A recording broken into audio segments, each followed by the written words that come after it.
at In Your Head Wrestling Radio.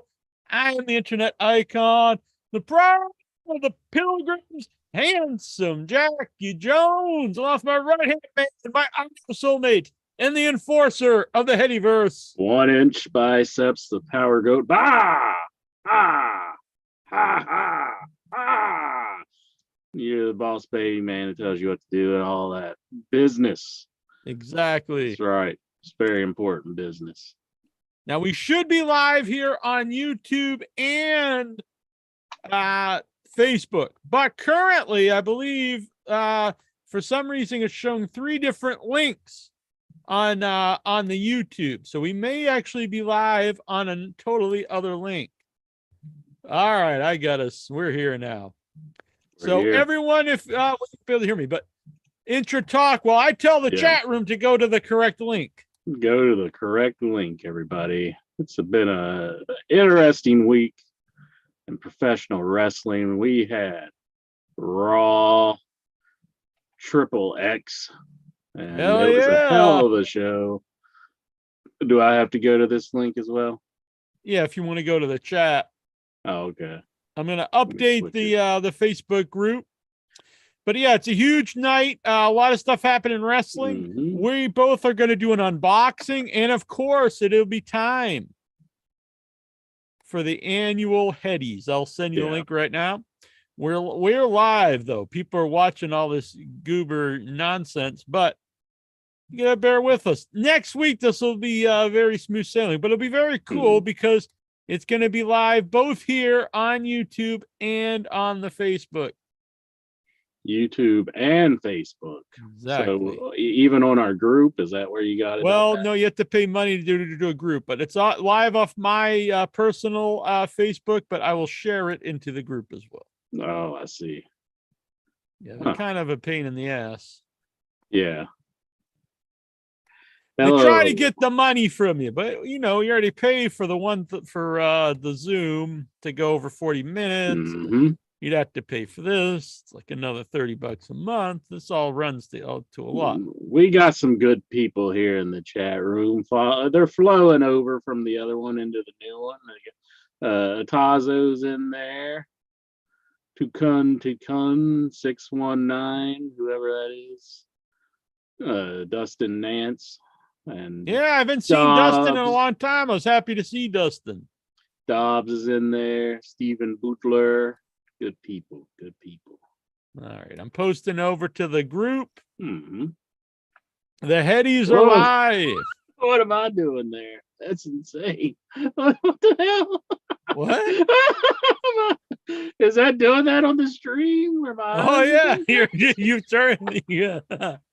Man, you're going nuts, man. Insane. What the hell? What's with my thing?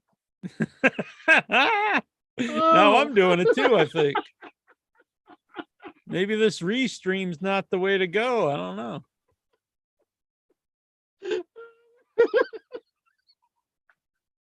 I'm sorry. It is funny looking. It is. You've stopped it. I keep going though. I'm still doing. What do I gotta do? Unplug my camera or something? I don't know. I think you're just you've got low bit rate or something. Low bit rate? What the hell? Do you have a bad internet connection?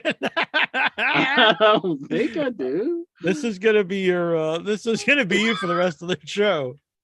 I got an unbox shows thing. He sent me a AEW crate, which was so nice of him. People need to see. Yeah, you're looking good. Besides that, what? Oh, now you're turning into me. What the hell is going on? Takun Kunukin wants to know if you're using dial-up modem. No, I'm on. I got cable. I mean, you're still hearing me, but let me unplug my camera. Dude in the charm says, I told you get StreamYard, but can StreamYard go live on multiple accounts? Can you go live on Facebook and YouTube? I'm not sure if you can do that. StreamYard is a pretty neat application because you can highlight. Yeah, the problem is I have a lot of guests on Without Your Head, and not all of them would know how to use it. God, now it's even worse. Should I just leave and come back? I don't know what to do here. Try it, I guess. Good Lord. Boom. But we've used Zoom. Intra's just on Zoom, so it should be no problem on his end. Be right back, I guess. Yeah. They're making fun of the restream, but we're just streaming the show restream, so that would have no effect on Intra's camera. That's a Zoom. But I have noticed since I've downloaded the new Zoom, my camera does the same thing when I'm using a lot of the computer data. And I think it's actually that is an issue with the new Zoom. Jonathan Jackson says the Headies are ruined. We're getting Incher back. There he is. All right. Is this better? Yeah. So hopefully I won't touch anything, and hopefully it won't mess up. When I was having the same issues the other week, I think it was after I downloaded the new Zoom. Anytime I would use a lot of computer, like you're going again. Anytime I would use a lot of computer info, I would just start freezing up. Like all I did was switch so I could see the chat, and now I'm all messed up again. Is it just the new Zoom, I guess? Because it does it to you like crazy. It did it to me once last week. Mm-hmm. Hell yeah. What can I do here? Let's see if maybe to kick off this new live on multiple streams. The Headies are going very well so far. Mm-hmm. Let's see. Maybe if I access my settings and come back or something. Let's see, what does this say? From what I had to do last week, I had Control Alt Delete, and it was on 100% disk space, and then I had to actually take off my McAfee firewall to free up space. Really? And just use the Windows Defender. Windows Defender. Hell yeah. Marquis Benji, who's gonna slap who, and then you'll keep Jujubee's names at your effing mouth. Boom. Yeah. There you go. Takun, I know who's gonna win the Heady for the worst technical production. Maybe if I got two Zooms running, it looks like. Performance. Jonathan Jackson should have used Stream Daddy. Are you at 100% disk or anything like that? CPU's like 60, memory. How about disk? Disk. Yeah, my C drive is 100%. Yeah, that's what was the issue with mine. Huh. And you stopped your McAfee or whatever? Yeah, I stopped McAfee, then it worked right away and it's worked since. Okay, what can I stop here? Mean Dean says you don't pay for nothing. Don't pay for a damn thing. Incher is flickering here, Pepe Petit. Yeah, I don't know what's going on with the Inch Daddy. No, I'm trying to figure it out. Yeah, trying to see what uses what uses the most resources here. Incher will get it worked out. You could always also jump on your phone if you'd like. Yeah. That might be a pain in the ass. I don't know. Let me close those. Here. Looks like we're going good. Yeah, the bit rate's kind of low off the it looks like I'm normal now. Hell yeah, there we go. I just closed like 2 things on my browser, and that was maybe it's doing better now. Yeah, you just can't have too much stuff going on apparently. Jeez. All right. So, Incher, should we get right to the Headies, or want to do this unboxing while you still have video? It won't be so bad when I don't have video. Exactly. Okay, so Intra's going to open the AEW crate, which I got last week, and since I got my pro wrestling crate yesterday, I decided to open it today too. It This came from Joe's. He hooked me up with this. So thank you, Joe's. Very And cool. I I'll like get the a Bundy shirt he's sporting. King Kong Bundy. All right. Looks like we're working good now. Hopefully it keeps up. So Yeah. Okay, parts open. Unbox. So we got people watching here on YouTube's and the Facebook. Oh, excellent. All right. I'm gonna just grab the first thing here. I'm not even looking. All right. It's just a card. Okay. Card. Advertisements. Ooh. Looks like an FTR shirt. Hell yeah, FTR. FTR. Got my FTR pin here, jacket. I got all dressed up for the Headies tonight. Got the top hat on. Very nice. Top guys. Top guys. Big fan of FTR. Very cool. Excellent. What's this here? Is this some stickers? Some Yeah, Scissor Me it's the stickers? boom incher. Look, scissor me daddy. Oh yeah, that's cool. Awesome. So you can just stick this whole decal to something. Yeah, I think, or they might be separate ones. I'm not sure. Are they die cut or is it just? Oh one yeah, big they picture? are cut. Yeah, I can Oh, feel very it. cool. I can feel the seam there. Ooh, another shirt. Yeah, that's very cool. These have two shirts, and a shirt now costs like $30 or 35 Yeah. sometimes. Who we got here?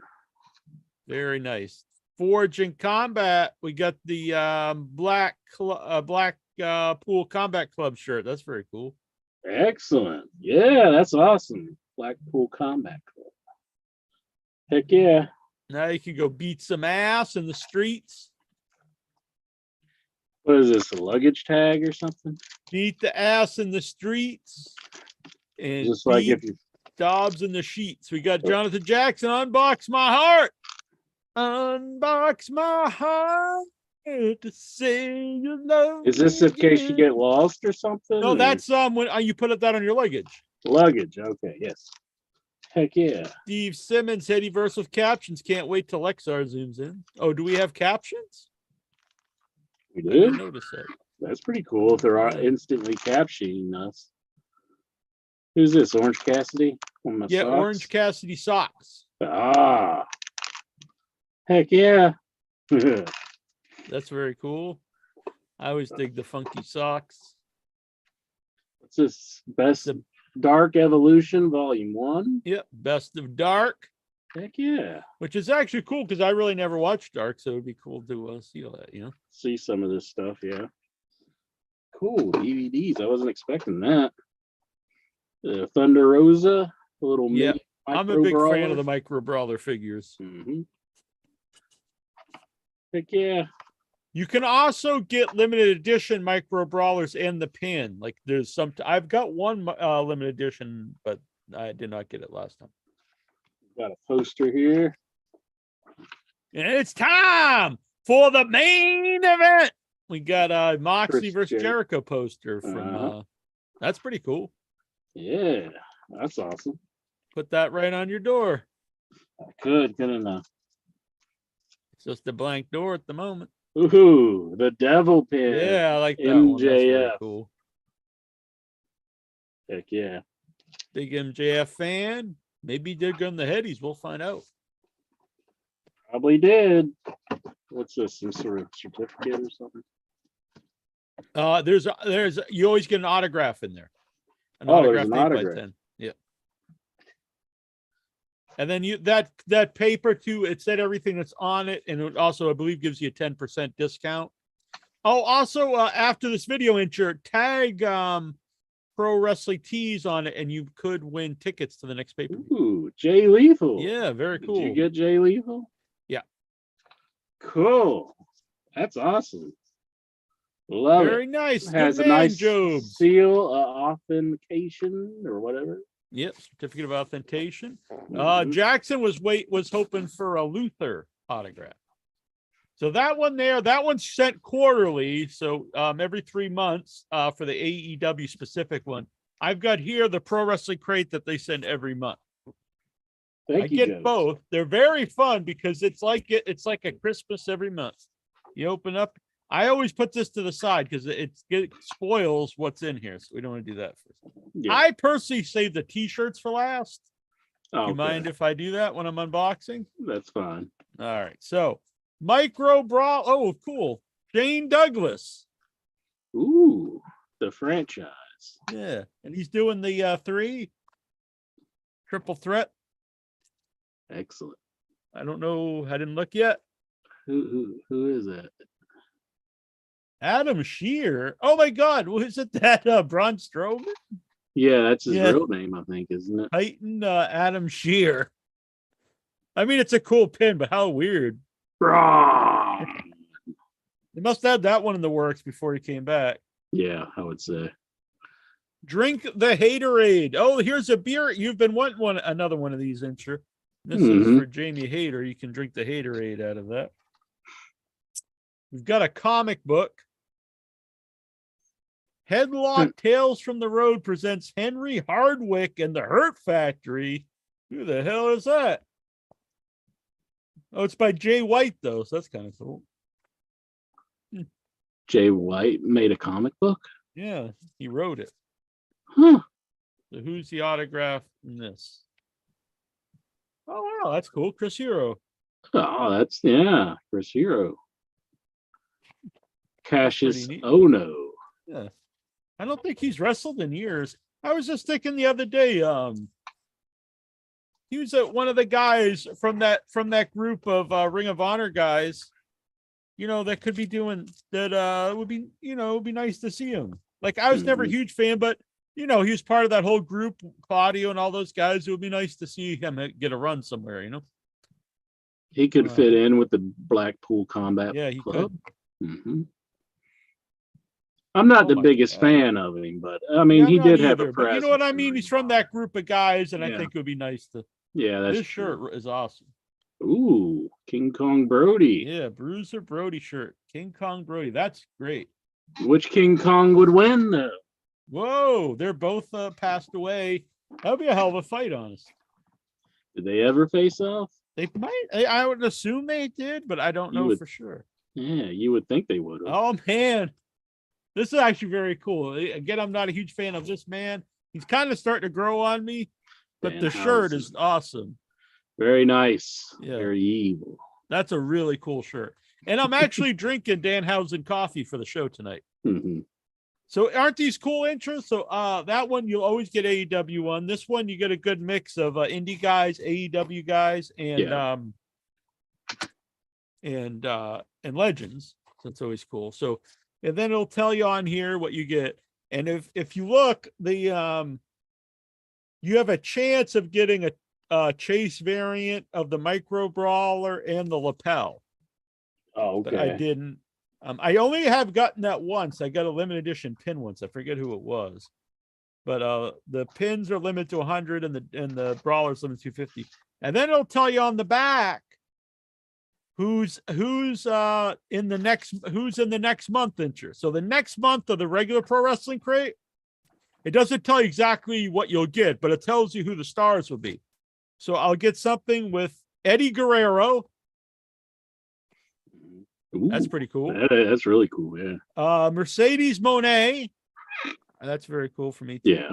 Oh, the Jericho Appreciation Society. That's very fun. I'm a big fan. I don't think I have anything that says the Jericho Appreciation Society. Just Incredible. That's very cool too. Coco Beware. Get it together, baby. Yeah. Yeah. And Ricky the Dragon Steamboats. That's a pretty loaded one next month with a lot of legends. Plus Jericho and Mercedes. That's going to be fun. So if you'd, if you're thinking about getting another one, that'll be the regular one for next month. Awesome. So these are very fun. Mm-hmm. Pretty cool They're stuff. a good deal too. They're like $30 and you get 2 t-shirts and the t-shirts each are like $30 if you buy them. Micro brawlers are like 20. Pins are like 12. An autograph's probably at least 20, I bet. Mm-hmm. So you really get a good deal. I like it. Just the shirts alone are cool, and I collect the Micro Brawlers, so it's a good deal. Boom. All right. So now it is time for the Headies intro. I put on the WV shirt that Bearded Incher sent me for Christmas. He did? To go with this suit jacket. That Bearded Incher's an asshole sometimes. I'll be seeing him in a month or so. Are you going to be coming to Atlanta? Atlanta? Yeah. Oh, that's pretty far trek for me, Jackie Jones. Atlanta, GA. What day is it? Bad Street, Atlanta, GA. Bad Street in the whole USA. I believe it's March 2nd and 3rd. I'll be there. Annabelle Lecter will be there. Michael Epstein and Sofia Cassiolo, who I made the movie with, will be there. Jason Mitten will be there. His friend Jeff, who's a tattoo artist, who you can see in some of those pictures when we're in the hot tub, he's kind of looking off in the distance. He'll be there. Yeah. Jonathan Jackson might come out just to meet him, the guy in the hot tub. I hear Vic Schiavone's going to try to make it there. Adam Marcus, the director of arguably the greatest Friday the 13th in franchise history. Jason Goes to Hell will be there. It'll be a good time. If you didn't know him, you wouldn't be saying that. At Renegade Film Festival. Excellent. Well, I'll see what I can swing. Maybe I can make my way out. Sounds like it's going to be a lot of people there. Can I give you one spoiler? It's just a line in my movie. Just one? It's a one line. Okay. It gets a big laugh. All right. So it's a documentary, and it's got Adam Marcus and Adam Marcus and Todd Farmer both in it. And Todd Farmer says that me and Adam never get along because there's always been the big controversy over who created the best Jason movie. The man who wrote Jason X and the man who directed That's Jason pretty Goes good. to Hell. So that's a pretty great line. All right. Let's see here. So, all right, we'll start at the bottom here. I don't actually have a pick for this because I tried to think, and I can't really think of any off my top of my head. It's the worst ring entrance. I think last year I picked Edge when he came out as the Brood guy because I just thought it was cheap. I don't think he did that this year. I think that was last year. Are we not doing personal award? I thought maybe. Oh, you want to do them now? We'll do the personal awards. Isn't that the bottom one? Yeah, but we could. Yeah, we'll do them right here. So I'll just run through them here. Did you have a personal award of your own? My personal award was biggest AEW problem, and the winner was Marina Shafir. Whoa. Mm-hmm. That was mine. All right, that works. Yes. I did not pick one. Well, if I did, I do like this. If I picked a winner of your personal one, whoa. Yeah, I think anytime you do anything with your computer is when it's going to screw up. Yeah, I just looked on the Facebook quick. Let me close that. Jeez. Man, what a pain in the balls. Doesn't want to interact with Facebook, I guess. Yeah, there you are. Well, we'll just leave Facebook off. I'll just check Facebook on my phone every once in a while to see if there's any comments. We'll do. Mm-hmm, mm-hmm. But if I was going to do that, mine would be just that they AEW they just assume that you know everything that's happening. You know every person and everything. Yeah. All right. So I did not write my own, but I'm going to piggyback off Incher. Yeah. Let's see. Make up your own word. Angle you're most excited to play out. Now I don't know who sent these in because it doesn't tell me. So if you're in the chat, let us know. Angle you're most excited to see play out. Bray Wyatt and Uncle Howdy. Most excited to see play out? Yeah. Oh my goodness. Do you have if we either of us have a choice, do you have I'm most excited to see play probably out? Probably the bloodline stuff, what they started up with Sammy and all that. But that was last year. Yeah, but still going though. It's still going to this year. So it's like it hasn't played out yet. Yeah. That's a good choice. I might just copy you. That's a good one. What? Award goes to Suzuki Gun disbands for no reason. No reason. They just said, let's just. What was stop. your what? What? Like I'm dumbfounded by what has happened. Exactly. Nothing's coming to me right now. But probably there's been things that I was definitely dumbfounded by in 2022. Yeah. Kind of like probably them using the firm with MJF. That was kind of a whoa. Yeah, that was more like, what the fuck? Mm-hmm. I may have picked that in some of my other picks here, so that's a spoiler. I get you. All right. Tazo the Greek is the new pro wrestling live wire. That's just like, I guess that's his a word. Mm-hmm. Cry baby suck ass of the year goes to Ric Flair. Now, this wasn't our pick. This is a personal award from one of the Headyverse members, and he's given the Cry Baby Suck Ass Award to the Nature Boy Ric Flair. I don't disagree with that at times because he is quite a crybaby and a suck ass whenever it comes to WWE stuff. Yeah, it's hard to disagree. But he got mad with him for a little while because they took the woo out. And then they got the woo back in, and then he was just elated. So there was like a full circle with Ric Flair this year. So he's just an emotional wreck, if you ask me. Anthony actually did say he sent this one in. Anthony Choboat, favorite podcast, the Can Crusher Wrestling Podcast. Now, can you imagine sending an award to in your head for favorite wrestling podcast and you pick someone else?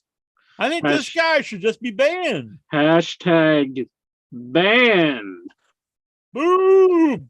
And this answers, I believe, someone in the Facebook asked who's the first member of the Headyverse to be banned in the new year. Anthony Choboat. Hashtag banned. Boom. Out of here. Let's see. Where was the Tidy Bowl Award? Match that you made, you decide it's a break. Oh, so when the Tidy Bowl Award is when this match comes on, it's time to take a break. Oh, I see. Some of the and not all, because I like a lot of the women, but there are several women when they come on Rampage. I'm like, you can miss it. Yeah. Not all of them. I don't want people to think I dislike all women. They had a hell of a match with all the blood the week before, but hell yeah. I know what you mean. Some of them are pretty lackluster, and you're just like, Exactly. Any Alexa Bliss match is like, I don't know if I need to see this. I think I can leave on this one. What was his pick? Person. He didn't even pick one. He just picked the award, I guess. He just made the award. Yeah. Okay. We gotta fill in the blank on that. Wait until Vince CU award goes to Edris Enofi. Oh, that's that guy who got the tattoo. It's not a real tattoo though. Oh, the WWE one. Yeah. It's kind of cheating though, don't you think? Faking it. Yeah. Well, we should ban that guy too for faking it. Yeah, if you're gonna do it, just do it. If you want people talking about it, don't fake us out. Exactly. Don't do one of those fake ones. Do a real one. Do it up or don't do it at all. That's what I say. All right. I'll go 13 in the chat room. He says, I knew it was a fake. How do you know though? Maybe it's real.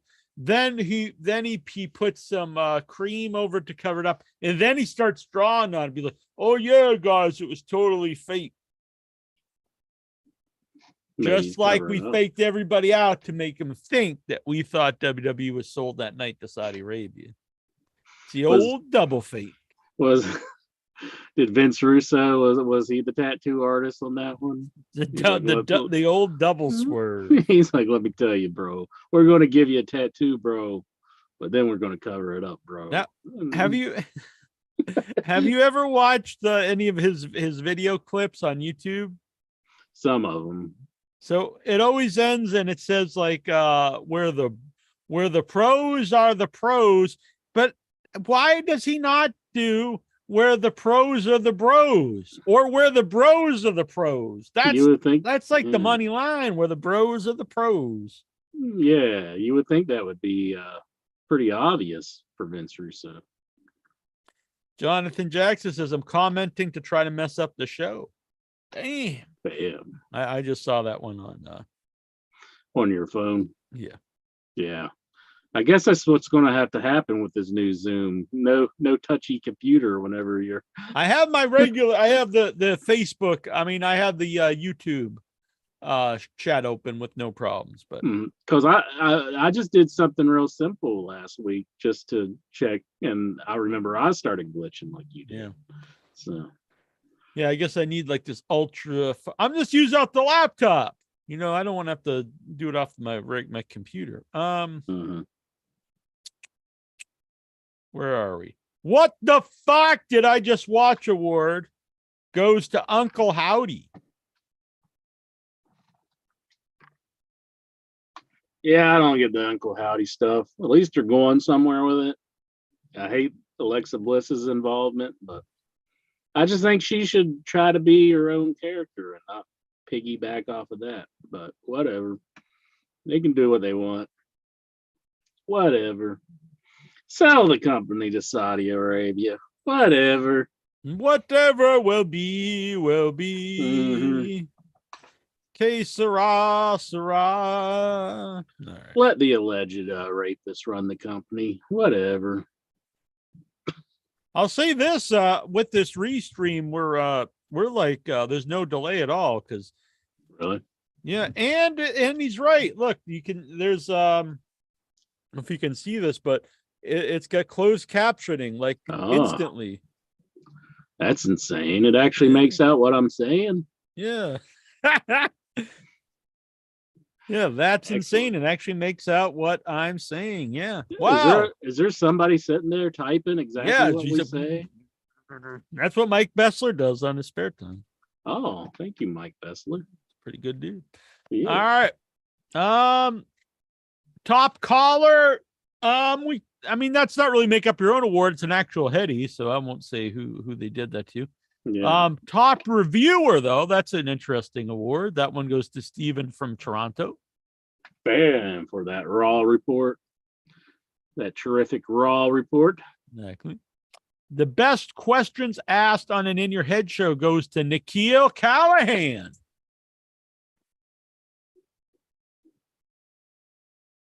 I would agree with that. Yeah, I guess. Independent wrestler to keep your eye on in 2023. Now we do have sort of that. We have wrestler to look, but it does not specify indie wrestler. So yeah. Their pick is Alec Price, who I'm not familiar with. I don't know Alec Price, but we gotta watch out for him. I'm wondering if it was Alec Price who sent that in. Who knows? The Alec Price Award goes to Alec Price. Very charismatic, plus been involved in very good. Oh, I thought this was a whole new award, but he's just continuing. Alec Price is very charismatic, plus been involved in very good matches in wrestling, open, GCW, JCW, and beyond wrestling. I think he's going to jump up into a major promotion in the next year or two. Mm-hmm. Bruce says, intro, say butt Snickers and see if they type it out. Butt Snickers. I left the thing, so you're not sure if they do it or not. You'll have to let us know if they do it or not, Bruce. All right, try it again. Butt Snickers. Butt Snickers. Butt Snickers. Mm. Hey, Jack. The other day, They I was no, looking. they put it up. They put it up as butt stickers, and then butt Snickers, and then butt Snickers. So they got it. They got it right twice, but the first time they said butt stickers. So Bessler made a little bit of a typo that one time. I was looking at the candy bar section, and I they had saw butt Snickers. a new candy bar called Butt Snickers. Really? Did you eat it? No. Oh, that reminds me. I had a dream about you. Seriously, I'm just a man of your dreams, baby. It does not involve butt Snickers, though. So we were it was like a fair, like a carnival kind of thing, and you were there. So it was me and I'm not the geek, am I? Well, not exactly, but it was me and Jason Minton. And well, Dobbs wasn't there yet, but he comes in a little bit. And so you were like on like a chair. It was like a stool, so it had no back, and you had like your hands holding the stool, and you were sitting like this, and you had like this thing in your mouth, like you have at the dentist, where it like goes like this, and pries your mouth open, see, like this. And so we had to we were shooting squirt guns into your mouth, and you're just like and like you got and you couldn't talk, but you'd be like and your cheeks would bubble up. And then we were laughing and kept shooting the squirt guns in your mouth.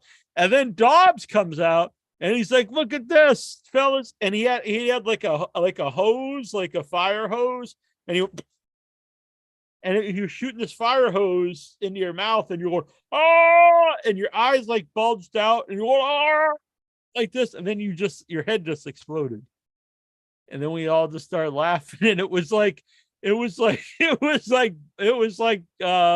your skin was all over, and it was like bloody, like balloon material, like bloody, like thin rubber.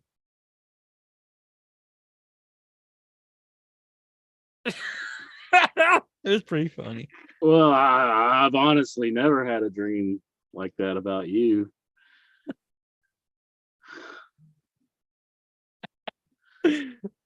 But yeah, you were so, "Wah!" and the eyes started bulging like out of your head, and then it was almost like the eyes in what's the Arnold Schwarzenegger movie when he goes to Mars? Total Recall. Right, but then the head like almost like in Big Trouble in Little China, like, and then you just start shaking violently. And then your head just blew up. And we all started like laughing. And you started laughing? Like nobody tried to stop anybody from like making me explode? Well, it was a dream, so it wasn't like reality. Sure, I'll be in Atlanta. Well, Dobbs will bring the fire hose. Oh, I actually do see here. Either you filled this out like a good boy, or someone stole your biggest AEW problem. No, that was mine. I did fill it out. We have a second biggest crybaby award, though. This one goes to Dax Harwood, which I did not write that, but I kind of agree. I kind of agree. Wrestling personality you'd most want to hire a hitman to take them out. Wow, that's a dark one. Who won that? Vince McMahon. Again, I can't, I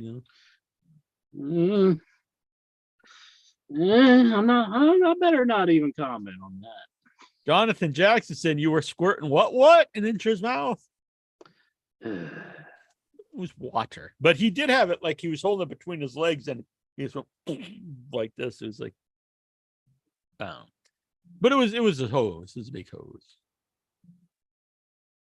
Let's just go. Must become a yearly event award goes to Jack Reeds to PWI 500. There was a show when you weren't on, and I thought it'd be funny to review the entire PWI 500. And then I realized it took a long time to read over 500 names. You regretted that idea. Yeah. You froze up on me. I can hear you now. Jeez, what's the deal? Your mouth isn't doing the puppet, though. Yeah. Huh. Oh, and I'm doing my head's like kind of seizuring or something. Yeah, There it just a goes. little bit. Oh, you're right. That's not too bad if it just does it briefly like that. The best lap dance ever award goes to Lexar. Hmm. The best nude scene goes to Tazo. I guess he's the only one who did get nude on the show. So. Yeah. And now, what does that say? Of all the people, that's the guy that got it. Well, that's the person that did get nude. It couldn't have been, Geraldine or something. Or Mike Bessler. What? What? Let's go on to the next one. In Your Head Spinoff of the Year award goes to Toronto Stevie Live for those weeks without In Your Head. And the best recap show on In Your Head goes to The Raw Report. Wow, Steven's cleaning up. Man, Raw Report's clean sweep. So do we want to do the In Your Head specific awards, or should we go to the wrestling awards?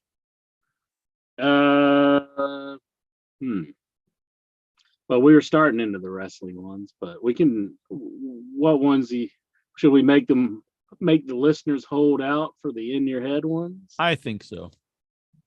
All right, worst ring entrance. I could not think of one. Now, are you actually doing that intro? Or are you? You tell A. That was pretty good. That's pretty impressive. I was second guessing myself for a few minutes there. Pepe Petit, it put the lotion on the skin or it gets the hose again. Worst ring, that was from the Facebook. Worst ring entrance. I don't really have a pick for this one. Worst ring entrance, and I racked my brains trying to think who could this be. And I just said Marina Shafir just because that's who I'm beating up on this one. All right. Doesn't she have some pretty bad music though? Like when she isn't it just like violins or something? Yeah, that's a good point. It's not very good. So the second runner up is Judgment Day, which I thought was odd. 12%. I like their song. I picture like Rhea Ripley like singing that thing whenever. Like I kind of picture her singing it for some reason. But. The first runner up is Baron Corbin. It's not great, but I don't think it's horrible. But. And the winner of the Heady for worst ring entrance with 24% of the vote of the Headyverse is Bray Wyatt. Bray Wyatt. It's really long. I mean, like. I don't hate the tune, but it's like it's just takes forever. Does he still use the old tune? No, it's the new one. It's like and it has like a door where the light gets lit up behind it to kind of show the outline of the door, like the Twilight Zone. And then it's just like takes forever. It's the longest entrance. The best ring entrance. Need like a Reader's Digest version of the Bray Wyatt entrance. The best ring entrance, I'm going against the grain here. I know people are probably going to say I would say this was the worst, but I do enjoy the track. It was just sung by a person at the Columbus show that kind of ruined it for me, and that was Ruby Soho's. I like the Ruby Soho song, the Destination Unknown. And if Destination Unknown, yeah, Ruby. And if I was going to pick one ring entrance of the year, I think when they sang it live, that really was a very cool entrance. It was a cool one, yeah. Yeah. And I like the track. I think she has a very good entrance, but it was ruined by a man singing it loudly in my ear at one of the shows that I was Shout out to Jack Lepisto. He is watching. Jack Lepisto. Jack Lepisto. Oh, yeah? I picked the Acclaimed. I really enjoy the Acclaimed entrances. Oh, yeah, Acclaimed. And they keep them different each time. They're always fun to me. A lot of good lines in them. I thought about going with Punk, but he was really only on a couple times throughout the year. But I do like his entrance. But so anyway, the fans have voted. The second runner-up is Killer Cross with 13%. The first runner-up is Ruby Soho with 20%. Damn. And the winner is the Acclaimed with 26% of the vote. I probably would have picked the Acclaim if I had thought about it. Yeah. But at the But time, I had Ruby Soho. I was thinking about her too, because I think the music really fits her. And it was cool that the whole story behind it, that they contacted her and because she needed a new name, and it all really works well. And I was kind of bummed for a while that it seemed like they weren't using her very well, but I think we're in for a really big push after that last match with her, which I'm happy about. They got her with the Nightingale girl. And I think they're finally listening to what I've been saying instead of fighting the crowd. I think we saw the kind of the outsiders are turning heel, and I think we're going to see Britt and Hayter turn babyface. Mm-hmm. All right. Golgo says, I voted for Acclaimed here in the chat. Mike Bessler says, is this episode of Mike Bessler drinking game? That would be good. Every time you hear Mike Bessler, you take a shot from the hose. Worst theme song. I guess it's almost the same as the ring entrance. Kind of the same, but I picked Marina Shafir for this one as well. That's probably who I should have picked if I would have thought about it. I actually picked Bryan Danielson. I like Bryan. I really think his music's so cornball. Well, you might probably pick the best one. Yeah. The second runner-up, No Chance in Hell, which I thought was odd because have we even heard it this year?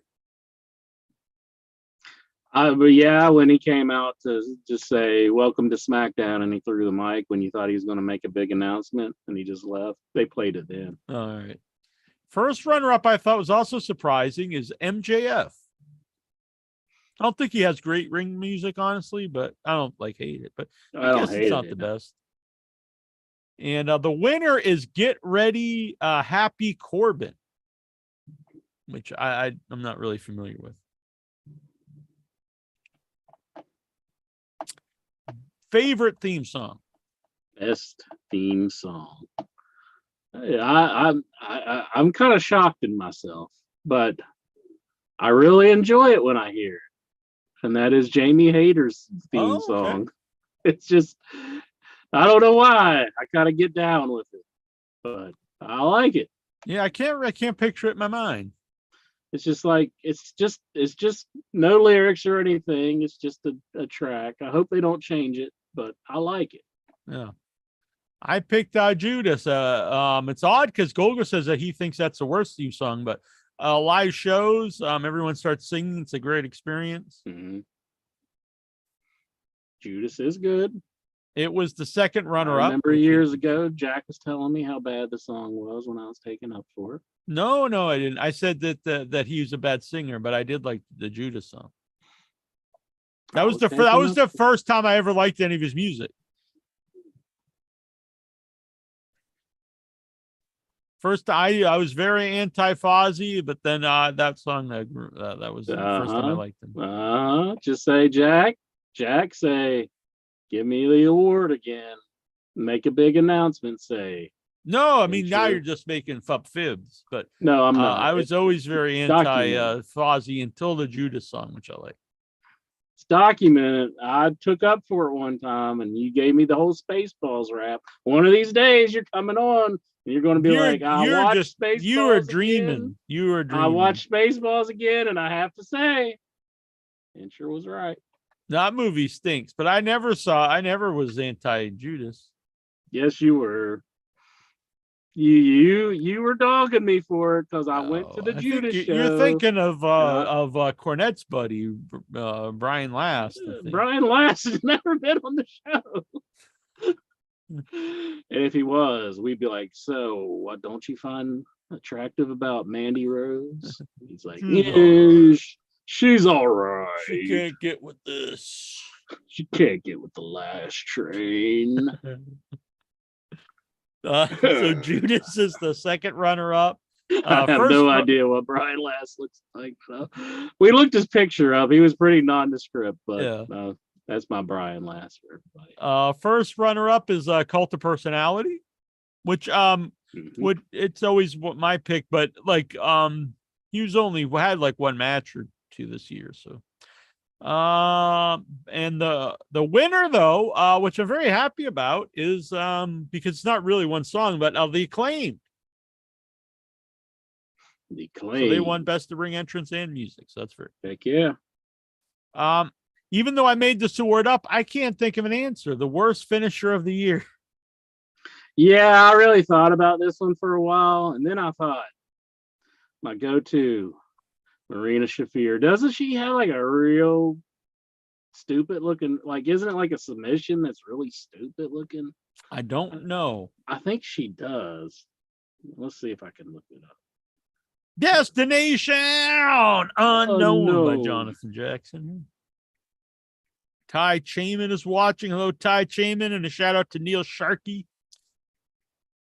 Let's see. By the way, if you are watching on Facebook, also check us out on the YouTube and subscribe and hit the little icon, the bell icon, so you get notifications every time we are live.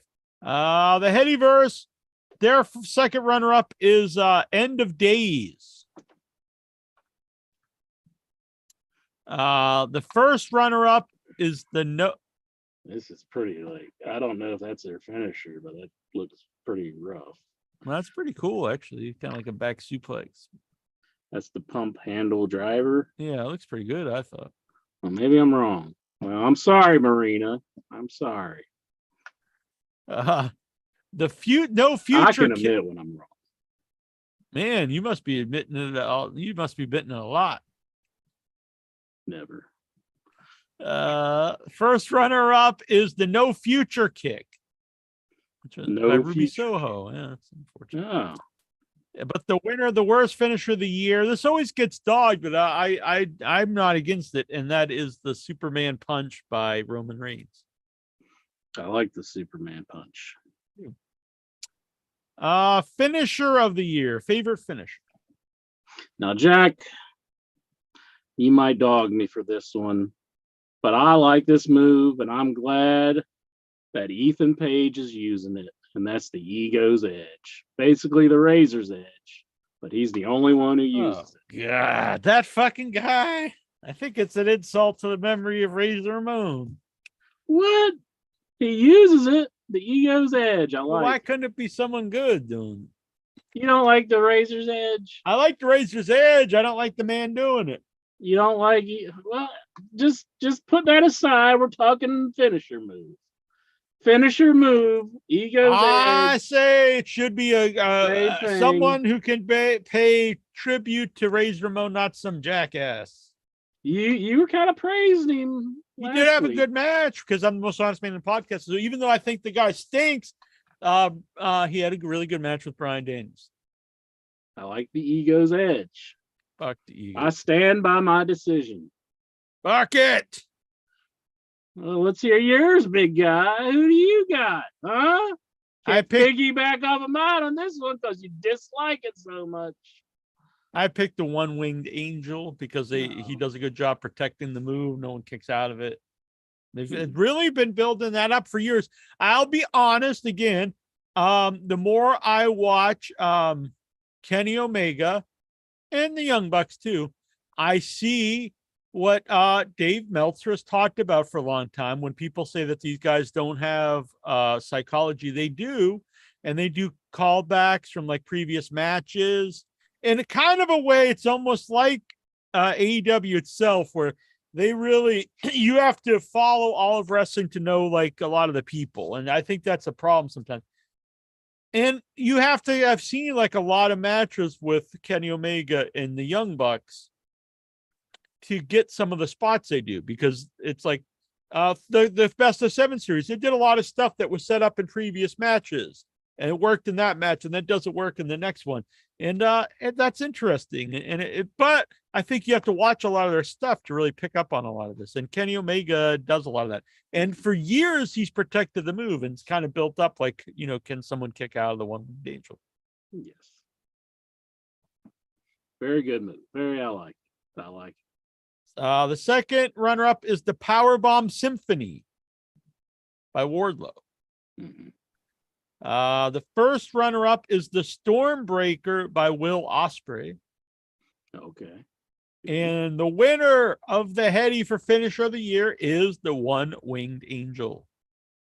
Man, I can't disagree with it, but I do like the Ego's edge. No, that's fine. It might win next year. Good. Worst pay-per-view of the year. This was an easy pick for me. I picked Royal Rumble. Royal Rumble last year wasn't very good. I didn't go necessarily by the quality shows. I just picked these because they do them, and that is the blood money shows. The blood money shows. I can see that. The second runner-up was WrestleMania Night 2. Mm-hmm. Yeah, that one was pretty lackluster. Yeah, it was better than the previous year, but it was way better than that one where it was they had no crowd. It was hard to follow night one, that's for sure. Is there some sort of thing about to attack you? Yeah, I just heard something falling, which somebody going to shoot you with a fire hose. Kind of, yeah. Somebody's lurking in the shadows. Kind of odd. Adam Marcus, he heard all that crap you're talking about his movie. I'm a big fan. I said it's the best Jason movie in the franchise. Oh yeah, that's right. That was me. I'm sorry. I got confused. Where was I? The first runner-up, Crown Jewel. Mm-hmm. But the winner of the Heady for worst pay-per-view of the year, there with the Inchman, the Royal Rumble. Royal Rumble. Mickey James wasn't enough. She wasn't enough to come back and make everybody happy. They're like hardcore country. Oh yeah. Hardcore country. Really put an emphasis on the part of that word there. We're worst TV show of the year. Worst TV show of the year for 2022. It's always an easy one for me to pick because it's so freaking long, and you're just like, God, why do I have to watch this shit every week? Why can't I just listen to the Raw report and get it over with? Monday Night Raw. I'm 100% agreeing, even though I don't think I watched. I know I didn't watch a full episode all year, and that's because it's terrible and very long, like you said. Very long. So the second runner-up is Rampage, which I can't disagree with because I think overall it's been pretty bad this year, but there were definitely some highlights. You got to give it a pass because it's like it's the B show. Yeah, I agree, and it's easy to watch. But I will say the last couple of shows have been really good. I actually miss this week, but the last few that I watched have been very good. This week was all right. I'm trying to recall something that happened, but I was down with it. The first runner-up is NWA Power. The mighty has fallen. People, the Headyverse used to be in love with Power.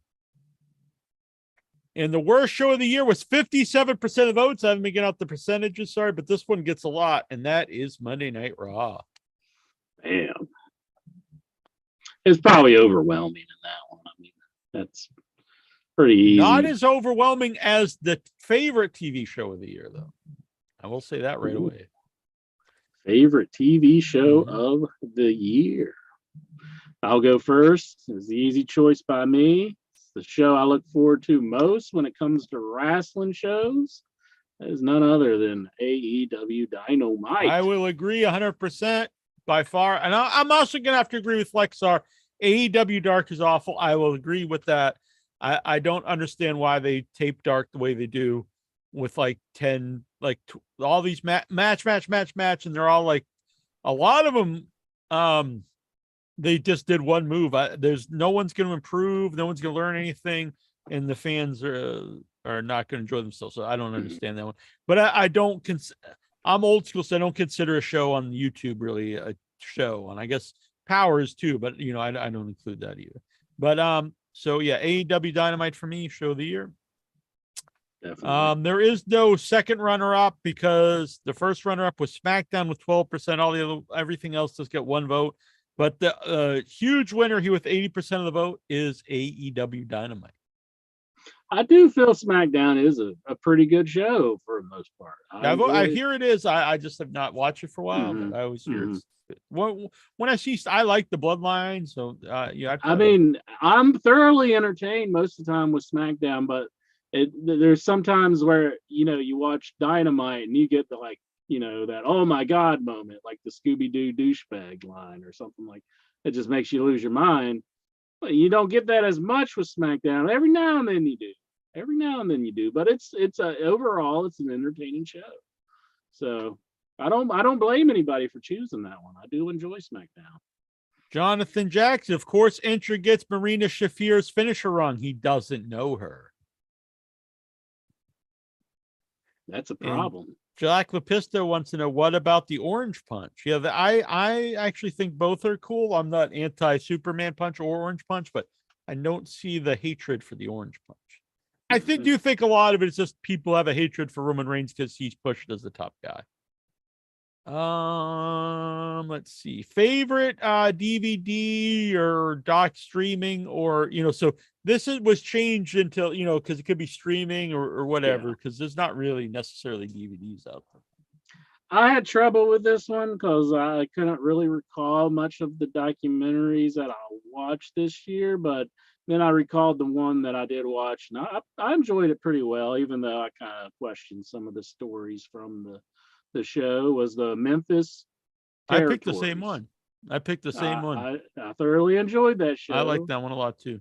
And it was a good one. I did well, the Vince McMahon one was in 2023, wasn't it? No.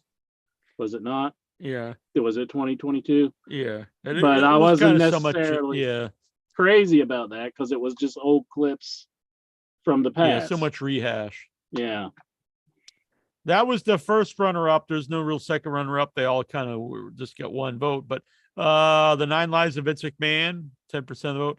But huge. And so most people just wrote, they didn't write a separate episode. They just wrote Tales from the Territory. So that wins for the year. Tales from the Territory, 75% of the vote. Just the overall season. Yeah. Is that cheating? I guess it's not. I mean, it's a series, so I will let it slide. Okay. But I did like I picked Memphis too, personally. Yeah, that was a good one. The Portland one was good too. You haven't watched them all. I need to I do need to catch up and watch the rest of them, but the Portland one was really good. It goes a lot into the Matt Bourne and Buddy Rose. Oh, Buddy Rose. Oh, cool. I'm a big fan of Buddy Rose. One of my favorite interviews. Yeah. We had on the show. He goes into their feud a lot. Gogo says, my favorite episode from Tales of the Territories was the AWA one because of the stories and the people telling it. I need to watch that one. Look out for who will make a big name for themselves in 2023. I put I mean, he's a big name already, but I think he could make it big in the States, and that is Jay White. I put him. I'm a big fan. My brother's a big fan. I like Jay White very well. Yeah, that's a good pick. I picked Ricky Starks. I think we already started to see it, but I think hopefully it's a guy. I love AEW, but there's times when they don't really get behind someone's momentum and they kind of miss the boat. Eddie Kingston, Orange Cassidy. And so Ricky Starks, I think, is the time to not let this slide by. Really go with them. I think they have a big superstar in their hands right here. Number 2, second runner-up is Powerhouse Hobbs, which is also a good choice by the Headys. First runner-up is Ricky Starks. The winner is someone who I like, but I actually don't think has the potential of the other two guys, and that is Action Andretti. Action Andretti. I'm just I don't know about him yet. I mean, I haven't seen enough of his stuff yet, but he seems good. I think he's good, and I think I like the angle. I just don't know if he's got the all-around ability to be like a top guy. I kind of think he's going to be like a good underdog guy, but I don't know. We'll find out. Jonathan Jackson, who voted for Action Andretti? Quite a few people, 22% of the vote. Not overwhelming, 22%. But he's still 22% of the vote. Guilty Pleasure Award. People who listen to the show might know mine. Jack, this may have been mentioned earlier, but I just have to say, I know I was built for this, I don't quit. Nobody can handle it. Nobody's gonna take the risk. I'm all in. Yeah, I was born for greatness, greatness, greatness. Yeah, I was born for greatness, greatness, greatness. Mine was Daniel Bryan's theme song. That was like 2 hours ago. You forgot about You've it? been Googling it all this time? No, I just looked it up so I could see what the lyrics were. But Daniel Bryan's theme song, it's my guilty pleasure. Oh, I feel okay. guilty. All right. Well, I feel guilty. I thought you were that I just going to like pick it. your favorite song when you gave me that look, but guilty pleasure, I'm totally fine with that because you feel guilty about it. So it I doesn't do work. feel guilty about it. When he first came out to that song, I was like, "What is this stuff?" And it kind of grew on me. Jonathan Jackson says, I never understood the lyrics until now. Thank you, intro. And you have the voice of an angel. Well, I tried to do my best for you. And Mighty Lexar says the WWE SmackDown is so good, I jizz in my pants. Oh, Man, that's he's happy with that. yeah. My guilty pleasure is my boy, QT Marshall. Oh, yeah. QT. I love this guy. He just looks like a normal dude who would be like a principal or a teacher. He's like a geography teacher, but he has this look that he really thinks he's just the shit. And I think that's awesome. Excellent. And I'll be honest, I saw him at a show and he really got a lot of heel heat. People chanting asshole at him. I was shocked. I was like, hell yeah, QT Marshall, you go, boy. Charles Kahn giving us a shout out on the Facebook. Hello, Charlie Kahn. Charlie Kahn, you the man. Let's see. So second runner-up is the Jericho Appreciation Society, which I'm not guilty about. I just straight up like them. So. You have no guilt for your exactly. love. The first runner-up is Scissor Me Daddy, which I could see that being guilty. I'll admit I like it, but I could see that being guilty, but I'm all about it. And the winner, I'm going to have to, I hated this man for a long time, but ever since he's now the ex-con, I'm all about it. And that is Dominic Mysterio. I've only seen clips. I'm not watching a show, but I'm all about these. But they didn't really start that till 2020. Yeah, that's true. So yeah, maybe they just liked him last year, but I'm dumbfounded anyone liked him last year. Let's see. Holy shit moment in or out of the ring that caused you to lose your mind. The holy shit moment for me was the CM Punk media scrum aftermath. The whole thing was just insanity. I agree 100%. It's my vote as well. It was really the talk of the town. Mm-hmm. Definitely. Charles says, how you guys doing? Long time listener. We're doing good. Charlie Kahn. Yeah, Charlie Kahn, you the man. But there's other like media stories that were definitely, but that was more shocking. That was just like, oh yeah, wham. That was the talk of that overshadowed that whole pay-per-view. That was great. Oh, it was a great pay-per-view too. I mean, we're still talking about it today, but it for like a good month or two, that was what anyone cared about. Mm-hmm. So the second runner-up is Sting leaping at Forbidden Door. His big dive. That's a cool one. First runner-up with 20% of the vote is MJF's return at All Out. I'm a huge fan of MJF, but I actually didn't really care for that return. Yeah. And the winner is with 40% of the vote, the Scrum. Scrum, the word that I hate. How long before they try to like make one up where they have someone out there going into like business for themselves? Do you think that'll happen? I think it'll happen at some point. MJF came out during his scrum, and that's true. He kind of already did a little bit. Yeah, you're right. Most embarrassing moment. Most embarrassing thing on TV. I have, well, mine's not necessarily TV. I just said the people who go out of their way to defend Vince McMahon. I see it all over Facebook. A lot of old wrestlers, a lot of wrestlers that like barely were even in WWE. They're just all about defending him and don't even see anything wrong with yeah, that is pretty embarrassing to even think that somebody would take defense of Vince McMahon. I mean, he really is a horrible human being.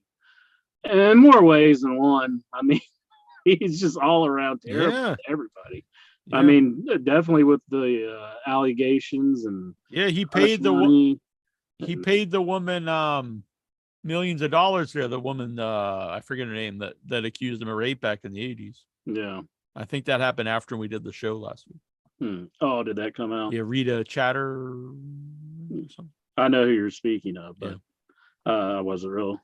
I didn't know anything new came out about that, but I can definitely see that being a very embarrassing moment. Yes. But I was thinking more along the lines of the wrestling show, and I went with probably somebody who I'm really embarrassed was when Seth Rollins comes out and does his new character. Yeah. That character is awful. I agree. Oh my God. Just any promo where he's just and just doing that dumb laugh, and it's like, I don't want anybody catching me watching this. I don't even understand it. Is he supposed to be like the Joker or something? I guess. I think that's what he's trying to do, is be the new Joker. But it's bad. I've never understood it. And he's a good wrestler, I think, so I've never got it. Yeah, I mean, his matches are good, but it's just like the character's so bad. It's hard to get into. I agree. So the second runner-up is Uncle Howdy. Yeah, okay, I can see that. First runner-up is Maximum Male Models. Yeah. And, the winner of the Heady for the most embarrassing, this is sad to say, the Nature Boy Ric Flair. Ooh.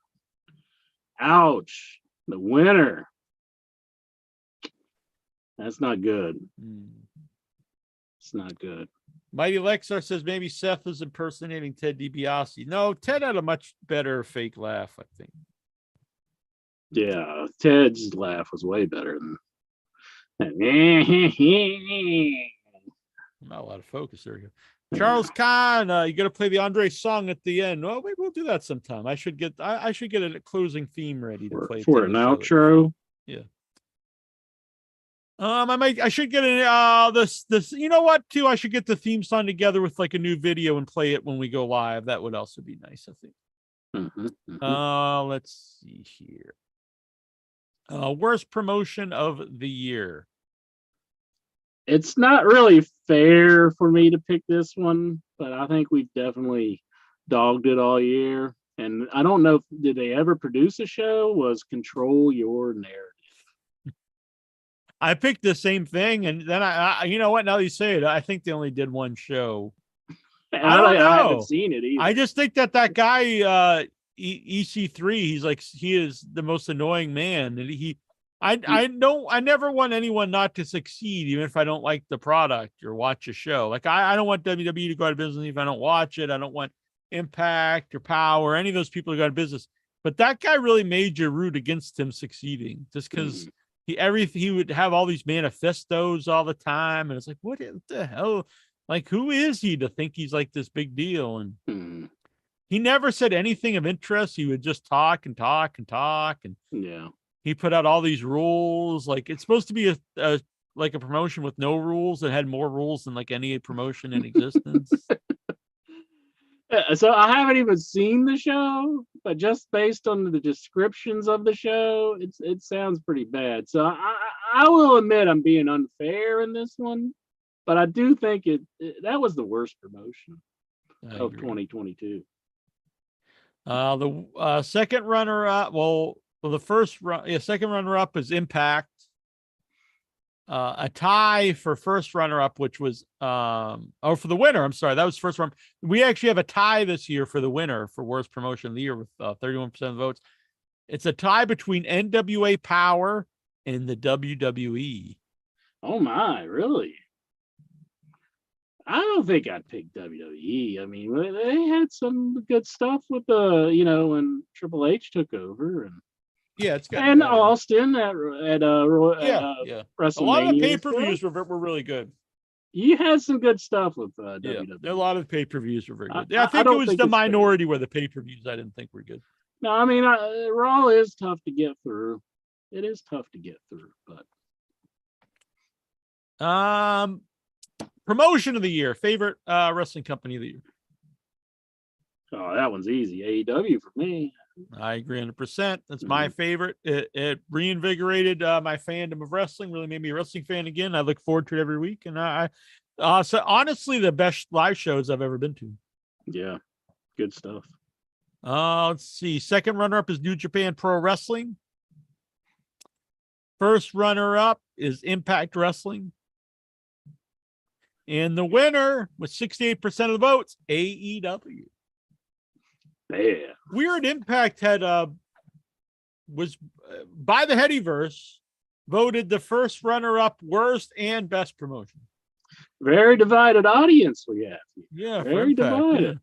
Myself, when I was watching Impact, I did enjoy what I watched, but it's been a while since I've watched it. I'll be honest, some of the stuff people post about has me interested, and some of the stuff is knocks on it. Like Tazo put up Action Jackson. I was like, that actually makes me kind of want to watch it. I love Action Mike Jackson. Lexar asked me if I was intrigued by that, and I said, well, I think they chose the photo of him looking like he's on death's door just on purpose, because I bet he's going to go out there and deliver a really good show. Yeah, and another thing, some people were down, like they were posting Barry Horowitz was on. I'm like, I like to watch that stuff. To me, that's fun when you bring in the old legends, and Barry Horowitz isn't a legend we see all the time, and maybe he didn't have a legendary career, but he's fun to see. Mike B here in the chat room. He said, Mikey B.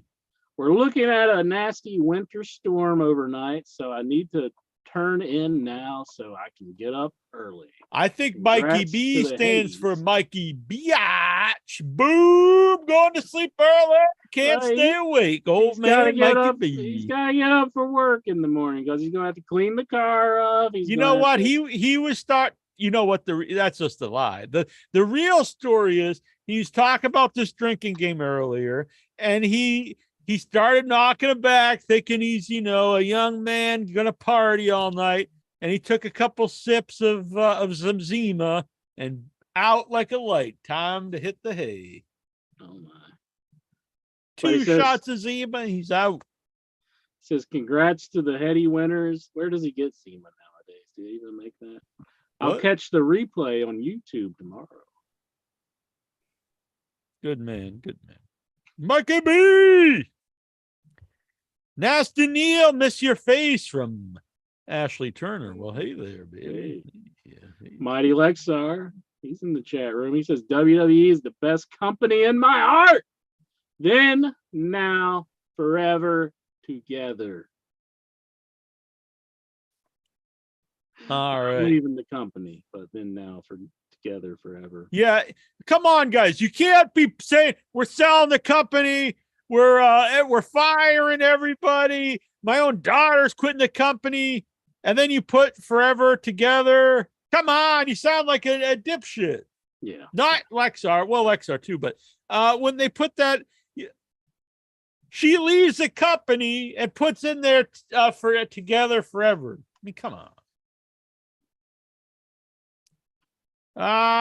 Where are we? Worst angle or worst storyline?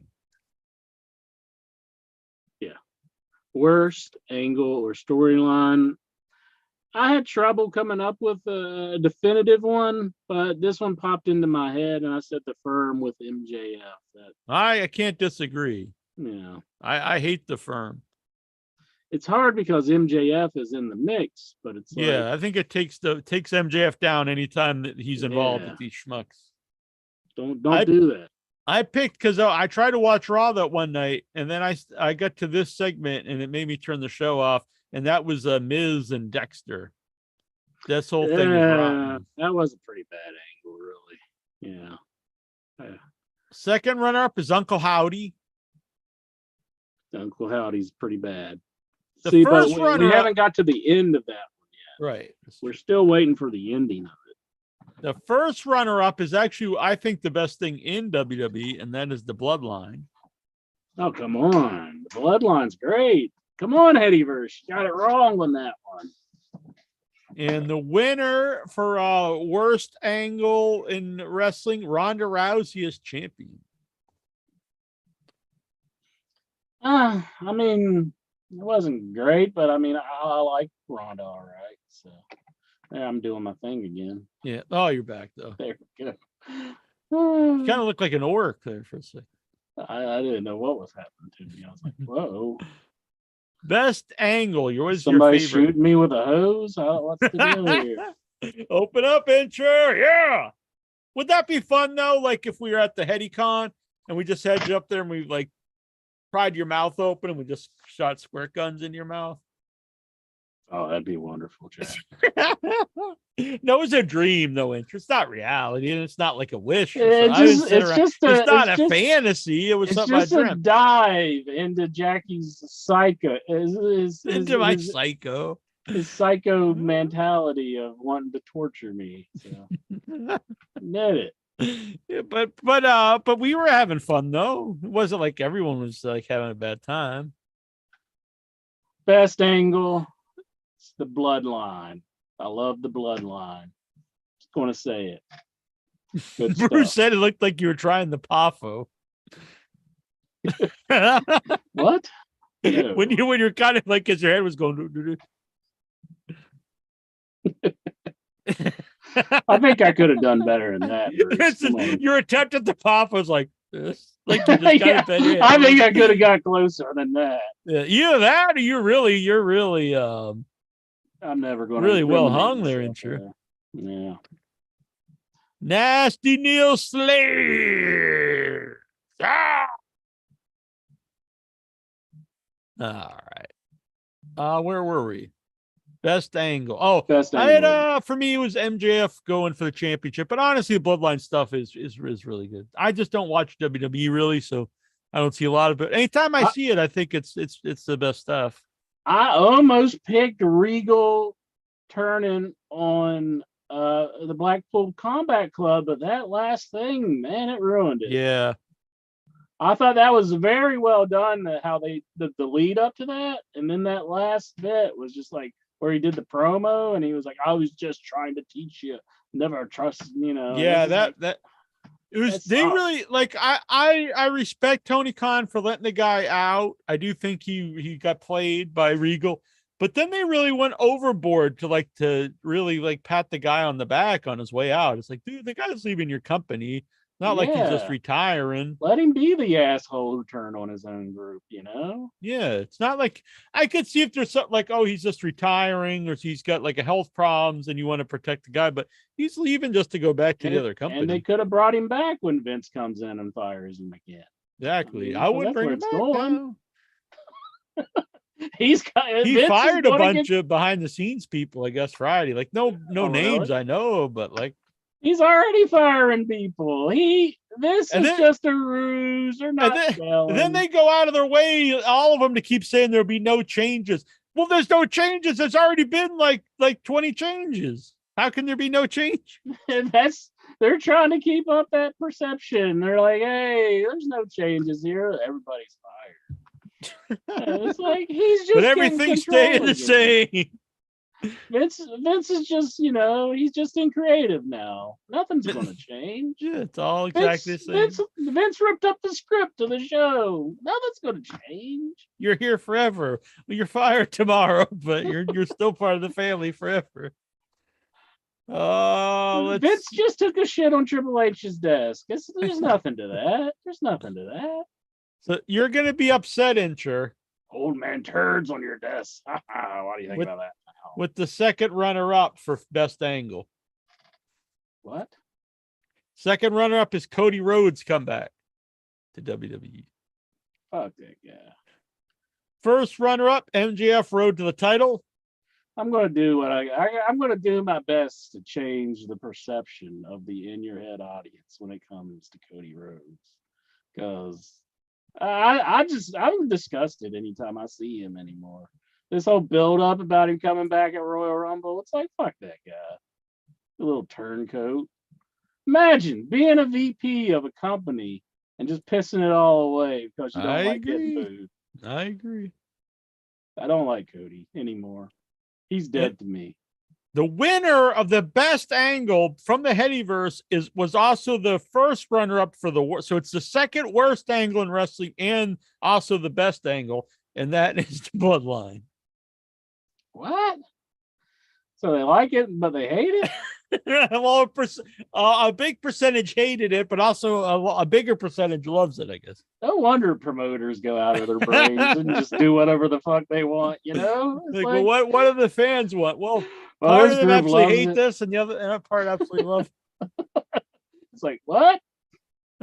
I love the Bloodline. I don't know why anybody. Yeah, I'm not a WWE guy, but I'm really dumbfounded by anybody who tells me like that's really bad. Like it's clearly good stuff. Yeah, I love it. I don't see how you can hate it. Jonathan Jackson says, but she's doing it for her father's legacy and sure shows some goddamn respect and passion. Who, Cody Rhodes? He's doing it for his father's legacy? Mm-hmm.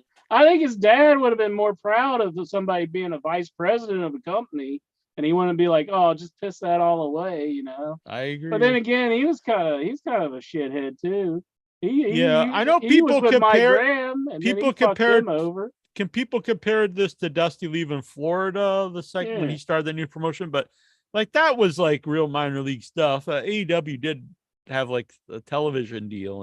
I don't think it's really comparative. Yeah, Cody's a dumbass. That's all. Fuck him. He just wants to get cheered because he's so damn against turning heel. I don't understand badmouth. Really kissing the ass of people you badmouth for years. It's like either one of two things. He's either lying now or he was lying all those years. Yeah. You don't know what to believe. That's just like his dad. His dad would do the same shit. Mm-hmm. And I'm not a big Dusty Rhodes fan, honestly. I mean, some of the stuff he did on TV, it was entertaining, but he was just he's only about himself. I mean, he got up there to do the Mike Graham induction to the Hall of Fame, and he just talked about himself forever. He barely talked about Mike Graham. What a piece of shit. Why'd they even get him to induct him anyways? Like, I mean, it's like his big downfall was when Dusty left. And then he's just like, well, get Dusty Rhodes to induct him. You fucking idiots. Golga says there's a bunch of Cody Rhodes Unrivaled Supreme figures take up space at my local Walmart. They've been there for months. Only AEW figures that have been there longer are all the Nyla Rose ones. Yeah, I see Nyla Rose one. I have. Nobody wants that shit. He's a turncoat. Turncoat. Right there, that guy. He's still wearing the same jacket in WWE, coming out like, oh, I'm a big deal. Fuck him. Can you imagine? You are the Rivals vice president. You know what you can find though on the shelves? Yeah, Sting. Now I like Sting. Sting's a good dude. I'm back and ready to go to war. He's back and he's ready to go to war. Try harder. Try harder? That ain't happening. Is that all you got? Is that all you got? Is that all you got? Is that all you got? Try harder. That one's kind of lame. He just goes, he's not trying hard. Told him to try harder with my last statement. He's still talking. Let's see here. Oh, please go away. Who needs the retire award? Well, Jackie Jones. I don't think it's. I thought your answer was me. No, I don't think it's going to be any surprise, but I think this guy, he needs to retire. That's Cody Rhodes. Get him out of here. Fuck that guy. Turncoat. He's the lowest of the low. He's like, oh, I hate Triple H. Watch me bash up his throne on the show. And he's like, oh, I love Triple H. Not only does he love him, he says it's his favorite wrestler, and it's always been his favorite wrestler. It's always been my favorite wrestler. What a lying piece of shit. Oh yeah. Either he's lying now or he was lying the whole time. He's probably just. I bet no one really knows the real Cody Rhodes. I think he's just a total He phony. probably doesn't even know himself. He's just like, I'm schizophrenic and crazy, and I love Triple H and I hate him at the same time. He's like the Headyverse. He's like the ballots here. That's such bullshit to be the vice president of the rival company, and he's like, I'm just gonna go be a wrestler for this other company, the WWE, who I bash forever. I agree 100%. And if you had any plans of ever maybe going back, then just don't say that stuff. Because they all say, and it seems like everyone's in agreement with this, all that stuff was always Cody's idea. The other guys were like, just didn't even want to really bring up WWE.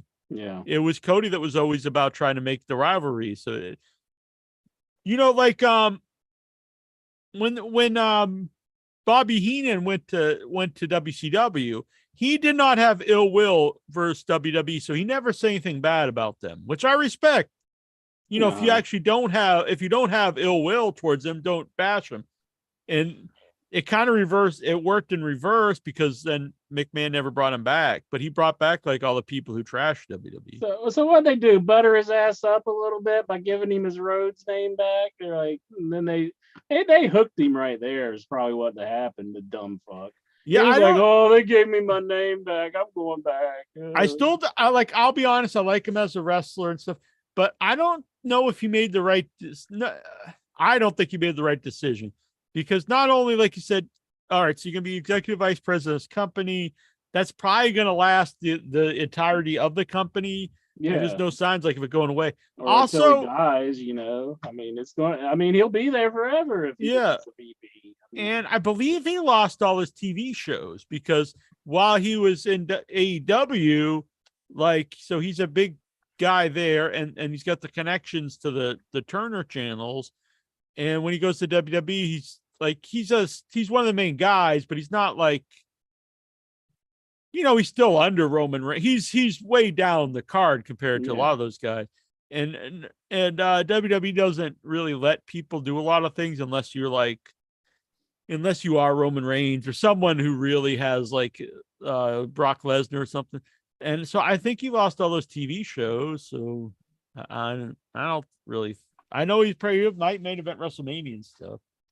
Again, like if you had any desire to do this, just don't bash WWE and Triple H, and it just makes you look like a loser. I mean, he went to the indie scene because he said he just couldn't work for WWE for so long, and then they, he hit the fucking lottery. I mean, making AEW, and he's just like, fuck it, I'll go to WWE. Back to square one. Where I started to begin with. What a fuckhead. So I picked Matt Hardy. Sorry, I'm using the F word a lot, but I don't like Cody. I've never heard such language. I know, I'm a potty mouth. I'm picking Matt Hardy. This guy he's so washed up, he needs to retire. I can't disagree. At one time, like, that delete stuff and Impact, he should have stayed there. He shouldn't have had problems with them. I don't know why he exit, but that was the most over he's been in forever. And it's still really, when he is on, it's the only time he's over now. Like he'll do the delete and people cheer. So yeah, but then they start rolling with it, and people are like, "Oh yeah, I don't care about this." But the thing is, when they were going with it, it was when there was no crowd. So I think they, honestly, if you're going to use them, I think you should just do that. Especially now, if Jeff is there, which I don't know how, I can't. It's hard for me to get behind using. I feel bad for him on one hand, but I also don't feel bad that he takes people's lives into danger driving car, especially after what we see now with Jay Briscoe. So definitely, yeah. Without that, like, I don't want to see him. I hate the big money gimmick. We don't really see him for a while now. Anyway, the Headies, the Headyverse is picked. Second runner-up, Bray Wyatt. Poor Bray Wyatt. He just came back and There's people wanting him to People are retire. already wanting him gone. I can't disagree though. I mean, I don't want to hate him so much, but man, this new bit is like, the hell do I care about this for? He takes forever to come out to the ring, and then he doesn't really say anything when he's out there, and it's like, yeah. The first runner-up is your boy Cody Rhodes. Yeah, retire, Cody. Thank you, Headys. And the winner of the Heady for Please Go Away award is Randy Orton, RKO. The Headyverse wants this man to retire. That's kind of a low blow when he's out with like a possibly career-ending injury. Yeah, that is a pretty low blow. I mean, I can't disagree. I'm kind of bored with the Randy Orton stuff. But I mean, he doesn't like stick in my crawl as much, you know. Yeah, I just find him very boring. And it's just because he's been the same guy in the same company for so long. It's not even that I actually think he's like good at everything. But you just I've said this a million times, but I do think people should look at like Jericho as far as someone who has longevity and reinvents himself all the time so he doesn't get stale. Please come back. So the reverse of this, I think people will probably know I'm going with CM Punk. I want to see Punk come back. Make this a big angle. I'm a huge Punk fan. He's good for AEW. Made them a lot of money. And besides all that, I just like him as a fan. I like him. As far as coming back for AEW, I'd like to see it. I think it would be good. I wish it never had happened to begin with. You know, because it is a big blow to AEW. It hurts their perception in the fans' eyes whenever, you know, they're separating everybody like this. So I'd like to see him come back. He's a very entertaining person. I love his stuff. He's great. But you know, just ignore some of the stuff that's happening in the locker room. I mean, that's what it's going to take. I mean, you know, I gotta ignore stuff that from people I work with sometimes. It does suck. I get it. But I mean, that's what happens though when you're at a certain level. You can, you know. But anyway, I want him to come back and make a big angle out of all this. As a fan, there's nothing I like better in wrestling. When I hear that music, he comes out. It's gets me excited, and I know it does most of the crowd. I'm all for him coming back to AEW. I'm totally opposite to going back to WWE. Right. I don't want to see that happening. I think that would be very bad for AEW. Oh, and that would look bad on him because he's had such, you know, mixed words with them. I know he had that contract with Fox. Yeah. He was doing the show, and he wasn't technically. I don't foresee him going back there. I really don't. But I mean, you never say never. I don't think it. I don't. He's not a guy just does stuff for money, so I don't foresee it happening. What if he starts doing GCW or something, or just? Good for him if he did. Good for him. I doubt he would want to do Impact. I mean, I don't think he'd want to do Impact. I don't think he'd go somewhere where he thought it would be just like a dud. I think GCW is probably the biggest like indie promotion right now. You know, outside of AEW's realm. Yeah. So. But I'd like to see him come back to AEW for sure. Yeah. I think this was my pick last year. I believe after watching a lot of her matches, she is one of the best women's professional wrestler in the business. And it seems like she's retired at this point, is Tessa Blanchard. I would love to see Tessa Blanchard come back because I think she could have phenomenal feuds with Charlotte Flair, or phenomenal feuds with some of the girls in AEW locker room. I think that it's a money angle right there for Charlotte Flair. I think yeah, she probably is difficult to deal with. The whole leave and Impact with the belt kind of thing, that seemed but I think she is a very talented individual, and I would like to see her come back. So Geraldine says no. No to the idea of Randy Orton retiring. Oh, no to Randy Orton. So the Headyverse has spoken, and their second runner-up is Tessa Blanchard for Please Come Back. Thank you, Headyverse. I love Tessa Blanchard. I think she's great. I'd like to see her come back. Their first runner-up was also the first runner-up to Please Retire. So they both want him to retire and to come back, and that is Cody Rhodes.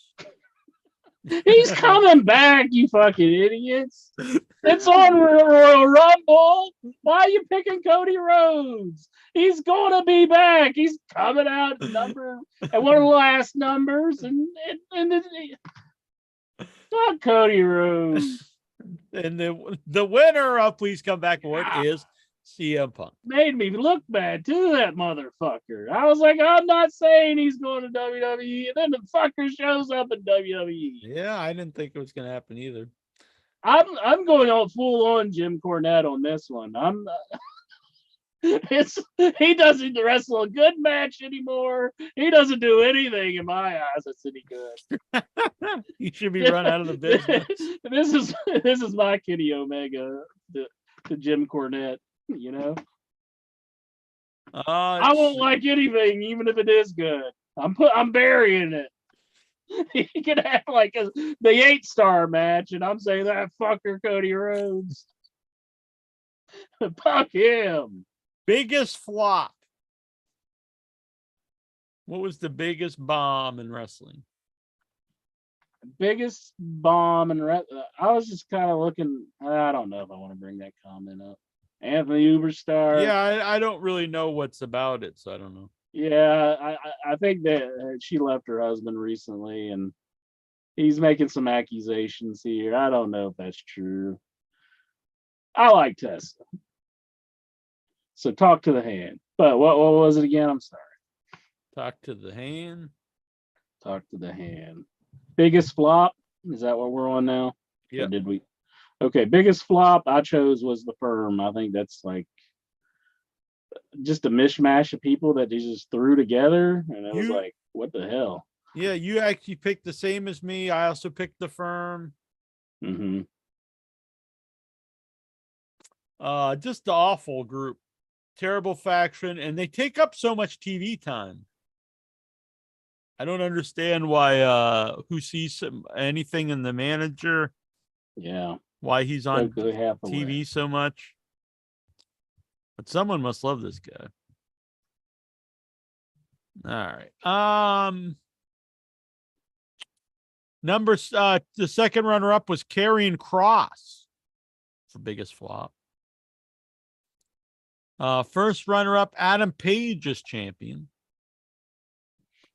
And the biggest flop of the year, the Heady goes to Ric Flair's final match. I thought about that show while I was putting together my nominations, and it was like, yeah, that last match was a cluster, but it's like, I mean, Rick just laid there half the time, and but it was an entertaining show. I'll give it that. Like it had some matches beforehand that were pretty good. Well, I think they're speaking primarily on the Flair. Just the main event. If I had to just rate the main event, yeah, it was bad, but I think all the other guys did good in the match, but Flair's just too old. I mean, yeah, see, now it used to be Ric Flair was so good he could wrestle with a broom. Now it's like these guys are so good they could wrestle with a Ric Flair. Just lying like a dead fish. He is a broom now. Dude, Flair, it's just give up, man. I mean, it happens to everybody. Go out with some grace. I don't. Can you even say that at this point? I mean, no. I mean, he has got kicking and fucking screaming. It's like, come on, man. Why do you need this so fucking much? I mean, have a little grace. Jonathan Jackson says, "Don't worry, Ric Flair will redeem himself in his final match." His second final match. Damn. I mean, I can't blame people for making money. I mean, I know Conrad probably made a little bit off of that. Probably not as much as he's put into the whole Ric Flair investment. I'm sure that motherfucker's drained him of his money.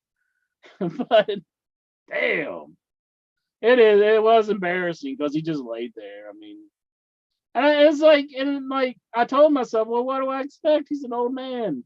But it's like, should they really have done that? You know, I mean, I agree. I mean, I don't know. Like, I mean, I don't Like want Giddy wants to Hades. do it and everything, and I get it. I enjoy seeing most of the legends come back, but that was just sad. Someone should Yeah. have talked to him and just said, like, let's just do like a There's no fun talking match. to him. I'm sure there's somebody. I think that's why Ricky Steamboat said he wasn't going to do it, wasn't it? Yeah. Once he found out he was on a pacemaker. Someone Yeah. should have said though, instead of like, okay, you can't do a match like you did in your prime. Yeah. So we'll do this 6-man. You'll come in and do a couple chops, and people will cheer, but don't take like bumps and bleed and all this stuff.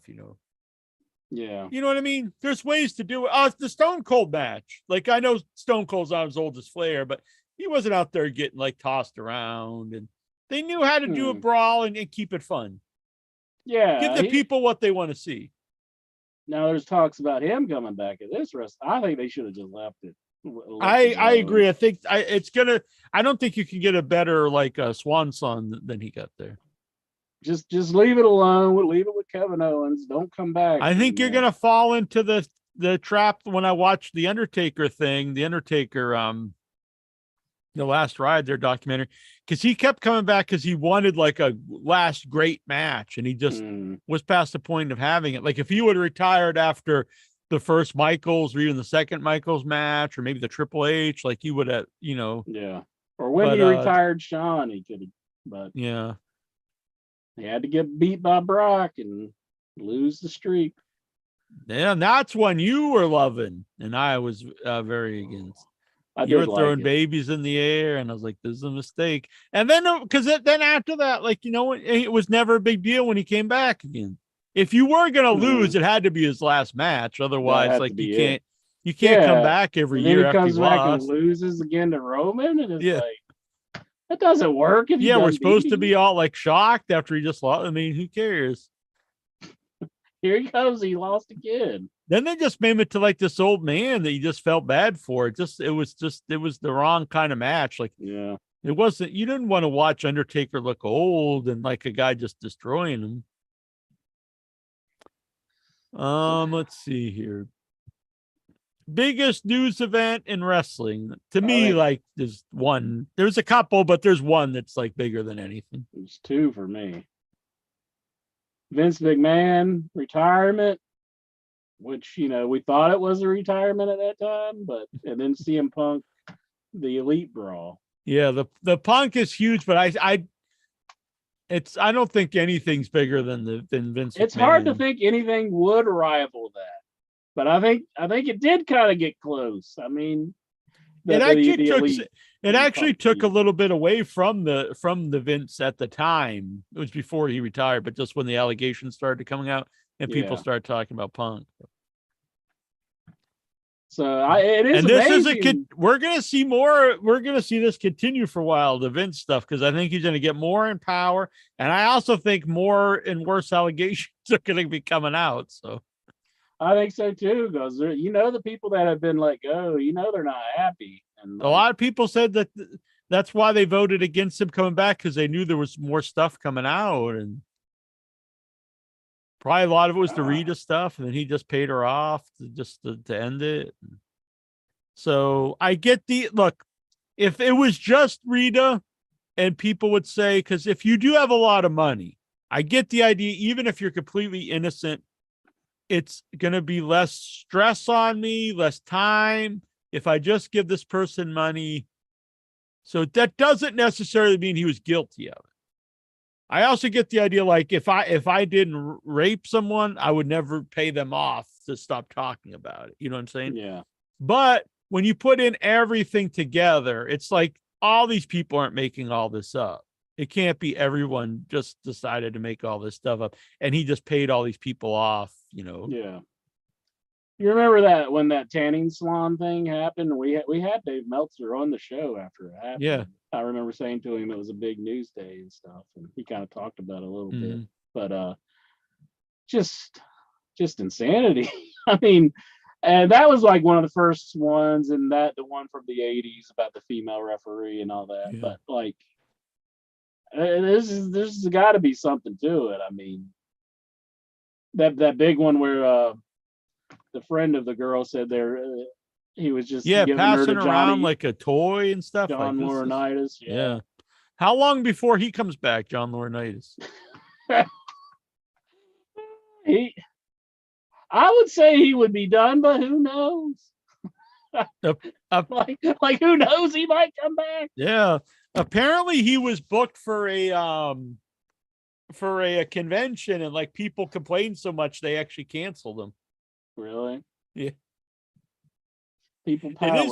It is funny that anyone would even think like, oh, this will be a good guy to book at a convention after all this.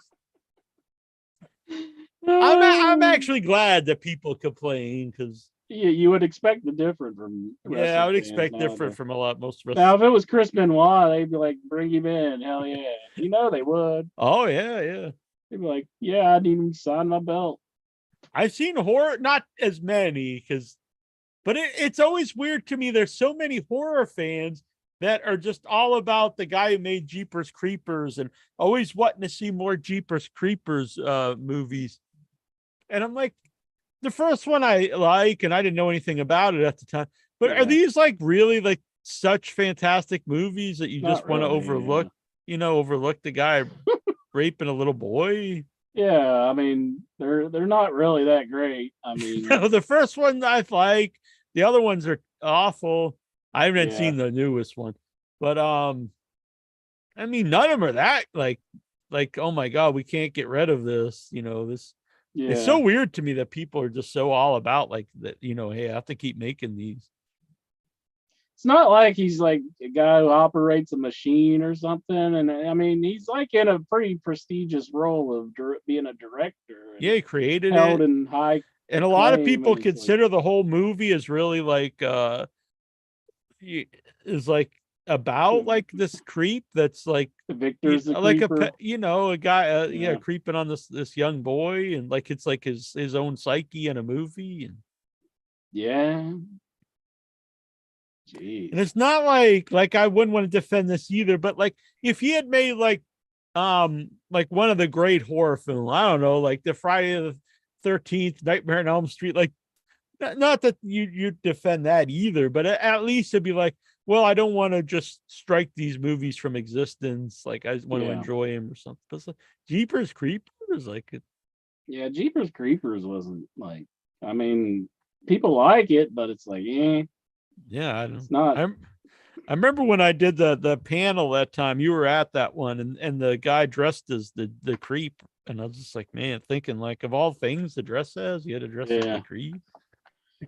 Did they find Julian Sands? I haven't heard anything about No, and it was really, yeah, not that I know of, and it's really weird because I got an email yesterday to promote this a new Julian Sands movie they're putting out, and I made me Oh. think like maybe it's just bad timing, but like Yeah. if they purposely put this movie out to like law him off like the fact that he's missing, that would be pretty messed up. Yeah, I mean, I heard about that story last week, and I try to keep up with it, but there hasn't been any developments from what I've heard. No. And I know some like actual friends of his, and they were posting about. Yeah. But I hate to be grim, but when someone's missing for like over a week, the odds of them just doesn't like look good. finding in live is not good. Yeah. But Warlock, the first one was pretty good, wasn't it? I like the first Warlock from what I remember. Yeah, I like It's been Warlock forever. and Julian Sands. I met at conventions. A really nice guy. Yeah. So he went on a hike in the mountains in California, didn't he? And Mhm. he got lost in that. But Yeah. if you don't know who he is, he's an actor from Warlock. Yeah. But anyways, this Yeah, is and a the lot of other Headies. stuff too. But yeah, I know him from the horror world for Warlock. Yeah. Let's see.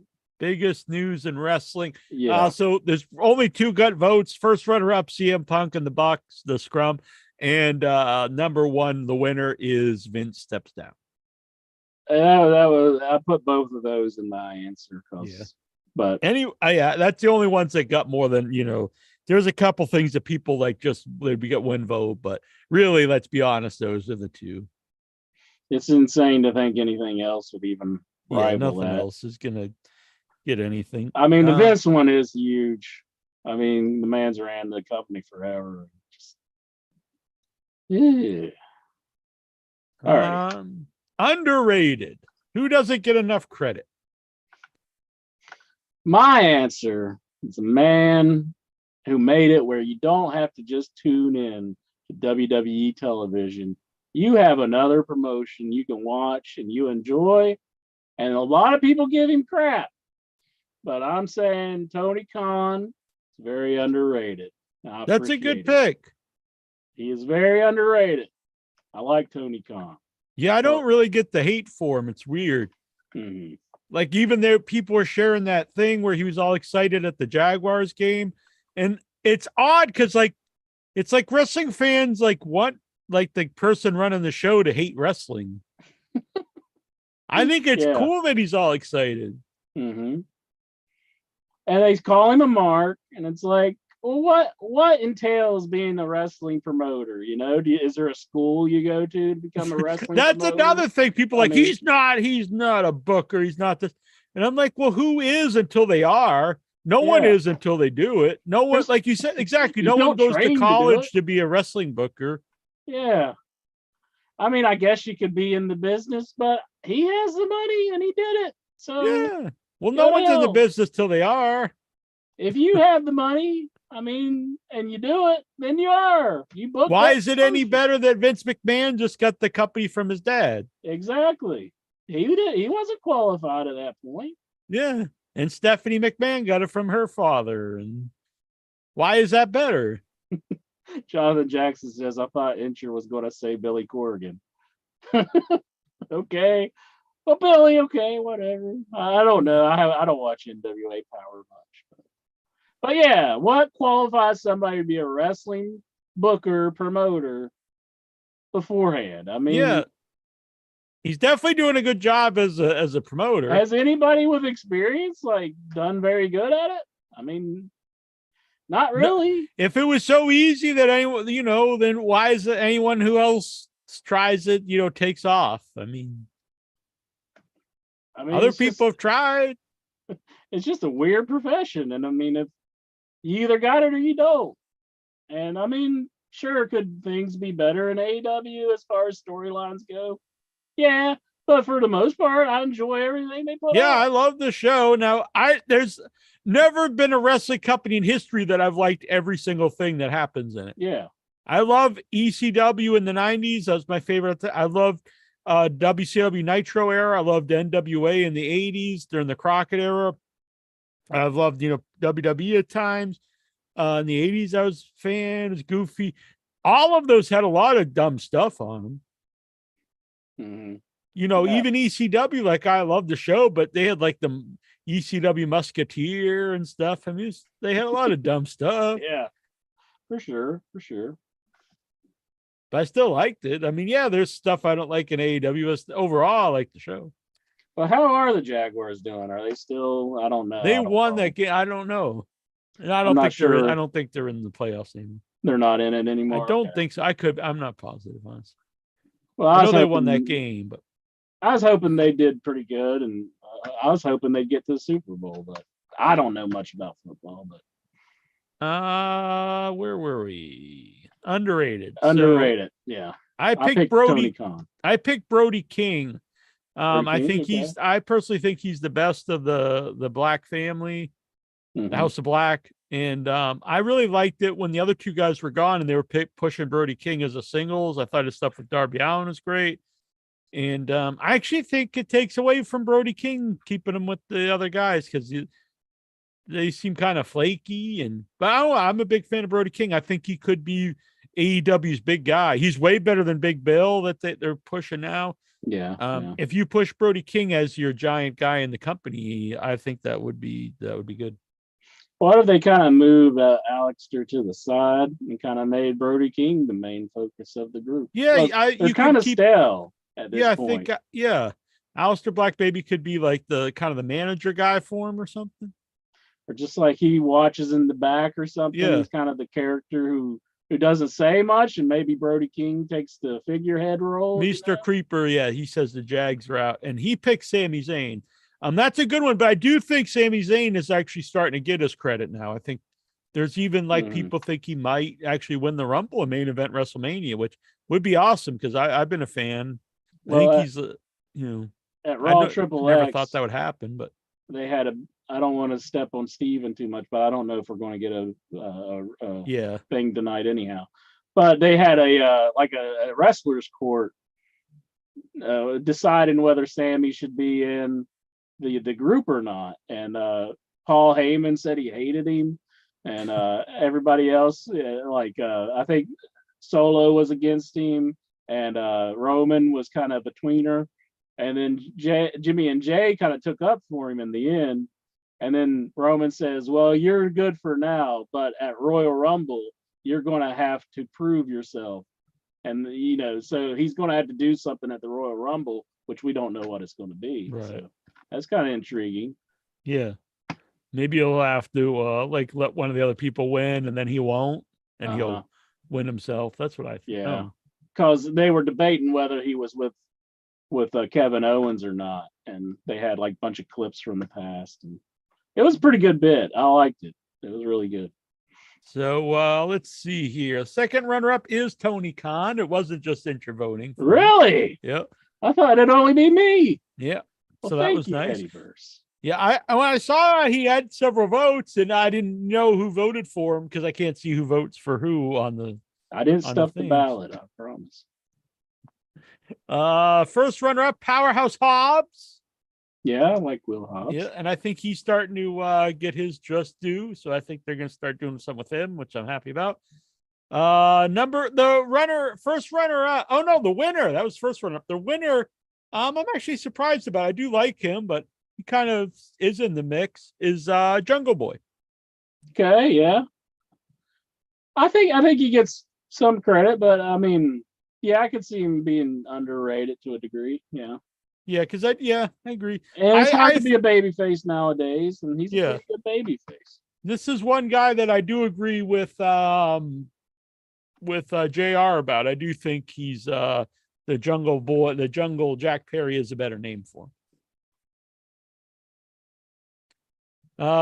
Lexar says Jack needs to watch Sports Center. I mean, I don't really care that much. So. Yeah, I don't. I didn't know either. If I cared, I'd watch it. Football, yeah.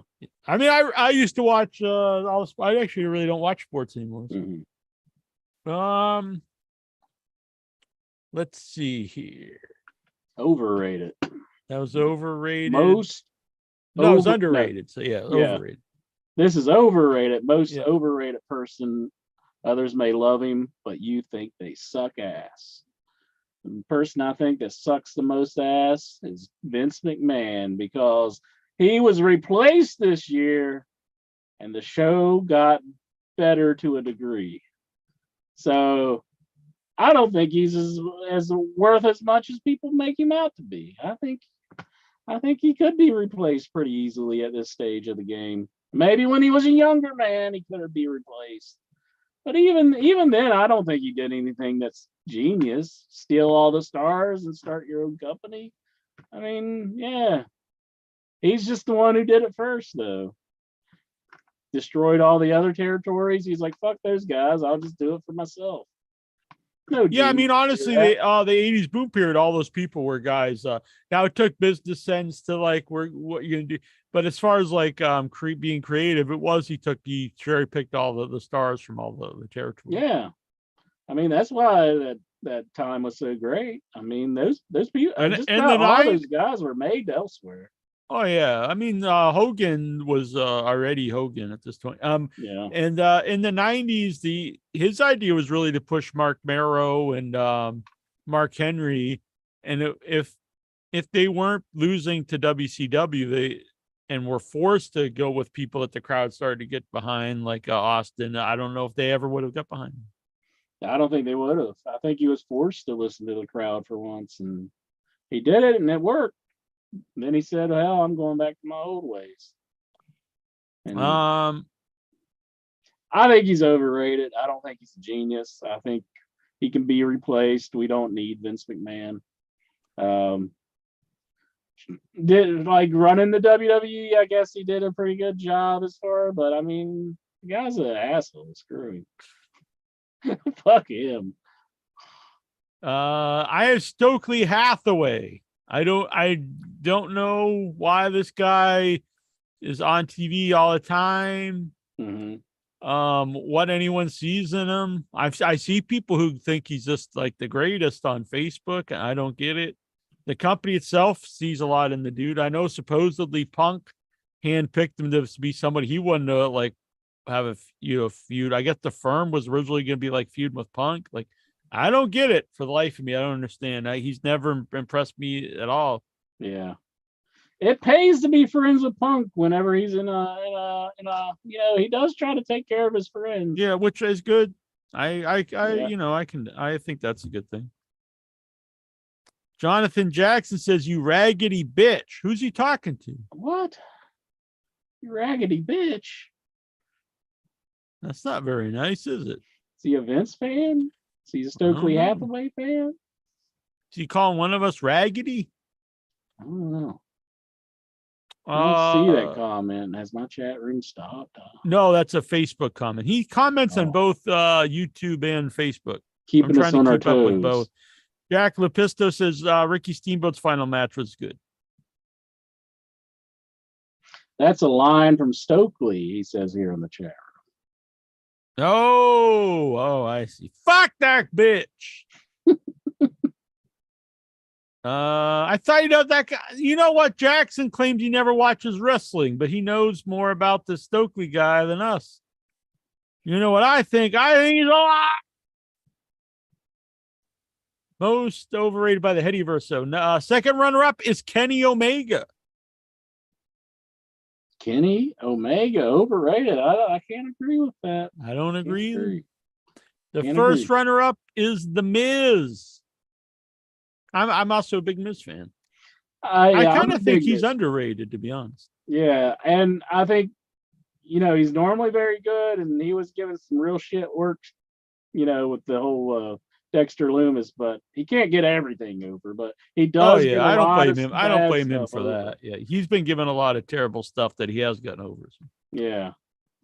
And the winner for most overrated is Ronda Rousey, who I used to be a big defender of, but the little I've seen of her this year, I don't think she's really been putting her all into this last comeback. Kind of just coasting by on her. Best talker, worst talker in the business. Well, Jack, I went with the problem, Marina Shafir, because that promo she did was just like, what the fuck am I watching? Like, what is this? Just absolutely awful. I'm sorry to be bagging on her so much, but it is what it is. I mean, you really need to reconsider like what you're doing here, Marina. I mean, you need to think about what you're doing or something, or just quit. It ain't working. I don't know what to tell her, but that promo was just god awful. Fantastic. Oh no, god awful. Yeah, god awful. Yeah, you chose the wrong word for what you said. God awful was correct, but fantastic. No, not fantastic. Where were we? I picked Riddle. I hate Riddle's character. That is pretty bad. It's just so bad. Can't stand. He's might be good, but as soon as you start, even just his look, and I just can't stand him. I'm like, it's very Seth Rollins-esque. It's like the man is just the complete shits when it comes to character, but he's actually pretty good in the ring. But it makes it hard to like him when he's so. Yeah, I cannot get behind him. The Headyverse, so they picked second runner-up Braun Strowman.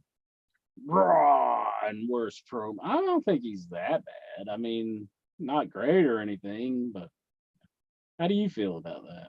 I haven't seen anything since he came back, but I used to actually like him until he's a guy that when I would see him on Twitter and stuff, it made me dislike him, like his real persona. But as far as a character on TV, I always liked him. Well, I didn't always like him. I think at first he was laughably bad, but once he improved, I've always been into the guy. Yeah, if you're a wrestler, you really don't need to be on Twitter as much. I mean, have a Twitter, but don't interact with it a whole lot. Just because it has soured me on a lot of people. Like, Boy, their real personality isn't very good. The first runner up is your girl Marina Shafir. Sorry, Marie. I feel bad for picking on her, but I mean, it's the only thing that came to mind. Just that promo alone was just whoa. Yowza. Is very memorable.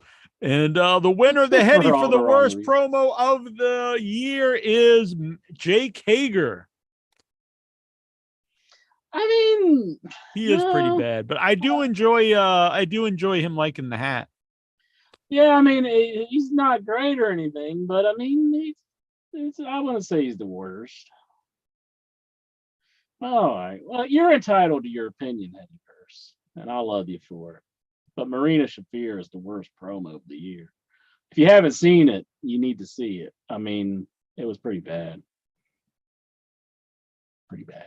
The opposite, the best promo. Who's the best talker in the biz? By the way, if you're watching this on Facebook, don't forget to join us on YouTube and subscribe and hit the bell icon. So you can join in every time we're live. Like it. Hands down, Jackie Jones. Nothing gets a rise out of me more than an MJF promo. This number. I'm 100% with you, Incher. Yeah. It's MJF. MJS promos gets your wrestling dick hard. It does. The proverbial dick. That means not like your real cock, but it gets your wrestling erection. I was confused. Like raging. It fills it with the blood and it starts pulsing and the veins start bulging. Oh, mahogany just started. Yeah. The second runner-up by the Headyverse, Eddie Kingston. I like Eddie Kingston's promos. He's a little wordy at times. I think he gets a little annoying. He gets a little too, and I think he's kind of that way in real life too. I think that's kind of. he's a little overbearing. I think that's what holds him back, honestly. Probably. That's just how he is, I guess. I think it's a mistake turning him heel because the fans do really like him. Yeah. Was that was on Rampage, wasn't it? Yeah. Maybe I did see Rampage. I mentioned it. Yeah, he had Ortiz with the chair. Yeah, I must have watched it then. I didn't watch it live. It's probably why it was. The first runner-up, John Moxley. Yeah, I like John Moxley, and he cuts a hell of a promo. At times he has had some stinkers, but he does do a good one. Yeah, I'm a big fan. And it says something to make Cornette say he had one of the best wrestling promos he's ever seen. Yeah, because that's a guy that he has this weird hatred for. And Cornette hates him.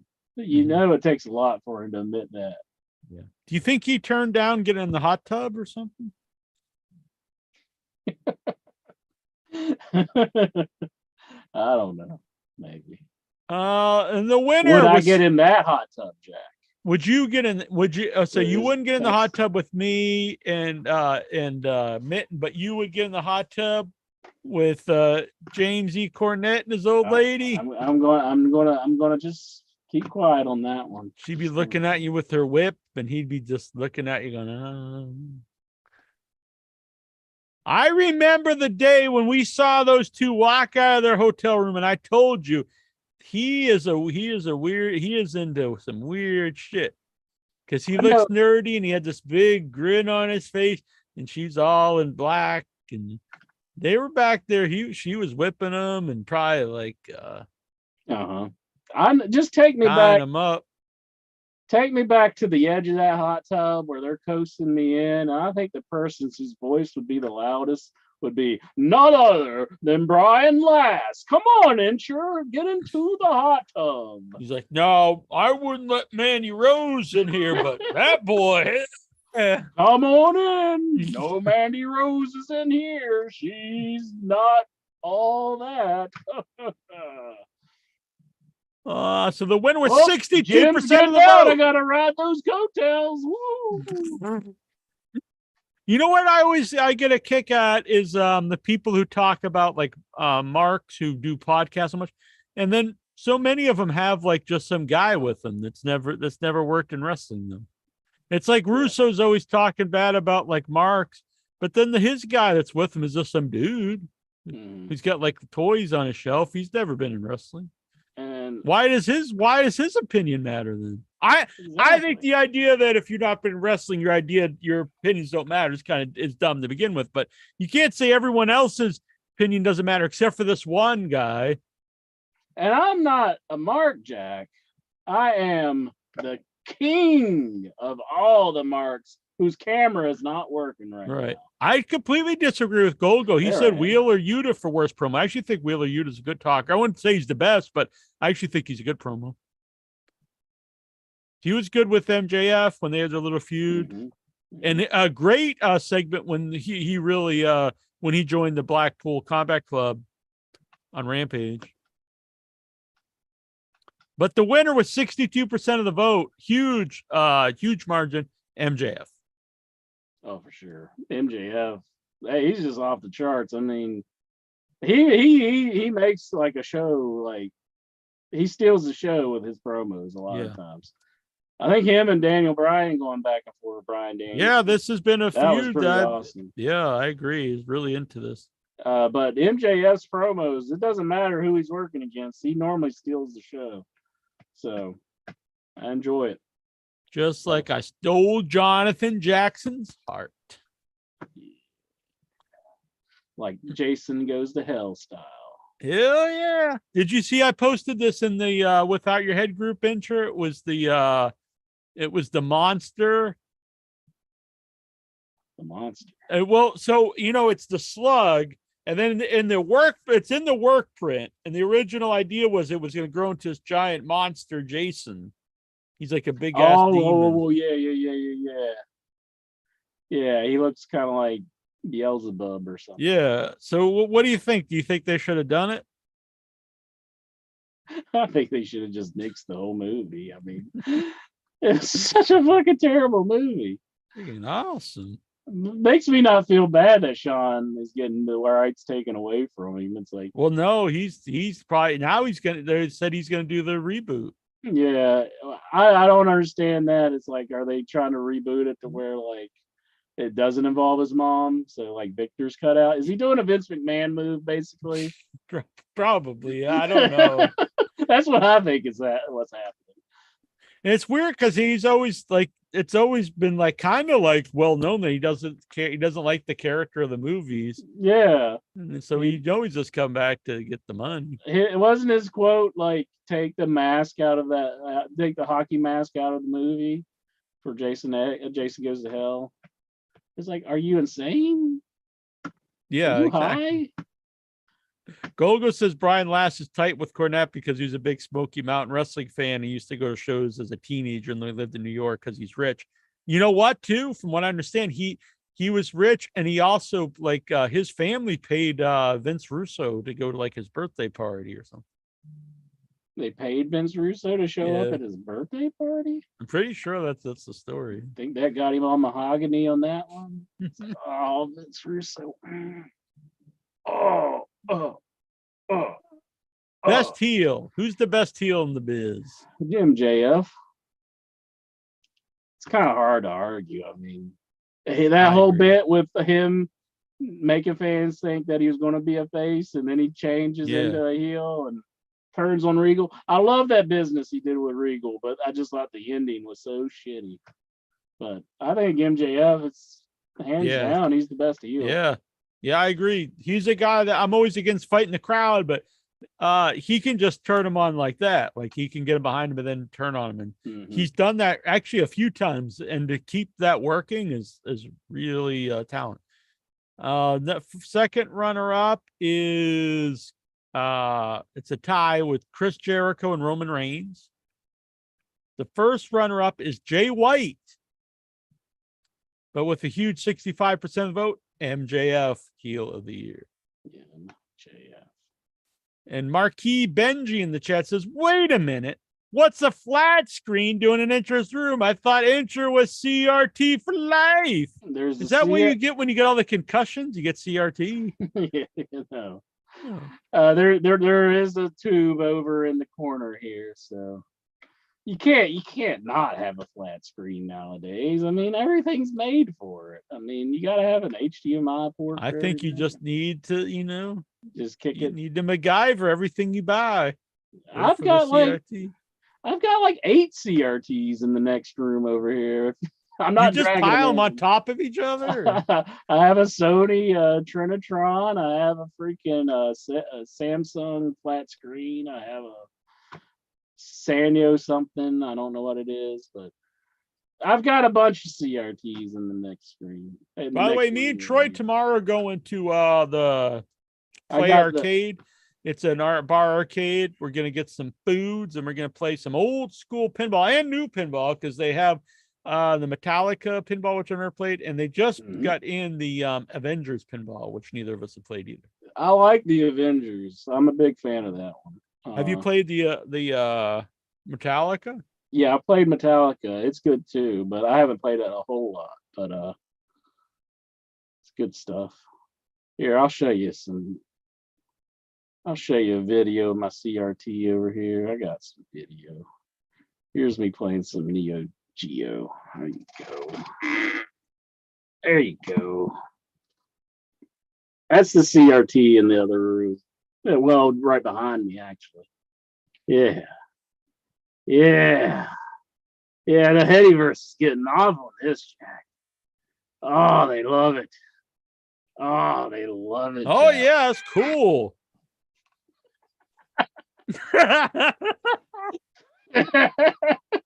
What? I'm being serious here. What? I thought it was, pretty rocking. All right. So best CRT and no. Best baby face of the year. Uh-oh, I gotta get back to where I was. Marquis says that looks like one of those TV VCR combos. Well, on the bottom of the CRT, there is a VCR DVD combo deal. Best baby face. Best baby face. I'm going with Ricky Starks, the man of money. Gets the fans into him. I'm a big Ricky Starks guy. I'm going to go with Darby Allin. That's my second choice. Is the best baby face of the year. It's a hard thing to be a baby face nowadays. I agree. Second place runner-up, Sami Zayn. First runner-up, Hook. And I like Hook. The winner of the year for the best good guy is Intra's boy, Cody Rhodes. Let's just go to the next award. The next award is I Hate That Dude. Guess who my choice is? Cody Rhodes. Fuck Cody Rhodes. If Cornette was on here, he'd just pull out a list. It'd be like Dean Malenko's list or Jericho, and he was the man of a. And every 10 ones, it'd be it would be Kenny Omega over and over. Like he stole all your dot matrix paper, and he's just going through all of it. He's just has a whole pile in the room by the time he's done. Golgo says Sting was his best baby face. Sting is best baby face. Yeah, and Mark, he wants to know if your second choice for hating that guy is Matt Morgan. He's not really in the business. Yeah, I haven't seen him in forever. So I picked Riddle. I just cannot stand Riddle. I hate seeing him. Got that goofy look. So the second runner-up is Vince McMahon, which really probably should be the winner. No, that's a good choice. Yeah. First runner-up is The Miz. And the winner, I kind of feel like he wins it every year, Baron Corbin. I can't disagree. I just don't watch WWE much to ever see him anymore, which I do not miss seeing him. Seems like he's got a bigger spot on the show ever since Vince came back. I don't think that's a coincidence. That's another guy I've never understood. What do they see in that guy so much? He's not really terrible, but he's not good at anything. He doesn't really look very good. He's not that big. He's not in that good a shape. He's not a bad talker. Everyone says he's a good talker. His matches are just there. He just seems like a guy. Yeah.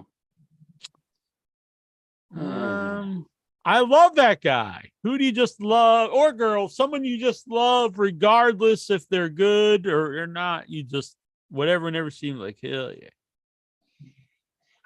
My pick was CM Punk for me. That's my boy, CM Punk. My pick was Sami Zayn. I love him in the bloodline. He's good stuff. I loved him beforehand. He did kind of get on my nerves when he's just coming out and doing the dancing thing, but they made that into a bit. I think I was onto something where he's dancing like an obnoxious asshole. But I love him. Marquis Decide, he says, can we put Teddy Hart in the In Your Head Hall of Fame? We have to wait and see. We'll get to those here in a minute. The Headyverse, so they pick number 2, the second runner-up, Danhausen. Okay. The first runner-up, CM Punk. And the winner of I Love That Guy is Kenny Omega. Hell yeah. I like Kenny Omega. He's good. He is good. Worst wrestler of the year. Who's just the dirt worst shit wrestler? Oh, Russ, I'm beating a dead horse, but Marina Shafir. I'm sorry. I feel bad. I probably shouldn't have picked her so much. I'm sorry, Marina. I'm an asshole. Sorry. I'm picking a Almost. This Almost guy sucks. Yeah. He's almost as a good wrestler. Or? No, he's not. He's almost a wrestler, maybe. The second runner-up, Marina Shafir. Yeah. First runner-up, Roman Reigns. Roman Reigns? Yeah. I mean, if you don't like his character, yeah, I can't really get behind that. I think that's foolish. And I feel bad that he's won a lot of things here, but the worst rest of the year goes to Ric Flair. Ric Flair. Yeah. Oh my god. See, man, you should have just stayed retired. You're winning all these headies for most embarrassing and worst wrestler. I hope he doesn't hear this. If he's watching this intro, he's just sitting there just bawling his eyes out. It can't feel good. Can't feel good to be faring so poorly in the headies.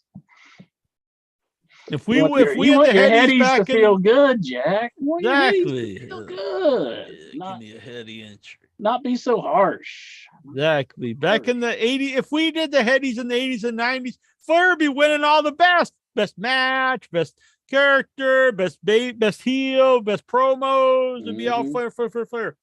Now he's winning most embarrassing and retire, and he's a piece of shit of the year. Jesus.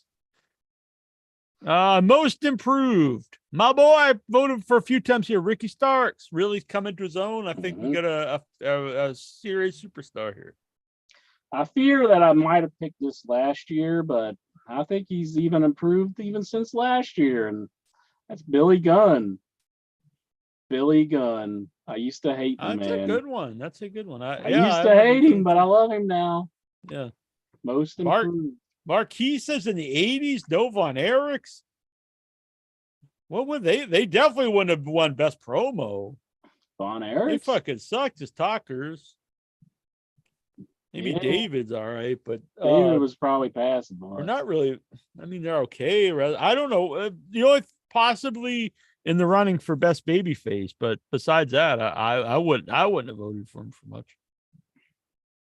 So anyway, second runner-up Sting for most improved, which I think is pretty awesome. First runner-up Daniel Garcia. That's well warranted, I think. And the winner for most improved in the headies is Sami Zayn. Sami Zayn. I think Sammy's always been good. It just hasn't been showcased. Hasn't been showcased very well. Gogo says Karen Jarrett will always be Intra's number one gal. He's trying to get her a job, I bet. He's trying to get her some of the AEW money. Slap nuts. Where were we here? But most You want me to improved. get it? Best newcomer. My favorite newcomer of the year. I know he's been trolling away on NXT for a while, but Solo Sikoa, I picked him. It's the best newcomer for 2022. I like Solo. I didn't know who to pick. I picked Action Andretti just because I couldn't really think of anyone that I've seen for the first time this year. Mm-hmm. Second runner-up is Logan Paul. Logan Paul. The first run done some terrible things though recently. I don't know. I thought he was in the news about some crazy. Oh thing. no, I think that's it. Andrew Tate. I'm Maybe not Logan even- Paul even too. I who don't it know. is. I know Andrew Tate was arrested for trafficking women. Yowza. Human trafficking. First runner-up, it was also the winner last year for best newcomer, and that is Braun Breaker. Or maybe Hook won last year and Braun might either Braun won last year or was first runner-up again. So 2 years in a row for They Rookie of the Year. need to get him off NXT so I can actually see some of this stuff. And the winner was not a lot of votes, 16% vote. Solo Sakai, whatever his name is. I like him. He's a good addition to the bloodline. I like it because he plays off well with the Usos. He's kind of like the more serious guy. I dig him. David Hadley says Sami Zayn most improved. That's saying Sami wasn't good a year ago. He's always been good. Not necessarily. Most improved just means you've been improved. You could be good and just better. It doesn't say you sucked and now you're good. It just means you've actually improved. Bruce Briscoe Intra is the most improved. I'm the most improved. Gogo says Danhausen for best newcomer, since most people never saw him in Ring of Honor. That's could be. That's a good one. And Vic Schiavone, says Logan Paul got my vote. See, Vic's all about him because his I don't want to get too vulgar here, but his daughter is a fan. No. I watched some video saying like he was a piece of garbage, and I started watching the video. I was like, do I really even care? And I just stopped. Yeah, I don't know. Maybe he is. I have no idea. Well, the guy, the dude that I was watching, it was Rich from Review Tech, and he was pitching about him for something. And I was just like, I don't even really care. Whatever, Rich. I don't care. Don't be mean to Rich. Rich is a good man. You love Rich? Mm-hmm. Hell yeah. Let's give him an award. Richie Rich getting ahead here. Yeah. Give him a little heady. Non-wrestler. Who's the best non-wrestler, such as managers, valet, general manager, backstage announcers, etc.? Best. Oh, this is a good one, actually. Bruce Briscoe. I probably would have picked this if I would have thought about it. Best newcomer, Takashita. That's a very good choice. Oh, yeah. I would have picked that if I would have thought of that. That's a good one. Billy Gunn. I picked best non-wrestler. I guess he does wrestle at con, but I picked Billy Gunn. I agree. That's who I picked as well. Oh, we're in agreement. Mm-hmm. Best non-wrestler. Ballet, GM, backstage announcer, etc. Huge. I'm a big. This is the best the most entertaining I've ever seen Billy Gunn. For sure. In fact, I would be an advocate to use him more. I think he's good. Mm-hmm. The Headyverse has spoken though. Second runner-up, and it wasn't just from Steven from Butler. There's a few more perverts out there. Kathy Kelly. What? Oh my goodness. The Headies are getting horny this year. They are. First runner-up, William Regal. He kind of lost me with that last promo. I liked him up until then. I agree. Lost me. And the winner, I think he's like the perennial winner in the awards. He's been winning it, I think, almost every year we've done this. Paul Heyman. And I agree with Marquis. Regal is another turncoat. I agree with that. Bruce Briscoe, Don Callis is the best. I actually really like Don Callis too, but he wasn't on too much this year. I don't think. This Kathy Kelly isn't related to David Kelly, is she? Is she related to Kelly Kelly? Maybe she's related to Kelly Kelly. Don't know much about her. Don't know much about her. Neither does Steven. He sees her and pants drops to his ankles. I'm going to do a Brian Last on this one and go, oh, she's all right. I kind of actually agree, but I didn't want to be. What's that? She has an OnlyFans? Oh. Commentator of the year, play-by-play or color. I went with someone who I was not a fan of when he first came on, and he started to grow on me, and I think he's actually the best commentator in wrestling right now, and that is Excalibur. Excalibur, he is improved. Good man. Color commentator, I like him. I went with Tony Schiavone again because I like Tony Schiavone. I do think the AEW commentating team has been kind of downgraded a bit from the years past. I do think they need to kind of step it up a little bit. That's why I picked Excalibur, though. I think without Excalibur there, I don't know. He does kind of keep them kind together. Of a negative, I think. He does kind of keep them, on the same page. I mean, I've never been a fan of Taz on commentary, and I'm still not. That's it. That's another one that he's not as bad as Stokely Hathaway, but I'm always just befuddled why so many people think he's such a good commentator. He just laughs at his bad jokes, and I've never liked him at all as a commentator. Jonathan Jackson says, we all know the correct answer is the Michael Cole. Who's that? Michael Cole? Oh, that's what Jackson says. Jonathan David Jackson. Hadley says Tony Schiavone. I like Tony, but I wouldn't say he's the best, but I like him. I like him. He's very likable. I almost said Ian Riccaboni, but I haven't heard enough of him this year. Well, oddly enough, second runner-up is Ian Riccaboni, who I actually really like too when I've heard him. First runner-up is Tony Schiavone, which I'm a fan of as well. And the winner is Excalibur. Excalibur. Congratulations.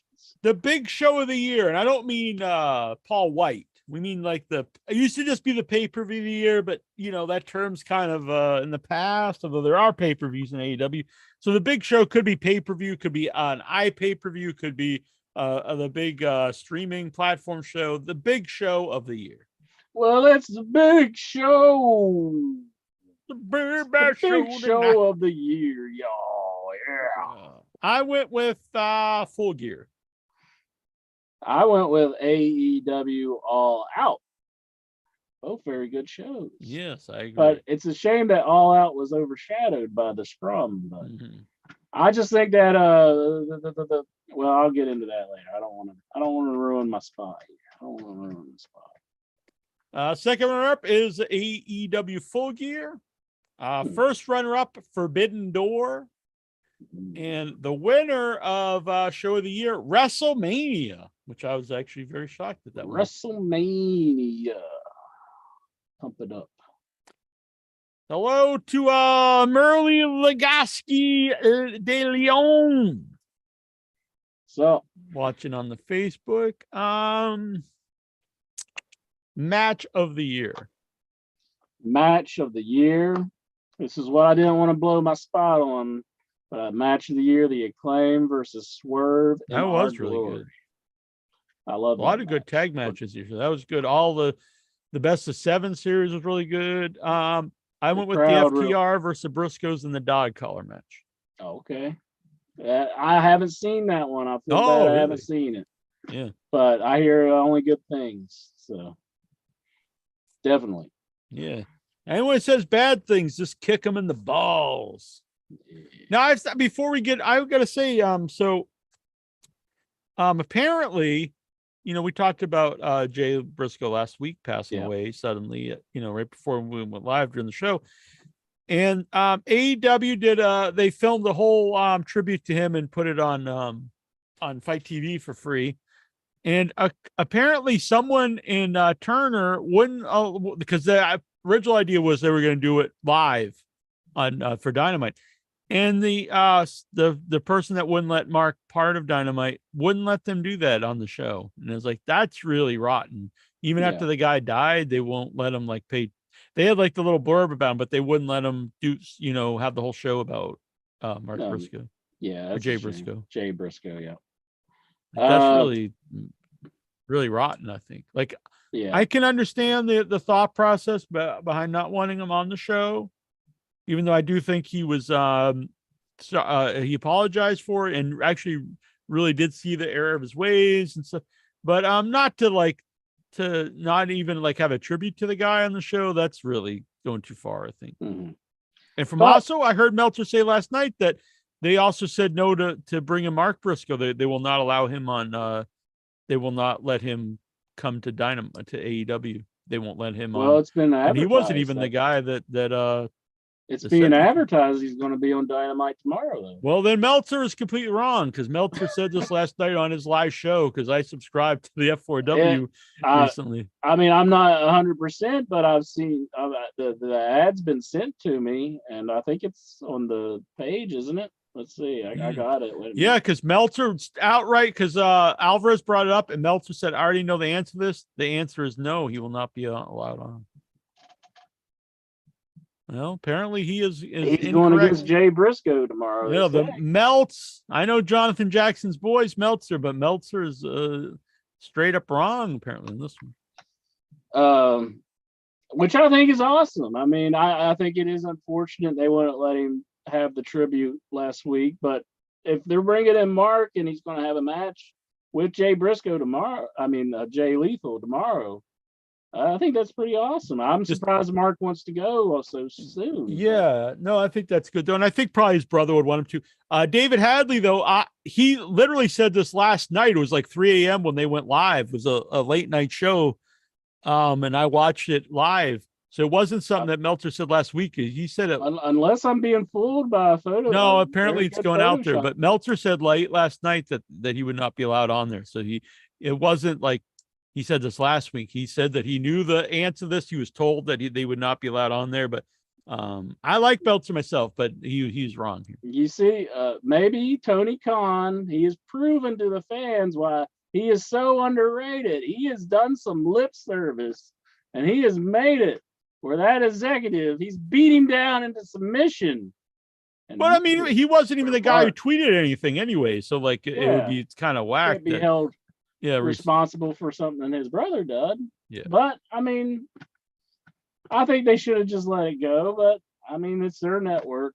I guess they can run it how they want. But I'm glad that they're going to let him on. Yeah, I'm very excited to see that the Jay Lethal and Mark Briscoe match. I think that's pretty awesome. I agree. So the Headies here. The second runner-up for match of the year is Cody Rhodes versus Seth Rollins at Hell in a Cell. What? Who liked that match? I mean, seriously. So his arm was torn off of its bone and he could barely move. I mean, big deal. Screw Cody Rhodes, that turncoat. I don't care if he's out there. And he's all weepy, saying, oh, I can't even go back and watch that match. Why? Go back and watch the fucking match, you dumbass. First runner-up Kevin Owens versus Steve Austin at WrestleMania Night 1. Like, that was very fun, but I can't say it's like match of the year. Yeah. It was very fun, but yeah, I mean, I don't think it's deserving of match of the year. And the winner is FTR versus the Briscoe Brothers dog collar match. Most definitely. Hell yeah. Your favorite person to watch wrestle? My favorite person to watch wrestle. I went with Darby Allin because he always goes all out. I think his dives look great. I fear for the man, but he never disappoints. Jack, we are in agreement. I picked Darby Allin as well for the same reasons that you Very picked. Nice. Yeah, I'm in fear for him when he's out there. You're like, oh my God, please don't kill yourself. But right. He puts together a very entertaining match. Yeah, I'm a big fan. I'm glad he's got the TNT title again. I really got props to him too. That's got to be a really cool moment to be in Muda's last match with him and Sting in Japan. That had to be a really neat moment for him.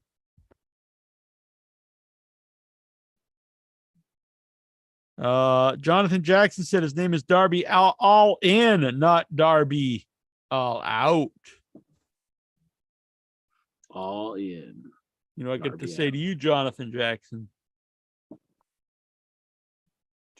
Bow, bow, You have to break those out on the Headys? Oh my goodness. What? Well, I think it's They're they're so mean. classy. They're so mean.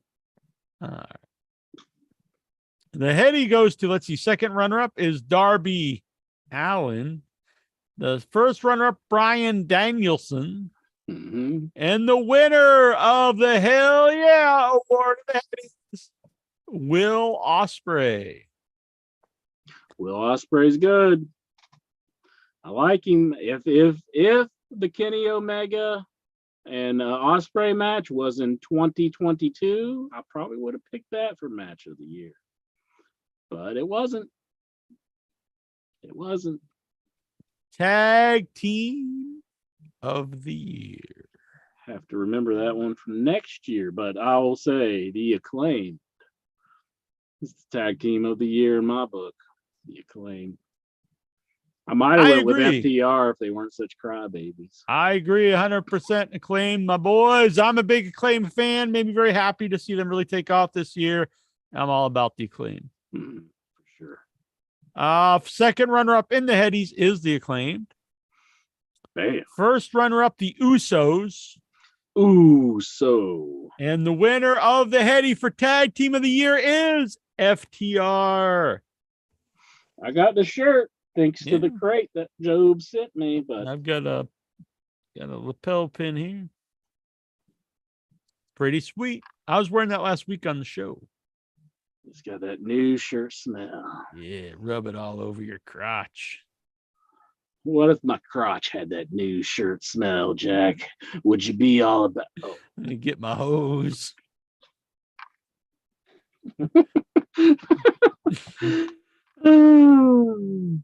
Female wrestler of the year.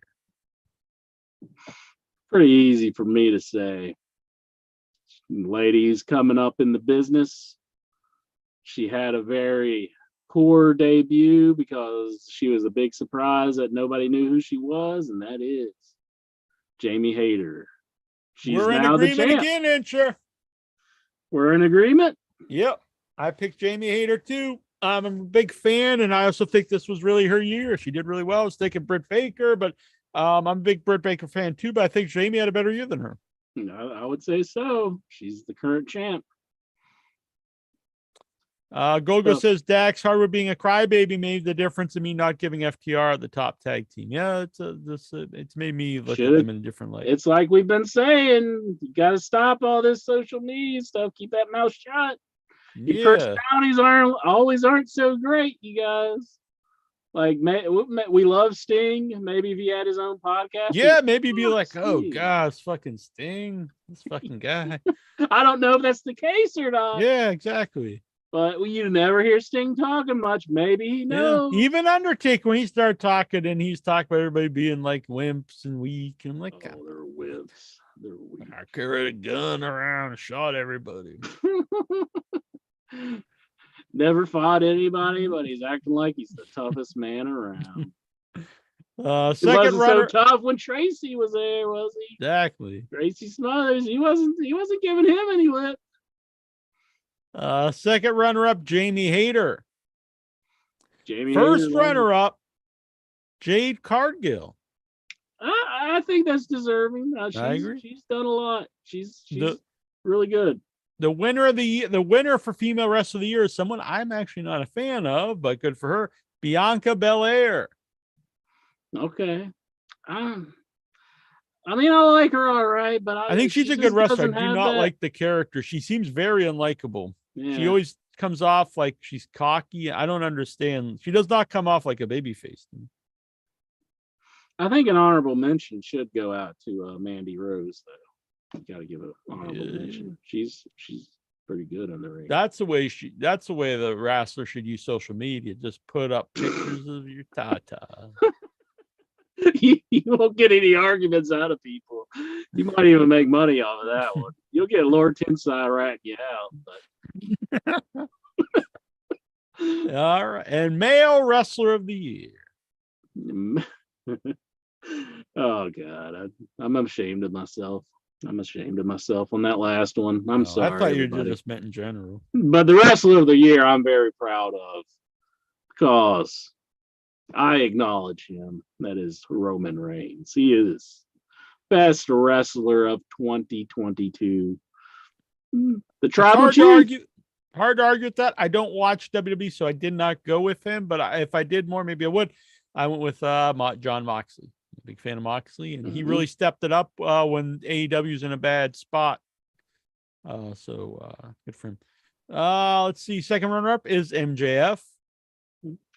Very good. First runner-up is Roman Reigns, and the winner of the Heady for wrestler of the year, John Moxley. Heck yeah. Now it is time, enter what everyone's been waiting for. Let's scroll down this long list. The camera might go all crazy as you scroll because you can't do a damn thing with this new Zoom. Exactly.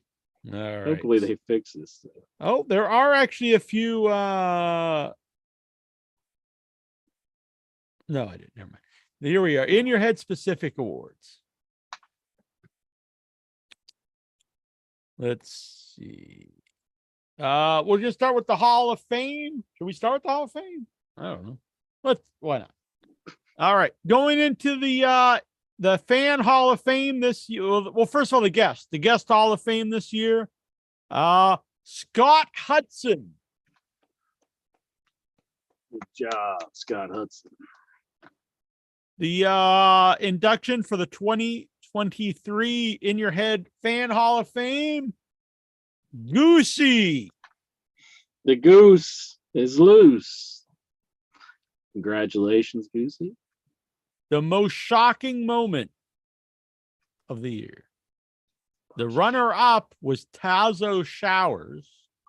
Oh, what could be number one if that was the number two? Number one is Tazo naked after he showered. It was when he did the little streak after he got a. Okay, yeah. Congratulations, Tazo, on that one. Moment of the year. The runner-up is the Keith Elliott Greenberg interview. And if he's listening, I'm sure he'll be happy to know that he was beaten out by one other moment, and that is Tazo being naked.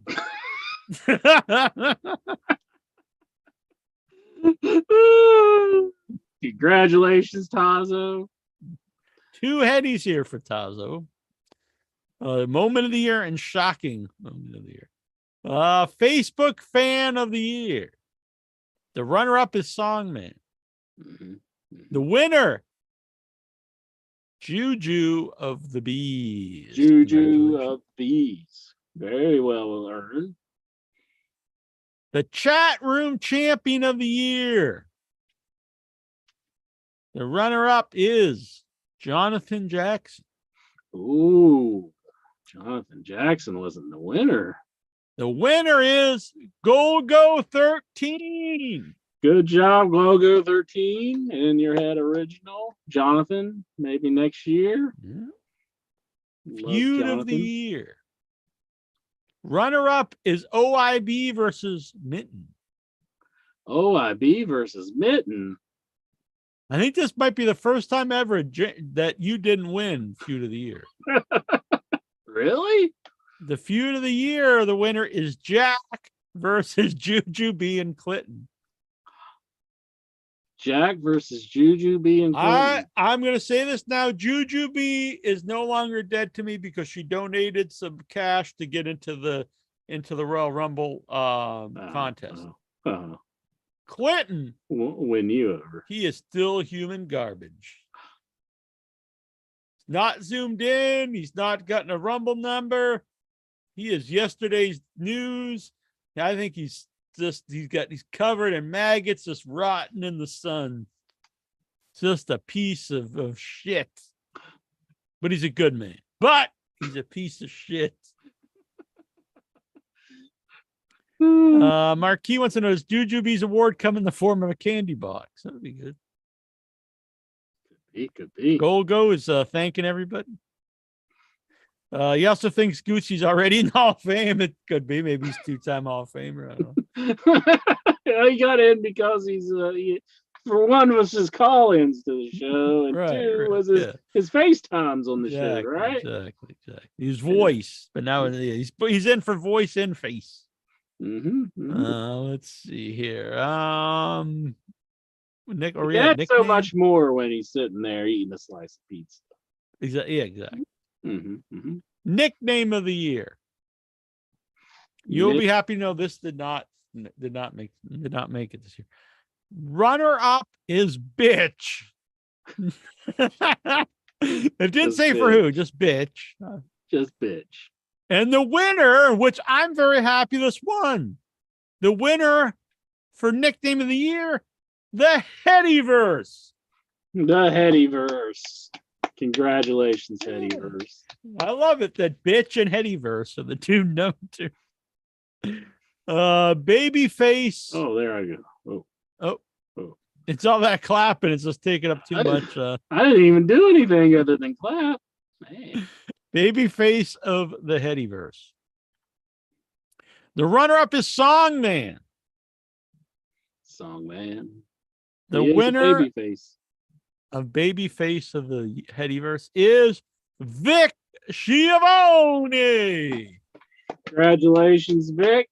Maybe next year's Songman. He's always good. Songman, we love you. Heel of the Headyverse. Now, Incher, I think last year won this, and he's usually in the running. Not this year. Runner-up this year is Jack. I don't know why. I'm a good fucking man, you fucking assholes who voted for me. Fucking kick your fucking balls in. But I did not win. The winner of Heel of the Year, Tazo the Greek. Tazo's cleaning up this year. Yeah. My goodness. Anthony Oberstar says, well-deserved Heady for Vic. A man you simply just can't hate. Oh, see, Oberstar says Goosey's already in the Hall of Fame, but Tony Oberstar's going in this year. I think that's okay. I think that works. Yeah. I had it wrong before. Just pay no attention to what I said about that pizza bit. Shout out to Amber Vines here. Amber, how's it going? Zoomer of the Year. Not Boomer. Not Hey Boomer. This is Zoomer. Runner up, Jonathan Jackson. Jonathan Jackson. That's two runners up for Jonathan Jackson. I know. Is he going to win one? He needs one. The Zoomer of the Year goes to Steven from Toronto. Raw report. I think it's past time for his Raw. We're probably not getting a Raw report tonight. MVP of the Headyverse. It used to be most valuable poster because we had the message board. Now it's just the most valuable person of the Headyverse. The runner-up, the Mighty Lexar. Mighty Lexar. The MVP, most valuable fan with a P. Jonathan Jackson!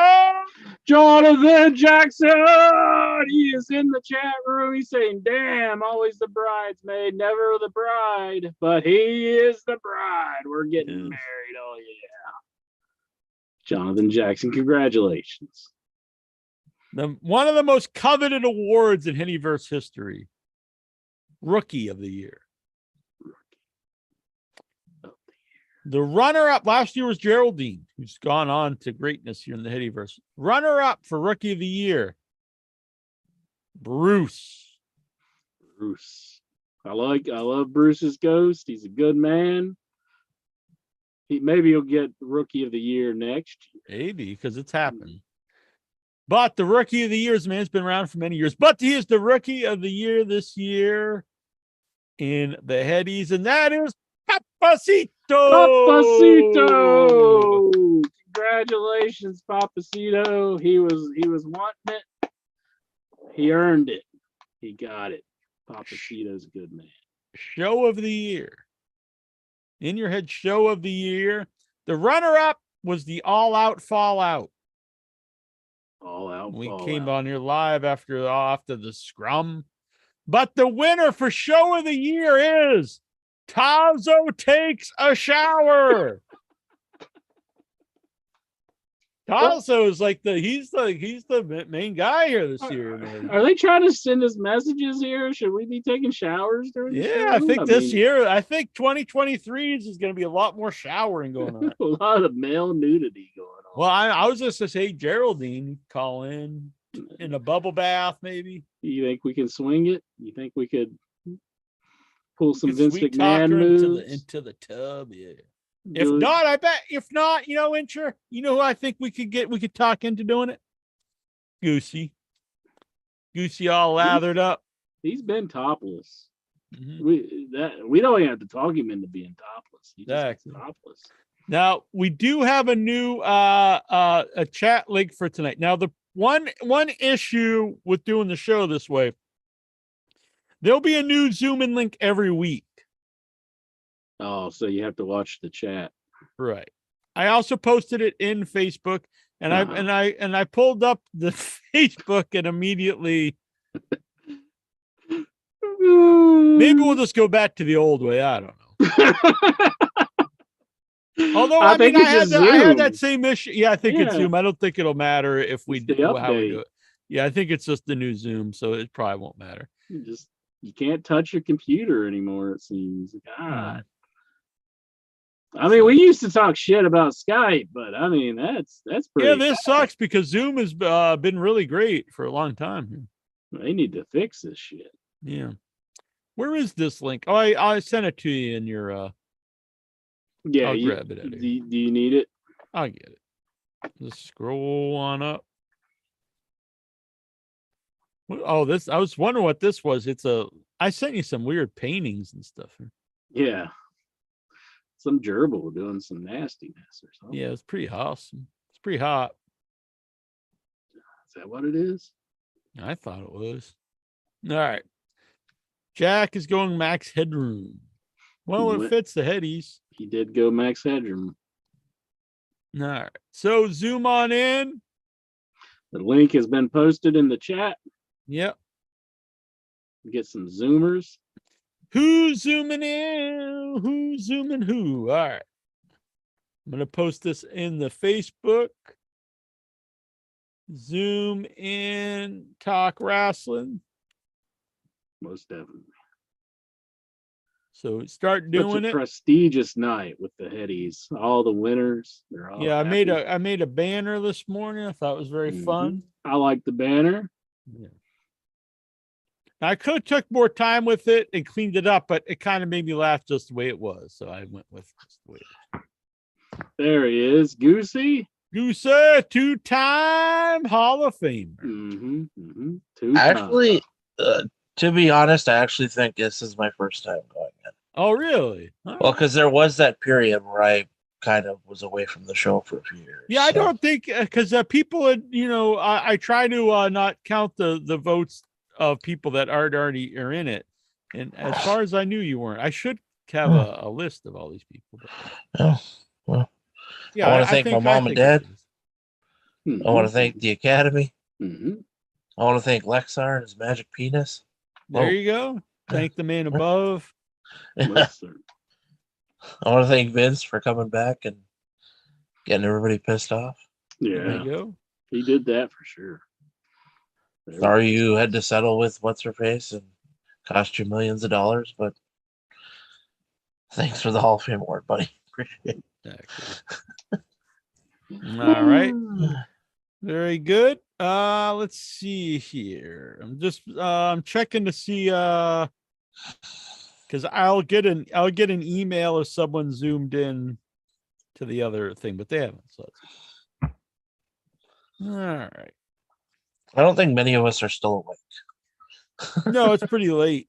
Yeah, we went on with our awards, but it had to be done. It was the year-end Headies. The Headies, it's the Yeah. new tradition.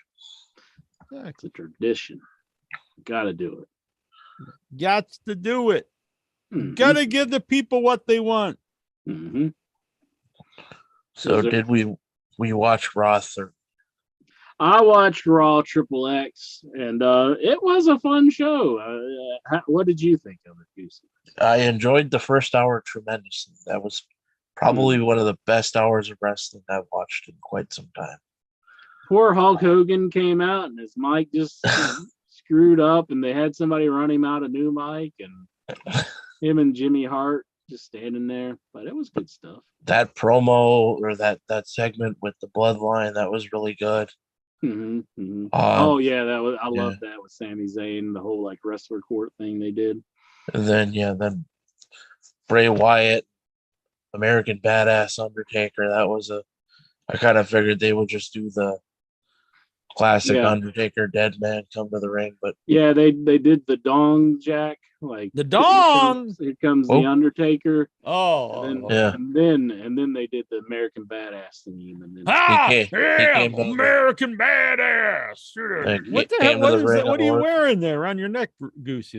Brucey? That's pretty cool.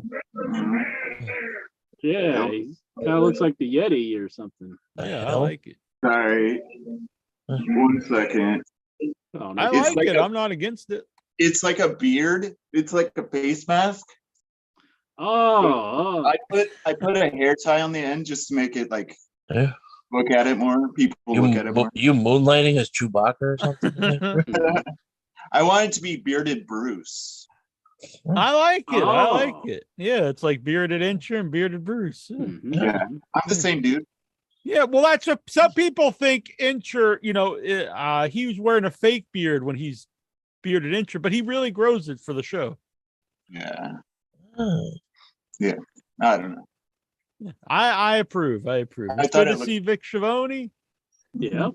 Yeah. So you guys talk about Raw Triple X really quick because I really have to go pee. Oh, I try not to take a break from the show, but I really got to pee this time. I even thought about peeing in this Gatorade bottle, but I didn't think that would be very cool to pee in a bottle during the show. Well, that would get you a Heady for 2024. It probably would. Well, maybe we'll do this. 2023. Just whipped it out live on the earnings. All right, I'll be right back. You guys talk about Raw Triple X. Golgo said Raw Triple X should have had a world title match in the main event.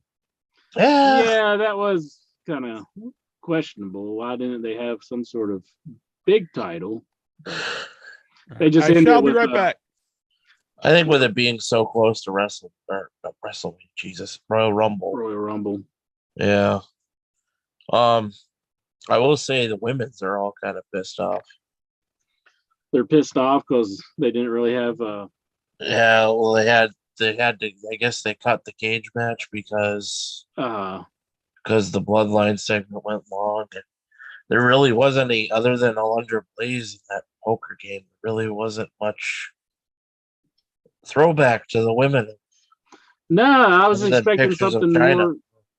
I was expecting more with Alundra Blaze doing something with maybe Bailey or something, but no, she was just in the poker game. Like Michelle McCool came out and said they never even bothered to contact her, which was weird because her husband was on the show, and the Bellas did like some live thing that they were told basically you're not welcome, and so they went to some concert in New York City instead.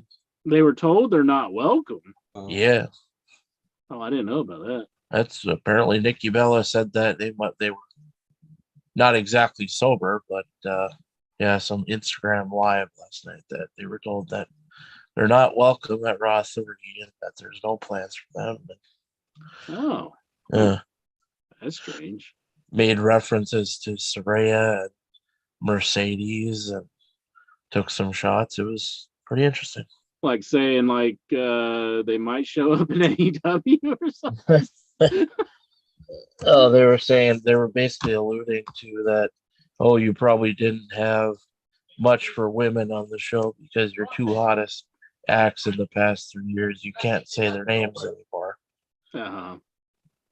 Yeah. So, Like referring to Sasha Banks and yeah. and who was the other one? Paige. Surveyor Page, yeah. Oh, okay. Yeah. There's some bad blood with those girls, I guess. So. Must be. Plus, it's like I don't know.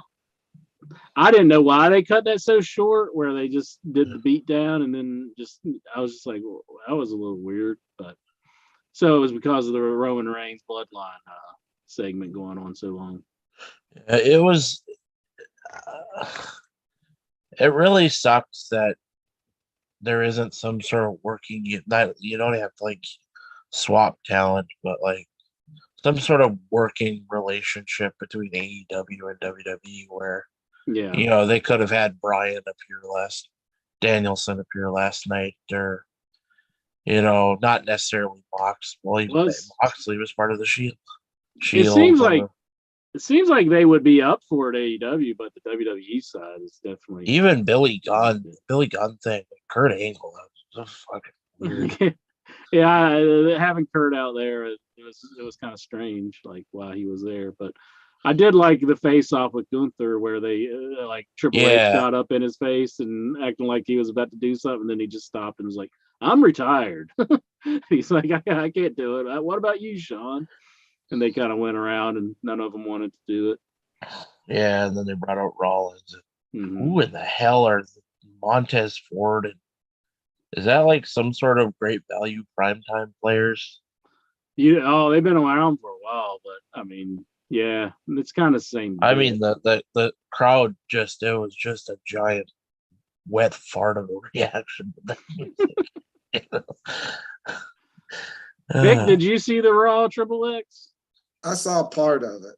Oh, you didn't watch the whole show? I thought it was funny because they had filmed it like an internet thing only, where they had Jerry the King Lawler, and they asked him what was his favorite part that was going to be coming up. He said, "Oh, I'm really looking forward to that cage match," and then it never happened. Bruce's Ghost. Did you see it? No, I didn't see it. I still want to watch it though. Like, yeah. I don't care about spoilers, but yeah, I still need to. I need like to figure out a way to steal watching it, because I'm not gonna pay for like cable right now. Oh, I see. But you got the intranets. Yeah, I could watch it like illegally somehow, but I've been putting that off. But I'm just gonna start doing it because I like fall into this show now. So. I don't think any of us know how to do that here. Yeah. I didn't want to do it, but now I'm going to, just to like keep up with things a little bit more. I will say the Brock. If we saw the end, boy, was Brock Lesnar rushed last night. Yeah, it was like, he comes out. Oh, he F5s him. Oh, he's gone. End of the show. I'm like, what? Yeah, they barely got that show over with before it was all done. But he's a big surprise at the end of the Austin Theory Bobby Lashley match. So. Yeah, that was kind of a strange main event. You would think for Raw 30 they would have like some more prestigious guys like for the main event. Yeah. Well, I don't think Roman works Mondays, so it's must not. They've got to split those titles. It's just, I know they've elevated the United States and the Intercontinental Championship, but they need to split if they're going to either have one title that's defended or split. I was shocked. I think Roman could at least wrestled for the Raw 30. I would think, I was shocked as hell we didn't see Cena. That is shocking. Like, you had him 3 weeks ago for some random throwaway SmackDown show after Christmas, and now he's Maybe there any hardcore, like full penetration? Since it was called Raw Triple X. No. Not on the camera that we know of. Rico and Chuck. Well, if Vince was back, I'm sure there was behind the scenes. Just stay right there. I gotta get the blue chew. That should be the next pay-per-view instead of like uncensored or something. It'd be like WWE NDA. Oh, look at me. There I go. Being- Why do I turn into other people? Whoa. I turn into Goosey and Yeah, you're Dick. like turning into beef. I'm like morphing into everybody. You're like the Thing. Oh, there I am. Like John Carpenter's the Thing. Or like the fucking T2 when they throw him into the big molten metal at the end, and he starts turning into all the people that he was before. Exactly. Not saying I was Vic and Goosey and Bruce's Ghost, but maybe I am. Excuse me. All right. So, should we get to these questions, or did you go around the horn yet? We talked about Raw 30 a little bit. Did anybody else have anything on their minds about the world of professional wrestling? I'd like to know what the Undertaker said to Bray Wyatt.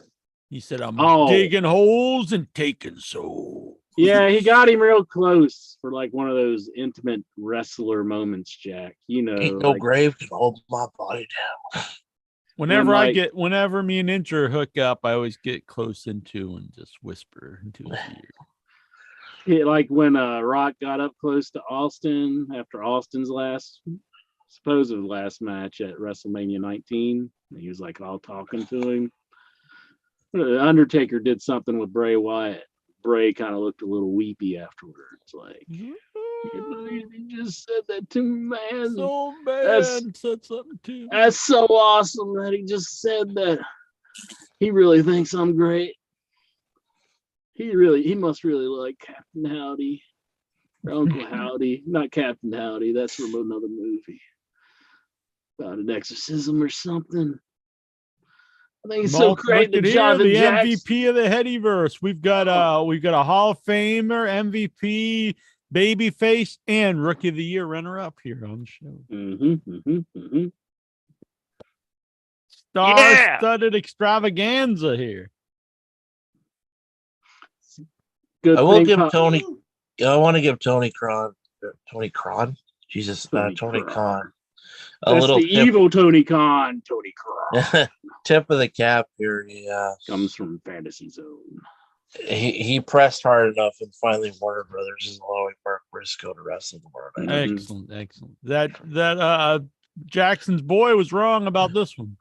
I know what Jay said, tweeted in the past, and what game marriage is pretty fucked up. But yeah, you gotta let bygones be Yeah, guys. especially when it wasn't. I mean, he didn't even say it. It's one thing, you know. Yeah, Mark didn't say it. Yeah. Yeah, the sins of the brother. Sins of the brother. But in Cody Rhodes' case, the sins of the father carries over to the son, if you ask me, because Oh. that Cody Rhodes, he's a no good piece of crap. He's an egg sucking dog. He's just I can't stand him. He just how you He's gonna never be said a bad thing about you.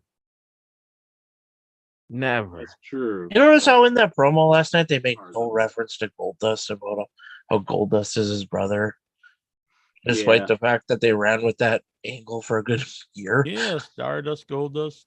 Yeah, and then they had the Dusty and his kids against Legacy, was it? Yeah. They should have Incher's went to still Vince. hoping for a Manu return.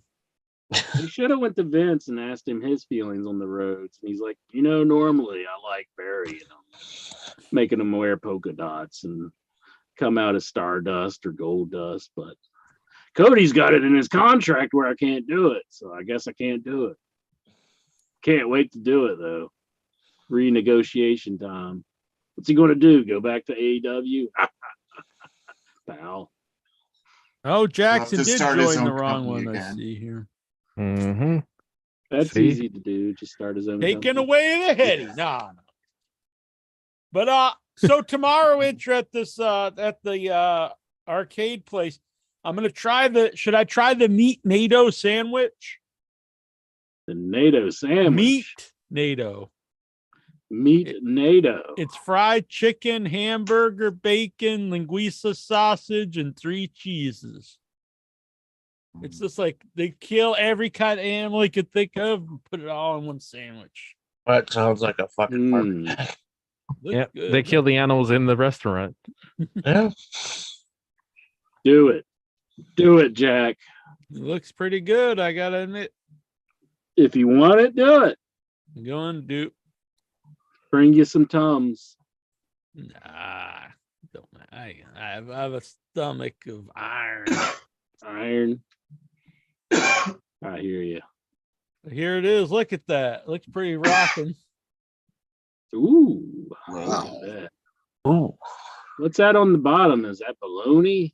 No, that's linguiça. Oh, it needs to be some bologna. Yeah, then they'd really kill every animal. Yeah. Any animal that Just in the covers bologna. good, Yeah. good basis of them. What's linguiça? The Portuguese sausage. You know what? See, I grew up thinking everyone had linguiça because it's a Portuguese sausage, which is big in New Bedford because we have a lot of Portuguese immigrants. And then when I got on social media, I found out, it's not really a thing anywhere. It's just really around here. But yeah, we grew up linguiça as a regular topping on pizza. For any local pizzerias, we'll have a linguiça as topping. Linguiça dogs at fairs. Yeah, linguiça. I'm a big fan of linguiça. That's I cool. didn't know about that. Good. It's a sausage. It's got a lot of paprika and it's very red. So looky there. Rookie of the year. It's the rookie of the year, Papacito. Papacito. Papacito. Good job. What's up, Goosey? What's up, Jack?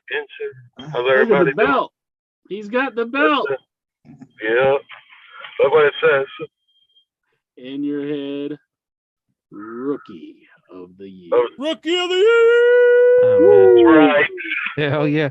Does that mean you have to defend that next year? Yeah. Yeah, I have to push out the next rookie. Al's coming for you. Oh, don't push him out. That's We're gonna have Al's the big like a freight Papacito train. and Al fighting off. Al doesn't take maybe no Bruce. for an answer. He was runner up Al's- this year. Bruce can try to get Rookie of the Year next year. Mm. There's no rules here in the Headies. Is it like a Yeah. 24/7 Okay, thing? just Jumping write it Bruce. down. Bruce can be rookie of the year next year. Yeah. I'll try really hard though. Clinton won it like 3 years in a row before he died in my eyes. Damn. That's hilarious. Okay, Oh, I got something man. to look forward to. What, Clinton dying? Oh. Oh, Oh, goodness, Jack. Wow. Goodness. Yeah. We won't be laughing at Incher next time. We'll be pointing at Clinton and just spitting on him. I actually want to buy a poster of Bill Clinton, like for my interesting. house. But it has him wearing sunglasses and like doing like this, like it's just like Bill Clinton. I did the pre-show wearing my. I didn't even realize it, but I was wearing my Baphomet hat. Mm-hmm. I did a pre-show today, Incher. What's the Baphomet? What'd you say? It's the symbol of the Church of Satan. What? What? What are you blaspheming here on our show? You need to cut that out. I was You're wearing going to be it. with Vince McMahon. You're going to be sharing rooms with Vince McMahon. When I if you wore keep it, the that first time I wore it, I was up in Boston, Yeah. and this guy, he started screaming at me. He was like, Boston, it's a Christian town. Boston, the power of Christ we compels. we curb stop Satanists here. Watch Watch your neck, Satanist. I think Jonathan's putting it on. What do you think? Look at him. Oh I man, think- my disc is at 100%. I think he's got. It's I think fake. he's got. He's. I think he caught it off Michael J. Fox. He's Yeah, doing the stanky right now. Man. God, that's all. my dick is at 100%. Wait a minute. What? Oh, that's. I gotta go. No. Uh-uh. What? Oh, that all was awful. all the stuff said tonight and Michael J. Oh, Fox No, is don't what do set that. the man off.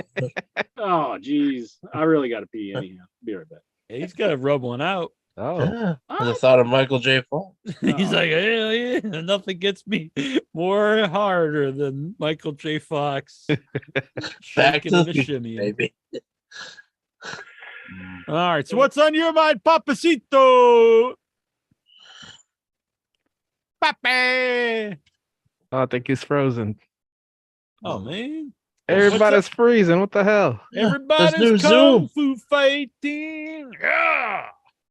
These glasses don't really fit with this hat, so I got to push them way out like this. He's back. There he Oh, there he is. What's on your mind, Papacito? Well, thanks for everyone who voted for me. You know, thanks for letting me penetrate the Headyverse this year. That was. At least you asked for permission. You're not like Vince. Yeah. Oh, I had 3 little points. If you have a minute to talk about. Nope. Yeah. We got Nope. Rookie of the year, get the fuck up show. You're gonna do me like Owl or something? No, he was on for like 3 hours. Yeah, he just took over. Oh my Just god. ask Man. anyway. That's a marathon man right there, bro. I'll put him over because he started reading about the chat, saying he sucks and this and that, and like he won't stop talking over people, and then he kept talking over people. And yeah, I was like, I have faith He in knows Al. I something, think bro. if he returns, I think he's going to be a new man. yeah. We'll see. We're gonna shape Oh. him and you're gonna shape him into I like a him. Headyverse man. He's a good kid. Yeah, he's a good man. No, A he's little patience. energetic. He's like a good guy. Yeah, I know Jackson was trying to slap him around, but I like all his correspondence with local news stations. Like, That's what you got to that's do with the impressive. newbies. You got to haze them. You got to, great. He's got like all the Yeah. local reporters like on You gotta break and shit. him Oh, who's fucking boss? in. Pretty sure Jackson, over you- the phone, on the phone, they were getting him off the line too. He's like, yeah, but what about that? He's like, yeah, kid, we don't want to talk about this. we all gonna get like a bar of soap and and like a And a pillowcase and just Yeah. just Whoa. hold him down and beat him over it. But then he'll be all And right. tickle him. Yeah, tickle him with the Tickle him, sock. there you go. Yeah, it turned out good in the movie there. Well, maybe it's- Yeah. Yeah. He became like president, right? Hand him the Became the soap kingpin. and tell him to drop it. All right. Sounds like someone's popping popcorn I- or something. I kind of like that guy because he's talking like he's on a helicopter, like he's reporting the news. So he's Yeah. like, I think anyone, he fits in. He's very peculiar, so he fits in. I like it. I mean, fuck, we have Lexar on the show. Yeah, Lexar, he couldn't stay up tonight. I think Lexar's anger, he didn't get any awards. Yeah. Could be. He got skunked. Everyone here's old. Like we need like young people. Oh man. What? I think I'm old as Jackson's like, shit. Excuse I'm me? like Jackson- 45. man. Yeah. Jackson's like I'm 17. 44. Nice. Yeah. Yeah, I was just born 3 years ago. Yeah, what the hell? Benjamin Button. But yeah, I like this idea, the heady youth. Oh yeah, pervert the youth. Pervert. Heady youth. Kyle Jack. Whoa. Oh, easy. Yeah, Lexar can take him to the strip club to babysit him. Oh shit. Yeah. All right. What's on? Let's see. What's on? Well, what were your 3 points? oh, number one, I don't know if you guys saw this. That Megan movie is really good. Oh Did yeah, you I'm a guys see big it? fan. I went to see it. I actually ended up seeing it twice. I saw it by myself. Then I went with Annabelle last week. I loved it. Yeah, I'm a big it, fan. it reminded me of it's obviously like nodding to Chucky and things like that, but I think it went to a modern level. Yeah, 'cause Yeah, no, it's really good. It's very self-aware. It's very funny too. And I recommend seeing it with an audience. There's a lot of interact. People are laughing at the right spots. So it was a fun experience. Yeah, that's very true. That like because I work doing some stuff and some projects, and you never know when people are gonna react to it. And everybody was popping at the right time at the theater when I saw it. Unlike if you ever saw the Freddy Krueger reboot, I forgot what it was called. Nightmare on Elm Street. Yeah, the Nightmare reboot. Everybody in the theater was laughing their ass off. Yeah, that movie's This dude- terrible. Yeah. Well, I was my next little point was what do you call it? People are making such a big deal about Stephanie leaving and all this, but nobody's talking about the Tanya Hardy gimmick. She got her leg clipped. Like she had surgery like a couple of days right after. Yeah, I'm not. I don't want to be mean, but I think anyone who thinks she just like decided to go with her kids or because I think you're really fooling yourself. There's. I It think was it's pretty weird. obvious that What are you trying to say? She doesn't love her there's issues family. with her and her. You think Vince clipped her? Is that what you're saying? No. Well, I mean, I don't think he fired her, but I think there's clearly Get out of my issues boardroom. between the two. I think she got home. She's like, "I'm here for you kids." Then one of them ran up and dragon screwed her. Man. Slapped on an ankle lock. That was it. Oh man, that was some crazy stuff. Cause like just like so fast it happened, and she must have been working like days before, you know. And then all of a sudden she's got massive leg surgery. So, the next little quick point is Oh, the Undertaker's bike for the 30th, the Raw 30th. You saw that Yeah. the bike stalled and he couldn't get it to move, and he got hot even before he pulled out You're back because the in. song was playing. Yeah, I remember back in the day, wasn't it when he tried to drag Hogan away on the bike and he just couldn't get it going? Did Remember he when used to punch do the bike? gimmick where he would tie people to the back of his bike and drive away with them? Yeah, sometimes it would work, Yeah. sometimes it would. I think that's what he was telling Bray Wyatt. He was like, Someone should do that as a gimmick, like tie people to the back of their pickup, yeah, and kill him. drive off with. Yeah. I don't know, like Harley Davidson's like don't crank sometimes just because of like how they idle and stuff. Mhm. I'm sure, I don't know, he insists on Harleys or something. Eugene should have rode a big wheel down to the ring. That would have been cool. Usually, I like. What's Jonathan doing now? I'm thinking about getting drugged in the I back of think a he's pickup. possessed by Baphomet. Why are you so against Baphomet? Who, me? You, Oh, I don't know. All right. What did we do all three? yeah. And the last one is real quick. You saw they turned Soraya heel already for no reason. Yeah. No, I not for no reason. It's I think it's actually the right move Really? because the crowd started to turn on the ones that came from the other. I thought I put this over earlier. I think it was the smart decision. Well, I'm not a religious AEW fan. Like I catch it here and there, but I was like, damn, she's been in the company 80-something days and she's already flipped to the other side. I was like, Yeah, because it's not really that they've been wanting to cheer Britt Baker and hate her this whole time. I think it was the right decision. guys, I'm gonna let you go because I have surgery in the morning. Oh, Okay, good luck. well, good luck with that. Yeah, you'll be good. Oh man, was that match against Bruce that bad that now you got to go have surgery? You know who made me sign the NDA, so I can't. Oh, Oh. Ooh. I will say this: I might be getting my hot dog clump. No, playing whoa! Whoa. from 6 inch to foot long. Whoa. I had to get mine reduced. Oh, whatever. Yeah, I have to get ready for surgery, actually, guys. But God bless. Okay. You know, guys, have a good one. You too, Yeah. Papacito. Yeah. Take care. Excellent. Jackie Jones. Did we get Bruce what was on his mind?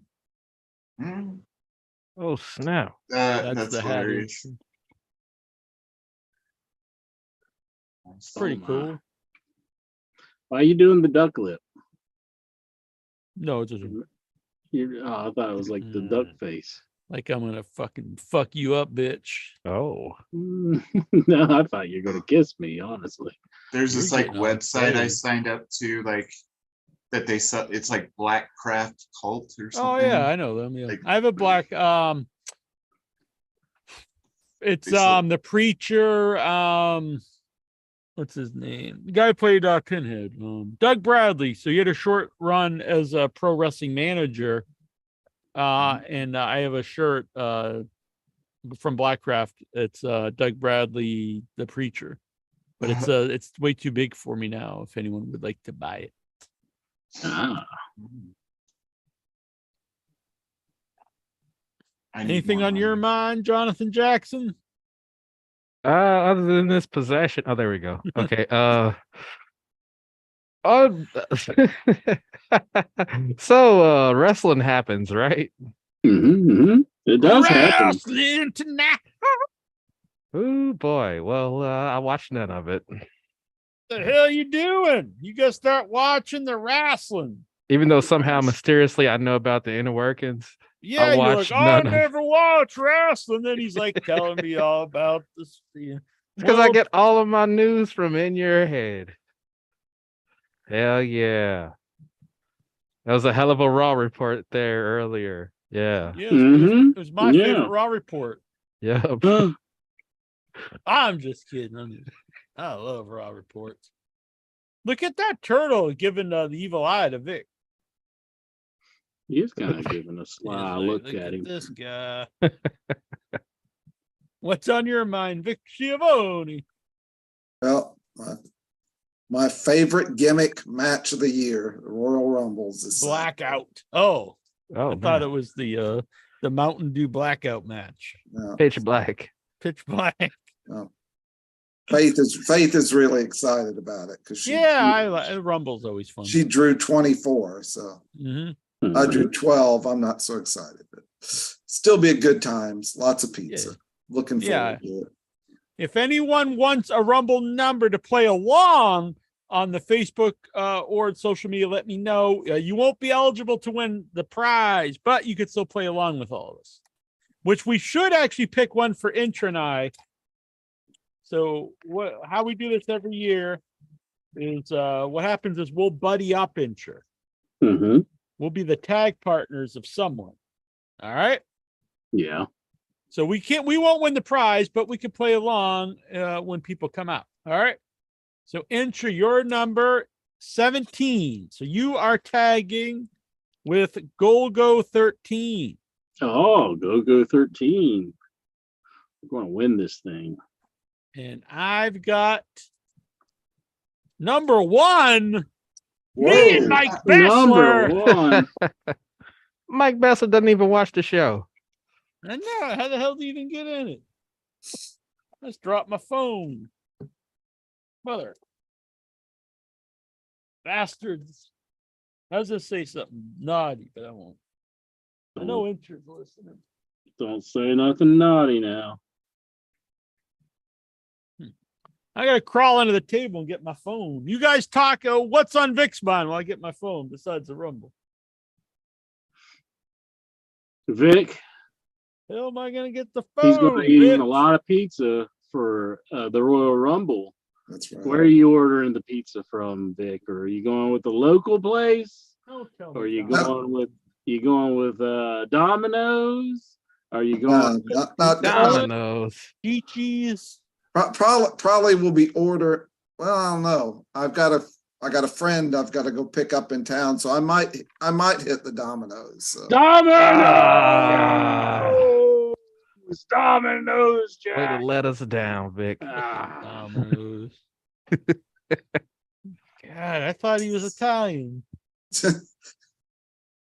All right. He said, not anymore. I'm going with Domino's. Gonna kick him out. It's been a while since I've had Domino's. Well, there isn't a good. I'll be honest. I got a little local snack place. here when I went to go wee wee too. So I was hungry. From under the table? I know. Just a, As much as I hate to, I've got to tap out because I got to be up in 5 hours. all right. Good night. Wanted to get on. Thank everybody for the best baby face award. You're very welcome. What's in? It'll delay my Intra heel doing turn over for another year. So Just playing Candy I'm Crush. ordering stuff for my mom. So anyway, bye. before I forget. At 1 See you, a.m. Vic. She sent it to me during the show, and No. just got to get it over with. All right, we're going to Nikki O'Callahan. I You said want I to- was ordering stuff. What, Domino's? All right. Domino's does sound Who good. wants to know our Royal Rumble prediction? So we have Bianca Belair versus Alexa Bliss. Couldn't care less. Who gives Yeah, a shit? I mean, Bianca Belair versus Alexa Bliss. I think Bianca Belair is going to win, I think the one with her B in the name is gonna win. and that goes on to something else on my prediction that Whoa! Bianca's going to win. HLA. Oh, I'm going with Bianca Belair. I really don't like Alexa Bliss. Roman Reigns defending the title versus Kevin Owens. I'm a big Kevin Owens fan, but I don't think anyone thinks Kevin Owens is taken. wasn't Kevin Owens just on like this big losing streak? That's how you build people to title matches. Amazing. Bray Wyatt versus LA Knight in the Mountain Dew pitch black match. That sounds like total shit. I think Bray Wyatt's going to win. Yeah. Yeah, can you imagine his first match like and he loses to LA Knight That'd be perfect. in the Mountain Dew match? Yeah, Vince McMahon is like booking it. Yeah, Maybe. Yeah, he'll beat him with a they'll selfie. just throw a whole bunch of chairs on him again. They didn't make burn 'em Mountain Dew alive. into nothing else. I know Yeah. they made Sierra Mist into something else. So. Yeah, it's like Uh-huh. swishy or something. I forget. Starry, I think. Yeah, Starry. I saw it. Yeah. What do you mean? They changed Mountain Dew. They don't Oh. spell mountain anymore. They don't spell mountain, they just make it dew. Yeah, it's just MTN Dew. Mountain Oh. Dew. So far they've only announced 7 women in the women's Royal Rumble. Liv Morgan, Candice LeRae, Rhea Ripley, Raquel Rodriguez, Shayna Baszler, Zelina Vega, and Emma. Well, here's my prediction. Even What though is your what? Who do you predict the other 23 will be? I don't feel like doing that. I'm going to predict Alexa Bliss loses her match against Bianca Belair, but she enters the Royal Rumble and wins the match. MTN Dew pitch. Sponsored by Mountain Dew. Mountain Dew, yeah. You should like it, Inter Mountain Dew, because it was originally like made by people in the mountains. Yeehaw! Like my Mountain Dew. I'm going to go with Rhea Ripley. And the men's Royal Rumble, we have a little more entrants, but not everyone. So far, Kofi Kingston, he's definitely taking it. Santos Escobar, Ricochet, Austin Theory, Seth freaking Rollins, Bobby Lashley, Baron Corbin, yes. Oh shit.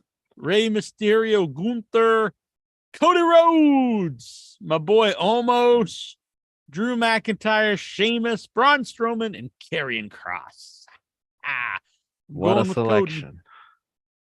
I'm going with Cody as well. I think that's who's going to win. After you just spent 3 hours hating the man, you're like Cody himself.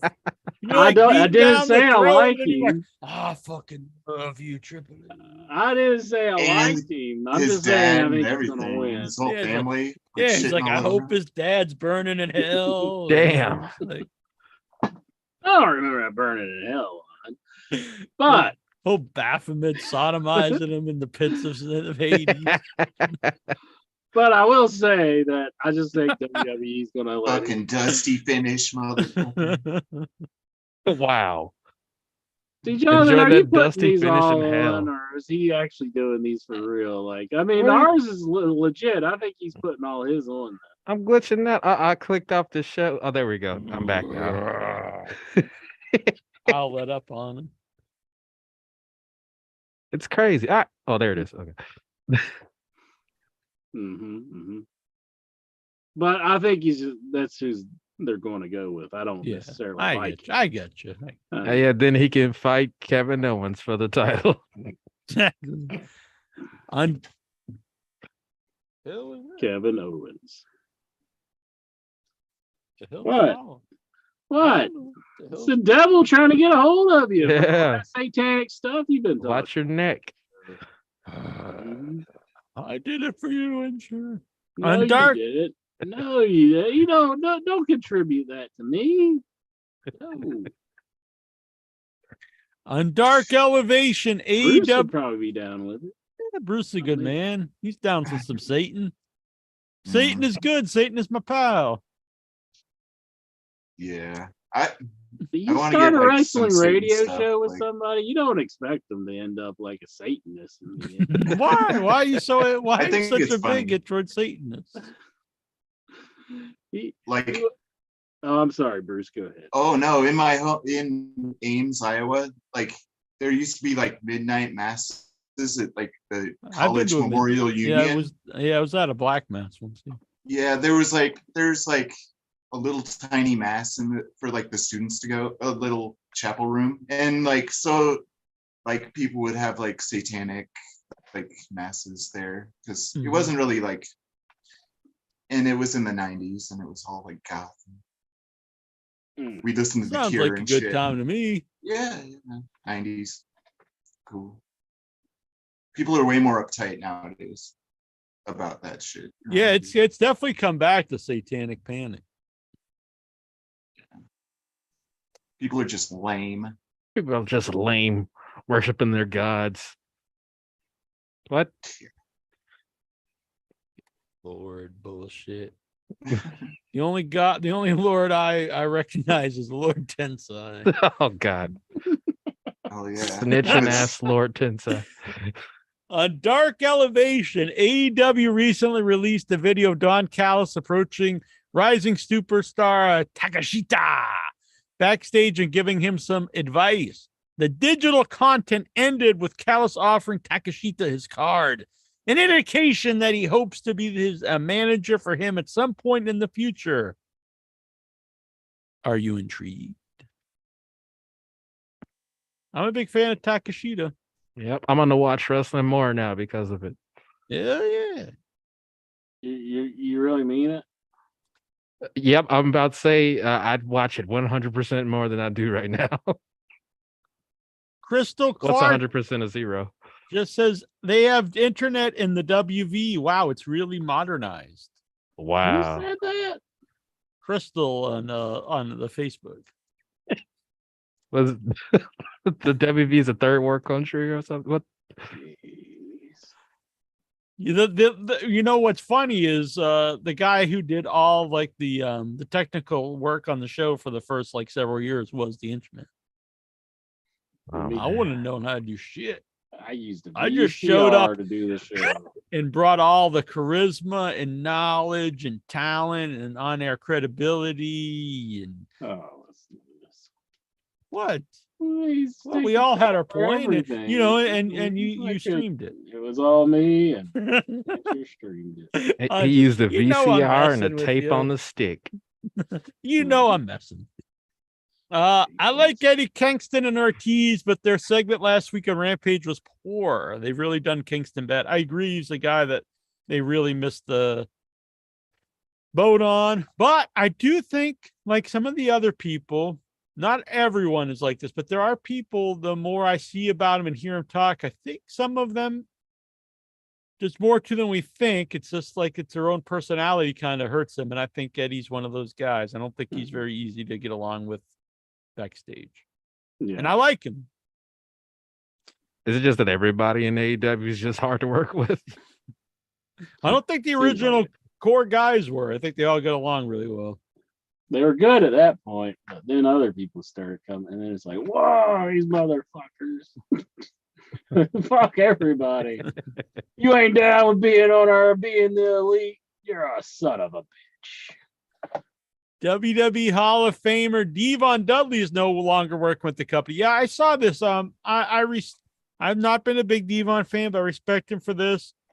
I think they did him really shitty. Not just him, but he gave his word he was gonna like do a convention, and he had already got the okay on it and gave his word he's gonna be there. Then they wouldn't let him do it, and then eventually he quit. So I say good for him. Makes He sense. quit for the convention. Well, I mean, he quit That the was after. company. I think that has to be part of it. They were hinting at like a Dudley run, and I would love to see a final Dudley run. You know, AEW, Impact, whatever. I would like to see it in AEW. Yeah. There's a lot of cool teams you know that's never worked with the Dudleys. It'd be fun. So I've always been a Devon fan. quit to do the convention, and he might be doing an Impact. Well, run? he Is that what you're quit saying? after the convention happened, I think. But I Yeah. do think that was a big part of it. Because he was upset that they didn't let him go to it. Yeah. Yeah, Oh, Devon I see didn't what you're officially give an answer to why, but you Yeah. you just know that has to be one of the reasons. Oh. And I respect that. If I don't go to WCW, there is no attitude era. Kevin Nash said this. Do you agree? Nah. I kind of think you probably would have things would have been different, but I still think it was. No, I don't agree because it was headed that way when he was in WWE. Yeah, if 'Cause he he had was like in- up he- and gone to like New Japan, everything would have still played out except the outsiders thing at WCW. Yeah, because he himself was part of the initial attitude era because they changed his character after the Diesel run didn't work. Remember, and he did the black fist to people, and I think he was even did like flipping off a couple times. So he was part of when that started up, like WCW kicking off, made them go more towards that way, but they were heading that way anyway with the rise of ECW and society itself. Mhm. He was Um, definitely spotlighted a lot more because he went to WCW, and I think he wouldn't have been like as big. Like, I don't know. I think he would have been a big I part of the Attitude Era in WWE if he had stayed in WWF. Yeah, I don't know if he was as 'Cause good I of a remember wrestler distinctly- as like all the other guys like in WWE. They were doing a more realistic version of the Diesel character right before he left. When he was like the anti-hero, and he'd bump fists with anyone who had the black glove on, and Yeah, it was really he went, he's more cartoony as Diesel, and they started to change it up. Eric Bischoff praises Frankie Kazarian for leaving AEW to join Impact Wrestling. Did Kazarian make the right choice? If he really wasn't happy there, I respect anyone leaving if they're not happy. But do I think that's good for his career? No, but I really don't foresee him being anything bigger than he's already is at this point. You're saying it's over for Frankie Kazarian. Yeah, Is that what you're saying? yeah, You've always had your Frankie tried. Kazarian's back on the wall. They and then did he comes try. back and he wins the AEW Tag Team Championship. And he showed you. Well, I wasn't against that. You hated them you winning were the tag all up belts. in arms about this. Joey, You even said it Janela. last week. You I was hated like, it hey, because you wanted the Frankie Lucha Bros Kazarian, to win. That's where it's at. You were crying like a little baby, rolling around on the ground with your rattle and pee in your pants. Don't bring the crying little baby part up again. Jeez, I'm trying to get people to forget about that. Former Raw Women's Champion Nia Jax may be returning to WWE soon. In fact, scheduled for the Royal Rumble. Are you excited? You No. guys be spoiling stuff for me. I was going to be thrilled to see Nia Jax. Yeah. Honestly, I honestly like Nia, so that's fine. I don't care. Fine by me. Just hope the COVID don't come back so she won't be refused and everything. Which is pretty much. I look at things a little differently though, because she was one of the first people when the Vince stuff started to come out, and then they looked back, and she was making these tweets that were in reference to women that were sleeping with Vince. So that is true. But if Vince is back, I don't think they'd bring her back now. I don't know. Yeah. Maybe it's a make goods. Keep Okay, that we'll bring you back. troublemaker out of here. We'll Yeah, bring don't- you back. Just sign the NDA. Exactly. Ring of Sign Honor. the dotted line. That's why he's got to sell the company to pay off all these women. Yeah. Back payments. Ring of Honor World 6. Oh, come on. I like ROH, and I actually like the 6-man titles in AEW, but come on, we don't want multiple 6-man titles. So they're doing it in Ring of Honor too? Yes. Well, they Brian already had Cage- it in Ring of Honor. It's not like, it Yeah, wasn't but when you around. have one already in the company and you don't even have an actual show yet, like just don't bring attention to him, I say. Oh man, just go sit in that corner there. Brian Cage will reportedly see his AEW contract expire soon. I'm sure he's a nice guy, but I just say let him go. He's a machine. He watches his contract expire. I'll just sign him to ROH like Cabana. Mhm. Yeah. Then they'll blame it on CM Punk. Exactly. Go feed that to the Melts. That was some too. I heard Melts talking because people have said like Dax, saying that Punk is open to talk to everyone and Punk has hinted about coming back. And Meltzer just straight up said, "Oh, well, that's not happening. Those guys won't talk to him." How would he know that unless those guys are telling him? They literally talk to him every day. He knows so- everything. Yeah, he can say all he wants that they're not telling stuff, but they have to. There's no way he would know that unless they told him. I basically think that the Bucks are the ones. Bucks that crew probably talks to Dave, and like maybe Yeah. Tony isn't as open as talking to Dave all the time. And Yeah, Tony, then he gets Cutler. mad about that because he's like, he's like when I don't know. I don't think the guy who runs the company should go tell him everything. Maybe some stuff within reason, not be like, never talk to the guy if you want something, but you shouldn't go tell him all the details of what's going on. yeah, gotta keep some stuff under your vest. Yeah, he'll just goes. He's a spoil and minch machine. Ring of Honor Worlds. We did that one. Sorry. A new report from Fightful Select notes that Cage's current AEW contract is set to expire in a matter of weeks. I don't care. Matt Cardona trademarks woo woo woo, it, and Zack Ryder. What does this mean? What a loser. Woo woo woo! I actually pulled that shirt out and I almost wore it on the show tonight.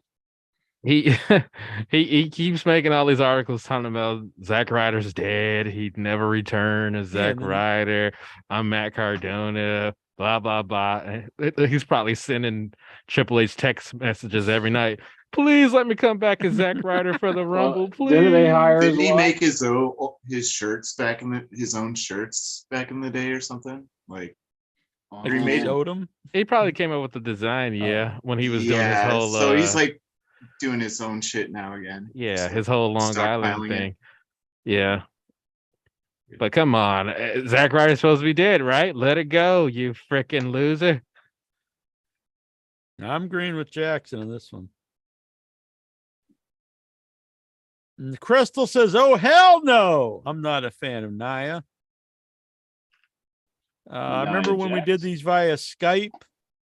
Yeah, well, now we're on Zoom. So as Crystal get on Zoom, you can zoom into the show. Zoom on in. Yeah, we remember Crystal in Denver, of course. I thought that The Rock was going to save Sami Zayn last night. Nope. No Rocky. They have only announced 15 out of the 30 men in the Rumble. I hope the others are not jobbers like Mustafa Ali. I agree. That's what brings the Rumble down to me when they just have a bunch of, it's like, here comes Ivar. That's what it's gonna be. It's gonna be the Viking Raiders coming out. Yeah, it's like fucking the Street Profits are gonna come out. New Day. Well, the Viking Raiders are really like overblown right now. Just like too much. Like, is Mace still around? No. Yeah, he's in the maximum male models. Oh, Marseille. Marseille. It's all of them are gonna come out. It's gonna be amazing. Have the Viking Raiders won a match since they did the whole thing with the Valhalla? I think they did. Yeah, I think they were on SmackDown a few weeks ago and they won one. I think they beat New Day actually. They should do a Rainbow Bridge. Or one of them beat one of the New Day, I think. Are Vikings woke since they had the Rainbow Bridge? Oh, I don't know. I don't think so. I really don't know. Should the newly signed WWE wrestlers brought back fear for their jobs? Should he worded this wrong, but so the people that were brought back recently, should they fear for their job that Vince is back? I'd say yes. Most certainly, yeah. Like Karrion Kross said, no one is afraid for their job. Yeah. And you could take anyone who, all that is, completely their real thoughts, because they wouldn't dare, they wouldn't go online and say something else. Jonathan, mine was real. What mine was too. What? It had like my cheek was fluttering or something. That was weird. Yeah, your face was trying to fly away. What was that all about? What if after the show you turn off and you look in the mirror and it's still doing that? That'd be awful crazy. I'd have to call up the witch doctor and say, "What'd you do to me?" It's because that damn Jack was blaspheming on the show, wasn't it? That's why you forsaken me. Look at him. Using his Satan powers. Satan is good. Satan is my pal. Oh no! Don't make it your pal. I don't know why you got what do you have against Satan? What do I have against Satan? Is that a real question? Yeah. Just tell him you got a gun against him. That's what you got. What do you ever do to you? Seems like a good guy. When I was a teenage, in middle school, I drew up like a little comic that was Billy and Satan. I called it, and it was Satan and this little kid. And it's like, hey, Right, sounds like a good time. hey, Billy, go and kill these people. Okay, it's Satan. And, Did you I get locked up or something? No, For blaspheming against Satan. No. it was all in fun. No, I like it. I'm all about it. I was 13 in school. I think we got to get intro to start loving Satan. No. Open his heart to Satan. No. What about that intro? What's the matter with you? What is this stuff? What? What is this stuff with you? What is this? I Good raised you time. better than that, Jack. I raised you better than that. Now you know Intratazo wasn't the crazy one. Yep. Victor Nash in the chat. Hello, guys. What's your thoughts on Warner Brothers Disney changing their stripes and now allowing Mark Briscoe to appear in Dynamite from now on? I'm all about it. I think it's crazy not to, especially when he's not even the guy and his brother's dead. So to me, it's a no-brainer. It's nice, I mean, Hope they do let something. him have a match. Yeah. WWE are in talks to bring back Paul Ellering and the AOP. Yeah, I heard about that too. Paul Ellring's so old. Oh, yeah, come on, Triple H. You don't have to bring back everyone that's ever been let go. There's some guys we don't need back. I They're like Paul Ellering with AOP, but I don't like AOP by themselves. I don't like it. I like Paul Ellering. I like him too. They were he was reading the Wall Street Journal back in the day, with the Road Warriors. I always hated him with the Road Warriors. I mean, I thought he added nothing. I thought he just took away from them. You got these two big badass dudes, and they got this stupid bald guy reading the newspaper. Very ironic. What do you got against bald people? He's these crazy guys with this really intelligent man. He wasn't even a good talker. Hawk's a much better talker. He's just there because they can't read. He's just giving them the headline. Probably.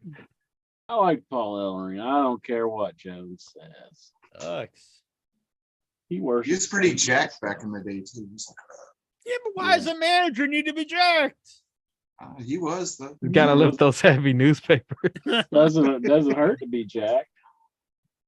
He's got to defend himself against all Jack their this, drug I'm sure. dealers. Oh, that damn. he's buying all the drugs for.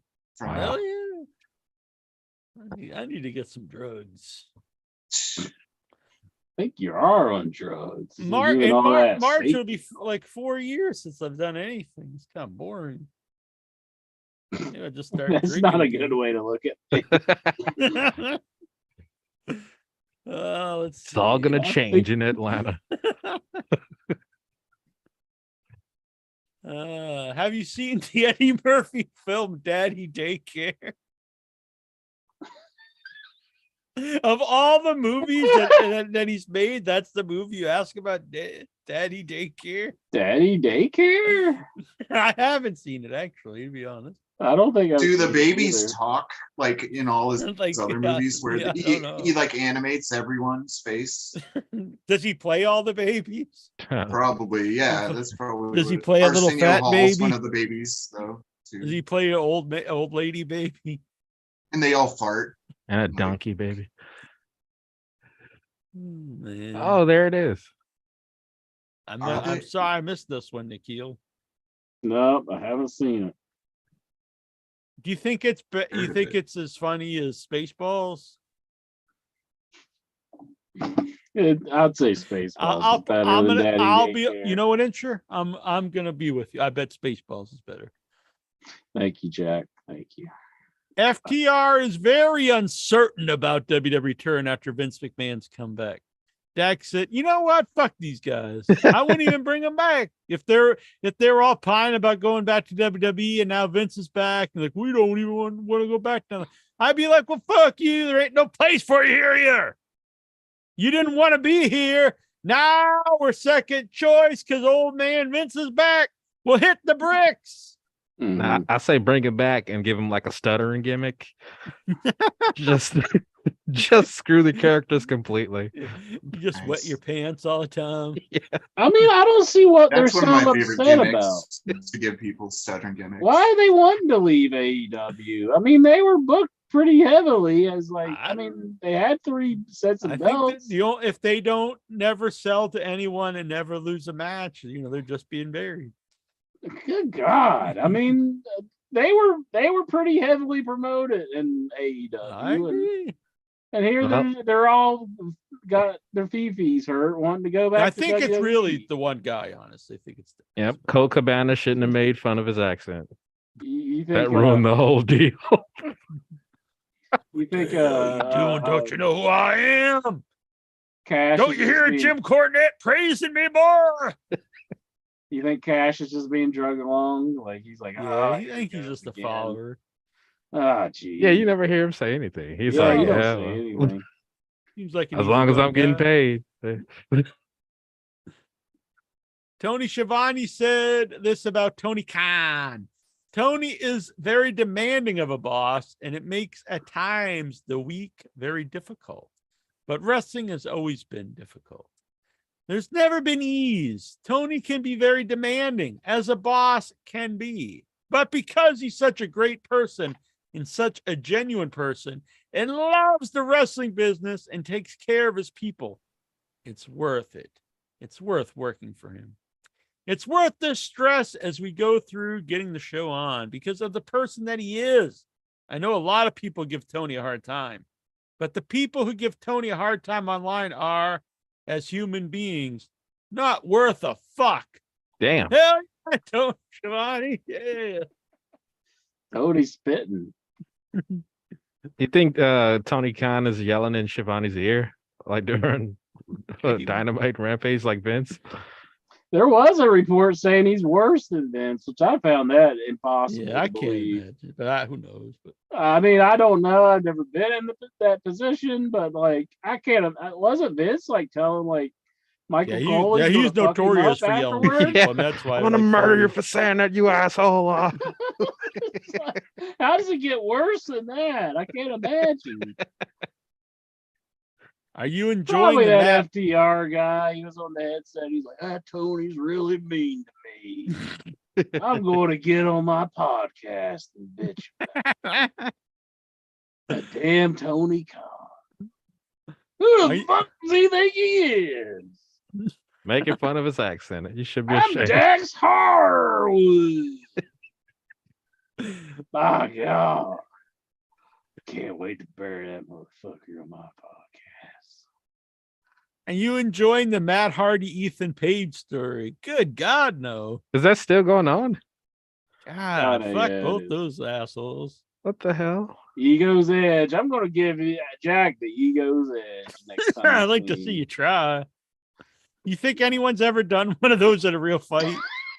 That'd be pretty awesome. You're in a bar and a guy just has a guy up over the piss. The motherfucker like, would have to be passed And he just out. throws Then him you'd have to across get the him room. up there. I mean, nobody's gonna let you be like this. Just power him up. Yeah. Like, yeah. And the guy's like, just roll up.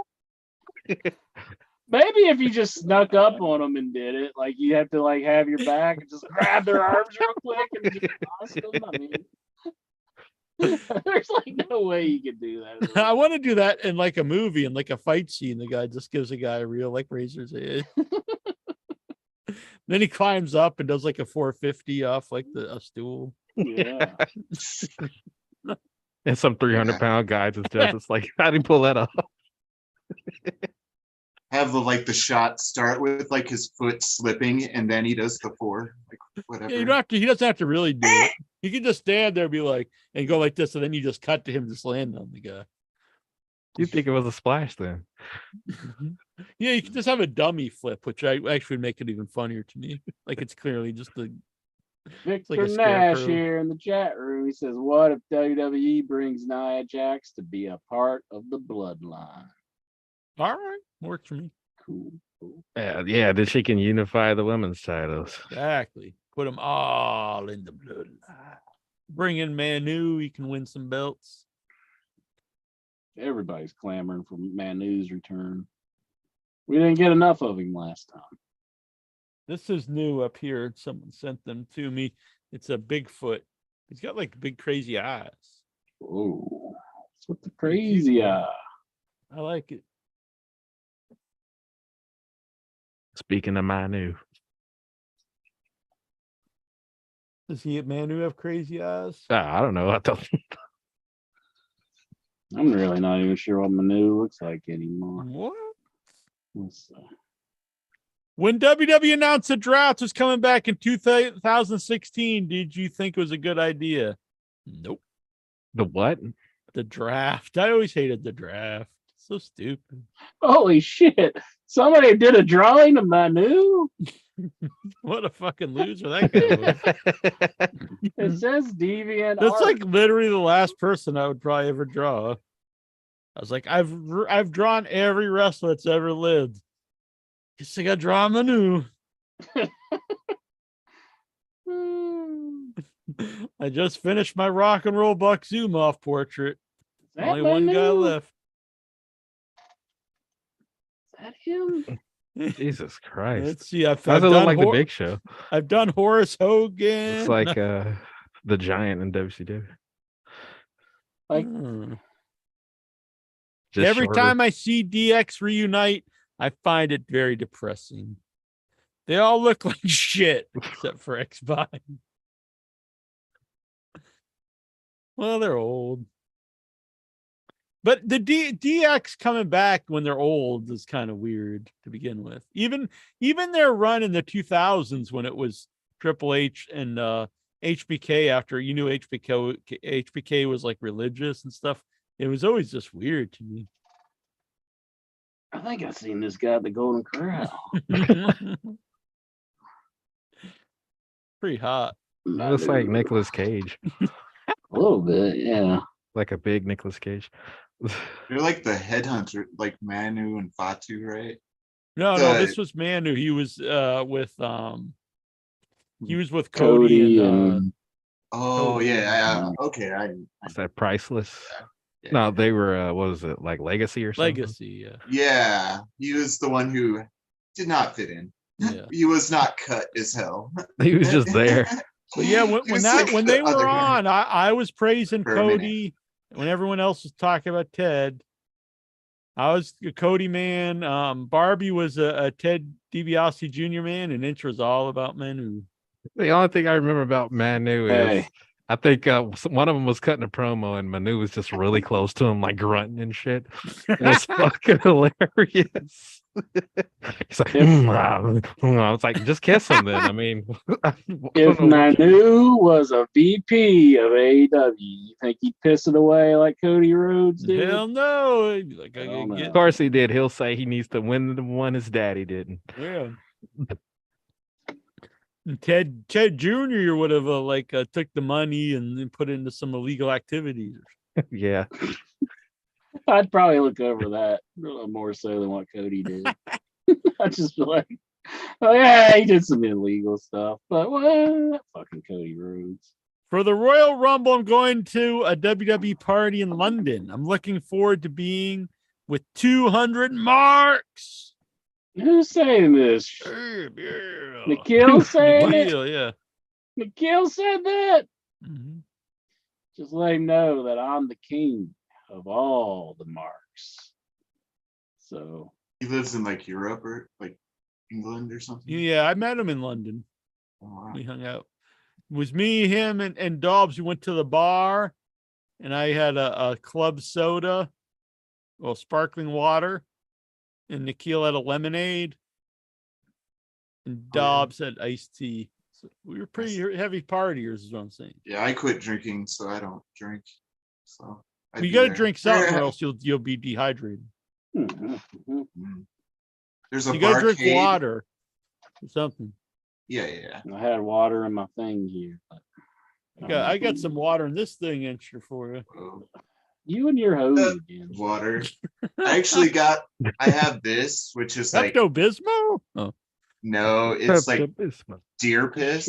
What the fuck? You drink deer piss? Deer piss Pasmo. You know what? Maybe you should just start drinking again.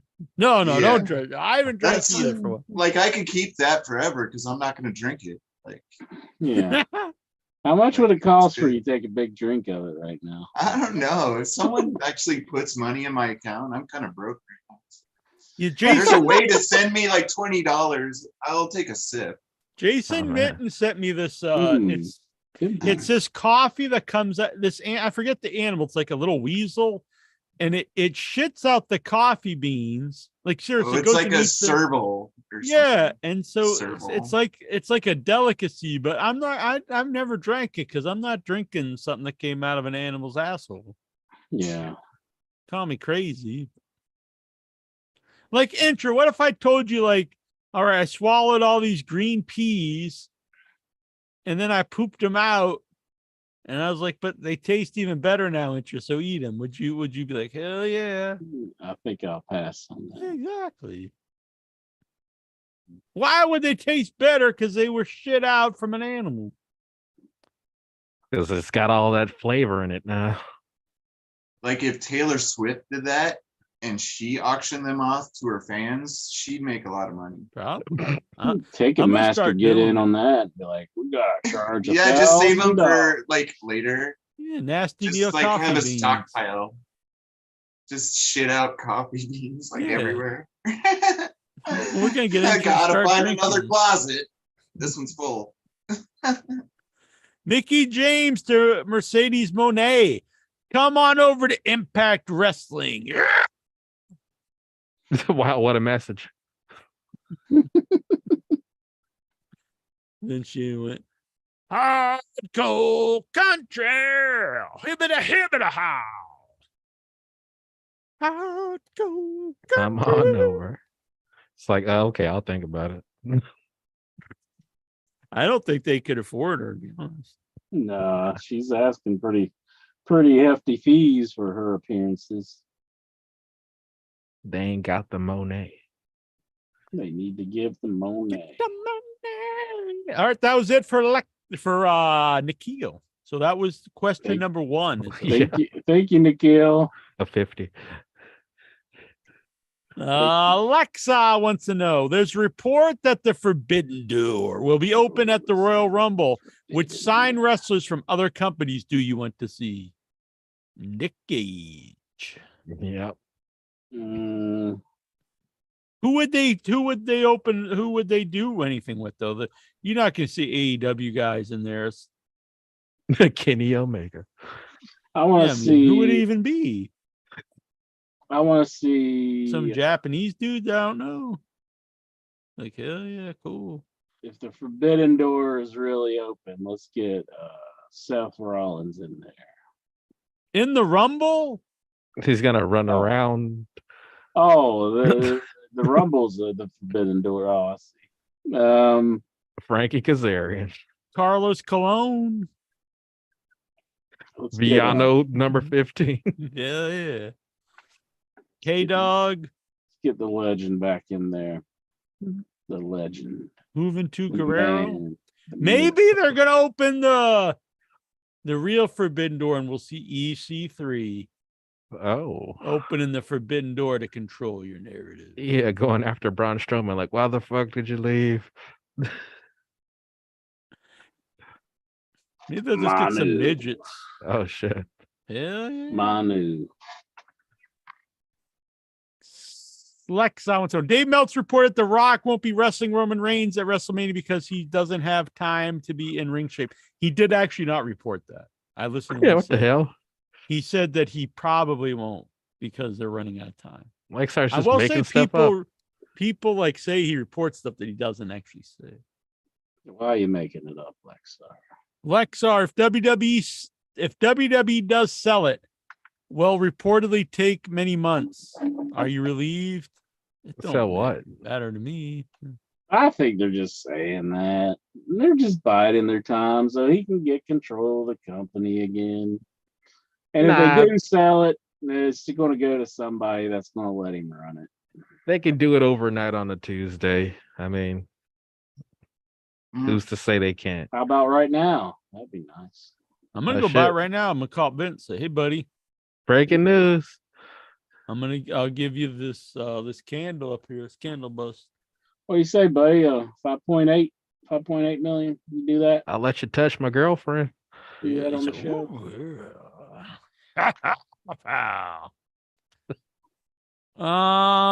Maybe he doesn't Lexa, want your girlfriend.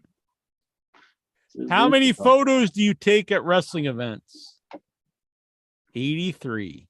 There's a specific number. What's can that? I'm only like, take holy shit, I 14. gotta take one more. I'm at 82.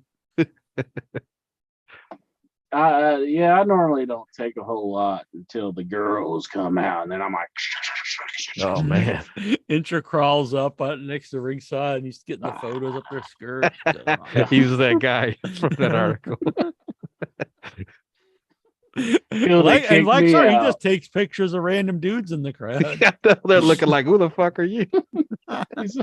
He was like, "Is Like this the the gaps song, in the man?" bleachers, you see like little flashes coming out. Oh, yeah, exactly. I could Inside see the Lexar bleachers. doing that, honestly, like hiding under the bleachers, looking up skirts and stuff. Oh wow. Yeah. When was the last time you had sex? Right now, What? if you had the under the desk cam, you would know that. Mm-hmm. Got to pay up the OnlyFans. Yeah. It's like watching Police Academy. Like, how can Intra be in two places at once? What? Goodness gracious. Which is sharper, barbed wire or thumbtack? Thumbtacks, actually.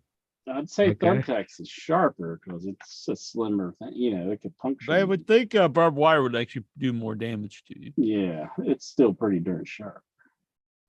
I If sometimes think of Sabu's arm when he got it with like Yeah. I don't One think time you get like bruising. permanent scars from thumbtacks Yeah, because they are sharper, actually. I think. but it's like that's why they shouldn't gimmick barbed wire. I don't think they should use it if it's gimmicked because you know when it's fake. I wrap know? my thumbtacks in barbed wire. Makes Yeah. sense. If WWE has an event 45 miles from where you live, but found out about an indie wrestling event 10 miles from your home on the same night, which event would you go to? What? If WWE found out Is this about the like indie a- event? It's like an SAT math question. Yeah, if WWE okay, is so I traveling. go to the 25-minute one first, leave early, get to the 10-mile one because I'm closer to home. And it's like right next to Burger King. Hell yeah. And then once Yeah, that's over, Burger you can King. catch the last 10 minutes of the WWE one. You can have it your way, Burger King. Oh man. I got a Whopper for you.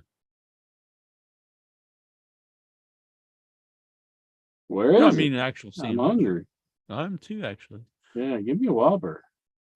What's your favorite thing to do? Burp or fart? Now Lexar, you can never make fun of Nikhil's questions again because these are clearly way worse. What's your Burp- favorite? Like, what the fuck? My Burping grandfather is- used to always say it's better to burp and taste it than to fart and waste it. Yeah, I'd say burping's better because it's not as dangerous as I farting. enjoy farting more. But is I it like your letting out favorite? big ass fart. Yeah, so I'd say I like to fart. Since Oh. I had my guts taken out then reattached, and then I started eating a lot of vegetables and a lot of Brussels sprouts, I fart a lot in church. So I kind of like. I will say the first time, You are so sexy right now. the first time I was reconnected and I actually had like I farted for the first time in like 6 months. It was like a good feeling. Yeah, it probably would be. It's like opening up like Tukahanen's And I bottled it up Tune. and I sent it to insurance. I like to burp better because it's more relieving and you don't have to worry about shitting yourself. Right. Is there reverse WV if you just like puke all over yourself? What? From a burp. He's like, I've never burped and puked all over myself. Good Lord. He's gonna puke. I don't, that's not a thing. I don't think. He's gonna reverse WV. No, that would be weird. Chucky has been renewed. In Beyond the Mat, on the commentary, Barry Blaustein puts over like how WWE has a lot of female staff members. Right. Oh man. And they're all blowing bits. Yikes. That if you listen to the commentary, he does say that. He's like, it's really, the thing I noticed about WWE is they have a lot of female office executives and stuff. Wonder why. Wonder why. They're all really hot. Chucky has been renewed for season 3. Are you intrigued? I kind of gave up on the first one. It got I've a actually little never too watched it. The Never first watched few the first. episodes is pretty good, and then like they get into like, well, do you want spoilers? No, I might watch it someday. Oh, well, I'll shut up then. They try to work the last movie into, and it gets kind of weird at that point. The Curse of Chucky movie. Yeah, I'm not really big on those last few. They try to work the storyline in with that, and it kind of just turned me off. I didn't mean to turn you on. It just turns me on, brother. That's one that Hogan would use a lot. Mike Bacelar, take your drink. Take a sip of Zima. Who was the better performer in the Hercules Billy Jack feud? I'm a Hercules man. How am I getting stuff out when I do that? But I can't get stuff out. I don't when I remember. do that. Wasn't it like the full Nelson challenge? Like, didn't they both? Wasn't that both? I their think that was finisher like moves? Warlord and British Bull. Oh, the answer's really possessed. Holy fuck! I just looked up and saw that. I was like, oh. He must really love that Hercules. That was crazy, man. This dude Zoom's insane. Why is it only happening to happens to me us, an inch? though? Yeah, why Yeah, is it just me and injured? it's not Yeah, you, why though. is it just you two? That's insane. Oh, there goes Bruce.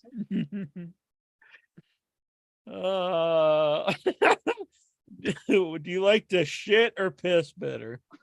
Come on now. All right, that's enough. Jonathan's saying that's it. Mikey Burp and B. fart, shit and Also, piss. whoa, sorry, Bruce. Oh yeah, yeah. I was gonna poo or pee pee. Oh, I was gonna say that. also, is Chex Mix better with or without rye chips? Definitely with. I'm pro rye chips. I buy the bags with Rye chips. chips? Yeah. Rye chips, I could or just the eat the rye Gardettos chips. Yeah, I ones. try not to eat carbs, but yeah, I'm a big rye chips guy. Rye chips. The Is that like brown, Ryback? crunchy. Yeah, Mm. the Ryback chips. Oh, those little chip things. Fucking kill you if you don't like rye chips. I'm really not a big Chex Mix person unless we What? do it at the house. I like the homemade stuff. Motherfucker. Fucking kill you. All right. Jonathan Jackson, who is the first Headyverse member to be banned? And it was Chomo Boom Band. Damn. And I think deserves. Sometimes people might think maybe you're going too far, but I think if you have a write-in vote to the Headies and you say the best podcast and you pick some other wrestling podcast and it was like Billy Joe's like Wrestle Shack, it's like, you fucking out of here, bitch. Howdy. Jonathan Jackson, David Boy Meltzer reported that Mark Briscoe will not be elected. See, exactly. I was saying this. That's incorrect. Now, how long until OIB is banned from TV appearances? What? What am I getting banned for? For Jack's past post. What? I've never posted anything that was that could be deemed as offensive. Never. I'm a good man. I've never searched for words that and deleted them all off Facebook. Yeah, he never searched for total friend and deleted every post. Never You done- can do that. I have, You can- but no, never. I would never. Yeah, think don't of do it because then Facebook will say, "Hey, you know these words are."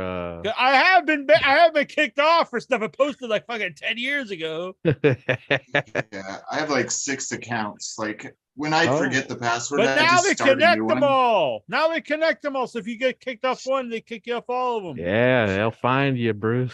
There's a way around Got it. some old shit on Possibly. there. I started NL it Jones when might it have started, showed me basically. how, but you've got to really keep them separate. So never log in Yeah. on them on the same browser or with the same. They even went further though. You can't even log in if you're using the same IP address. Oh my goodness. Oh, What are you doing? Running out of McDonald's and posting? I'm fucking telling you all my secrets. he's like going to McDonald's to sign into his account. I'll show you, yeah. fucker. Dobbs Dean Maya. You just call out my name and you know wherever I am. Oh, here. Just call out. How do you sing this song? I'll come running. You've got a friend. What's very sweet. Jonathan Jackson, do you have any fake tattoos like that lying son of a bitch, Edrison No Face? No, I don't have any fake tattoos. Don't Oh, have any mine are real real. tattoos. I've got an OIB butthole tattoo. Oh man. I've got a Headyverse tattoo right across my. You know how they get like Samoa across their belly and stuff. I put Headyverse right across my belly. Yeah. Mhm. I got Geraldine on my dong. Oh man. Good Lord. Got Bruce on my big toe. I ain't even gonna tell you where Jonathan Jackson is. Right here over my heart. Oh. Dobbs Dean Maya. All those were lies. Dobbs Dean Maya. Watching Raw for the first time in a long time. Who the fuck is this Irish dude on commentary? Oh yeah. He's not so great. It's a Drunky McGee. I don't know why they got him doing it. Like, there's nobody else they got that would be better out there. Like, I don't even They know who he fired is. everybody else. I thought yeah. they hated like Irish accents. That's why they wouldn't let Becky Lynch talk. Then they're like, Becky Lynch is over. We need more Irish accents. Mhm. Then Colt Cabana comes in and makes fun of him. Yeah. Mhm. Hurts their Holy feelings. shit. The And they fucking crab They're out on biggest the probably bully fire. in trying the to world. sign like Conor McGregor or something. They're just like building up to it. They're like, come on, in a year. Bruce Briscoe here in the chat room. He wants Incher for Raw commentary. He wants- Hell yeah. on Monday Night Raw, or does he mean he wants you uncensored, unfiltered? He wants you raw. Yeah, I think he just raw He Monday wants Night incher Raw. raw. He doesn't want any condom, bareback incher. See, he can take a nice statement and he makes it into something like Make it this. cooler. You make it. You can make it hardcore. Jeez, he's just Kids don't like nice stuff. He's like, don't have it or anything nice. Let me make it dirty. What was bad? What?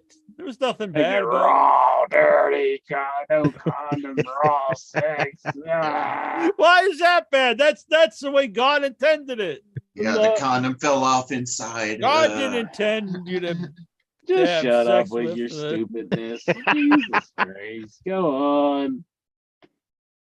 God did not intend you to have protected sex with Bruce Briscoe. You're like the kid that just needed that roller. That's just like wham when you just Damn. hit him with the roller. Just like, shut Now you're up. yelling at me and you're there like spouting about child abuse. You need to beat your kid. I'd definitely be beating him right now. Just shut up. I found this cool ruler when I was riding my bike. I'll get it. That reminds me, we went out to eat last week at this pizza place. It was me, my mom, and my brother. And this family came in, and oh my God, the kid was cute, but he was the most annoying kid in the world. He's like, "That's a special table. It's a special table. And I'm gonna order the special hot everything." He just kept going on and on. And the waitress came over and he was like, "Can I tell you about the special hot dog and the special fries?" And she's like, "Oh yeah, I'm sure you're hungry." And the kid says, like, "Come on, buddy, just order." And you could tell like he was just exhausted, like because he just nonstop. Was it Everything Al? a special. Yeah, then he followed us home and he called into the show. Bruce Briscoe says Neil Jones for TNA commentary. The fuck? Bruce Briscoe's gonna be the next guy I ban. You putting Intra and Raw and me on fucking Impact? The hell? Well, Raw was voted the worst show on in the Headies today. So. True. Is that the test an hour per podcast or commentary? Maybe just what's Intra on there so you could get the earful of Vince yelling at him. What the fuck's the matter with you? I'm gonna twist your bottom jaw off and You shit put me down on your death throat. pool, motherfucker. We didn't get it. Did we get Death Pool from Al? Yeah, I think we he did gave, actually. He Yeah. gave Yugi Kaki Googie Kiki. Oh, that's right. Yeah, I didn't even know who the fuck he was talking about. Yeah, See, that's who AEW assumes is watching all the shows. Al could be the greatest troll ever I think because he he's- I gave think- you like some name that you didn't even know how to spell. He couldn't even say it. He's like, I want it to be Yaki Kiki Muki Daki. You're like, what? And I was like, you might have to spell that one for him. And he's like, I know how to spell it. Fuck you, Incher. Well, he ain't gonna die. He's not even a real person. So Oh, there's now, if any Japanese guy dies, I'll be just like, oh, I guess Al won. The Honorable Minister of Louis Farrakhan is 89 years old today, and he's not long for this world. How does he know? Might live to be 180. Might, you never know. What the hell? Is Jonathan Jackson going to be the next leader? What? Who's Like asking if you're going to take over for Farrakhan. That's a very racist question. Wow. Who's Nation of asking Islam. Dobbs Is it? Maya. Dobstein, Dobbs. What the hell, Dobbs? Oh, goodness gracious. I haven't seen the Nation of well, not Nation of Islam. It's different. But I haven't seen the Black Israelites for a while in Boston. All right. Well, that was a good show. We can't end it like that. What a last question. What the fuck? Last question. Hey, were you gonna take over for Awkward. Farrakhan? Yeah. Nation of Islam. Like I used Hey, to. Jonathan, you're black. Are you Yeah. gonna take over? Do you for know where the Nation Black of Israelites Islam? went? Some people would like people would make talk about like the religion or something, and I'd be like, "Oh, what? You're like converting to Black Muslim or something?" Like I'd make a joke about. They'd be like white nerdy guys, and Yeah. I'm a just Buddhist. to throw them off. Does Bruce's ghost drive a van that says free puppies on it? What? That's from Bruce Briscoe in the chat. I don't know. I don't have a van right now. That's a good idea. But you have free puppies.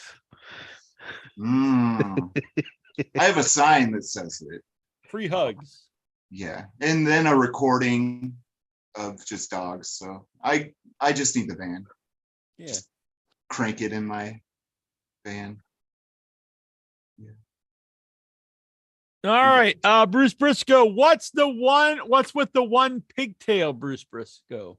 Bruce's ghost. Hold on a minute. Are you the ghost of Bruce Briscoe? That would be freaky. I mean, yeah, that's me.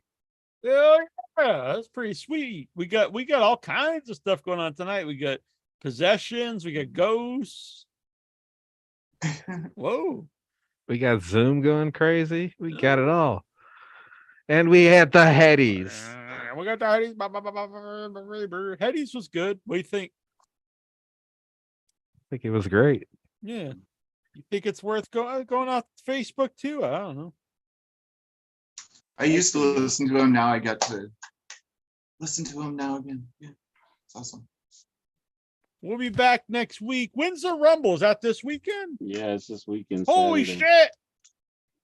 We got all the numbers out, right? Yeah. So Should list them off. that's Sunday, right? So no, Saturday. Saturday. They're doing it on Saturday. I wish they'd do it on Sunday, but they're doing it on Saturday. Weird. They've been doing all their pay-per-views on Saturday, like the big ones. Is there any other Headyverse members we should give a number to? They won't be eligible to win a prize, but anyone you could think of that. How about deserves Bruce a number? Briscoe? He's waiting. His ghost. He's like, Lost my pen. The hell did I do with my pen, bit? And I'll have two numbers. your pen's a my ghost. pen? I just had my pen. How could I lose my pen? You're losing everything today. Jeez. Fucking lose your face. Maybe that's what dropped earlier that you heard fall on the floor. No, I just used it. You just used it, then it vanished. Yeah, Behind your ear, you dummy. Huh? Behind your ear, you dummy. It's What? still in your hand. It's behind your ear.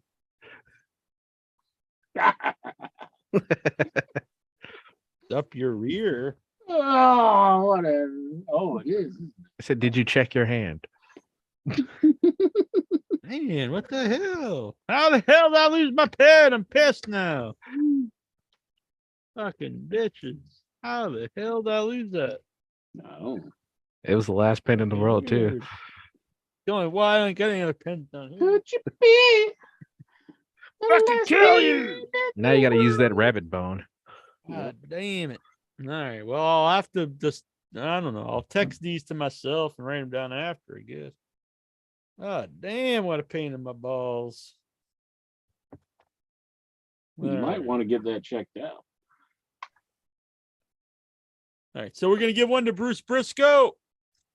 Bruce Briscoe gets a number because he's been so great in the chat room. 14. I'll tell you in a second who you are tagged up with. 14. Bruce Briscoe. Yeah, I put my ponytail like this because the beard was going to go this way, and then the ponytail is going that way, so it looked weirder. Mhm. Hell yeah.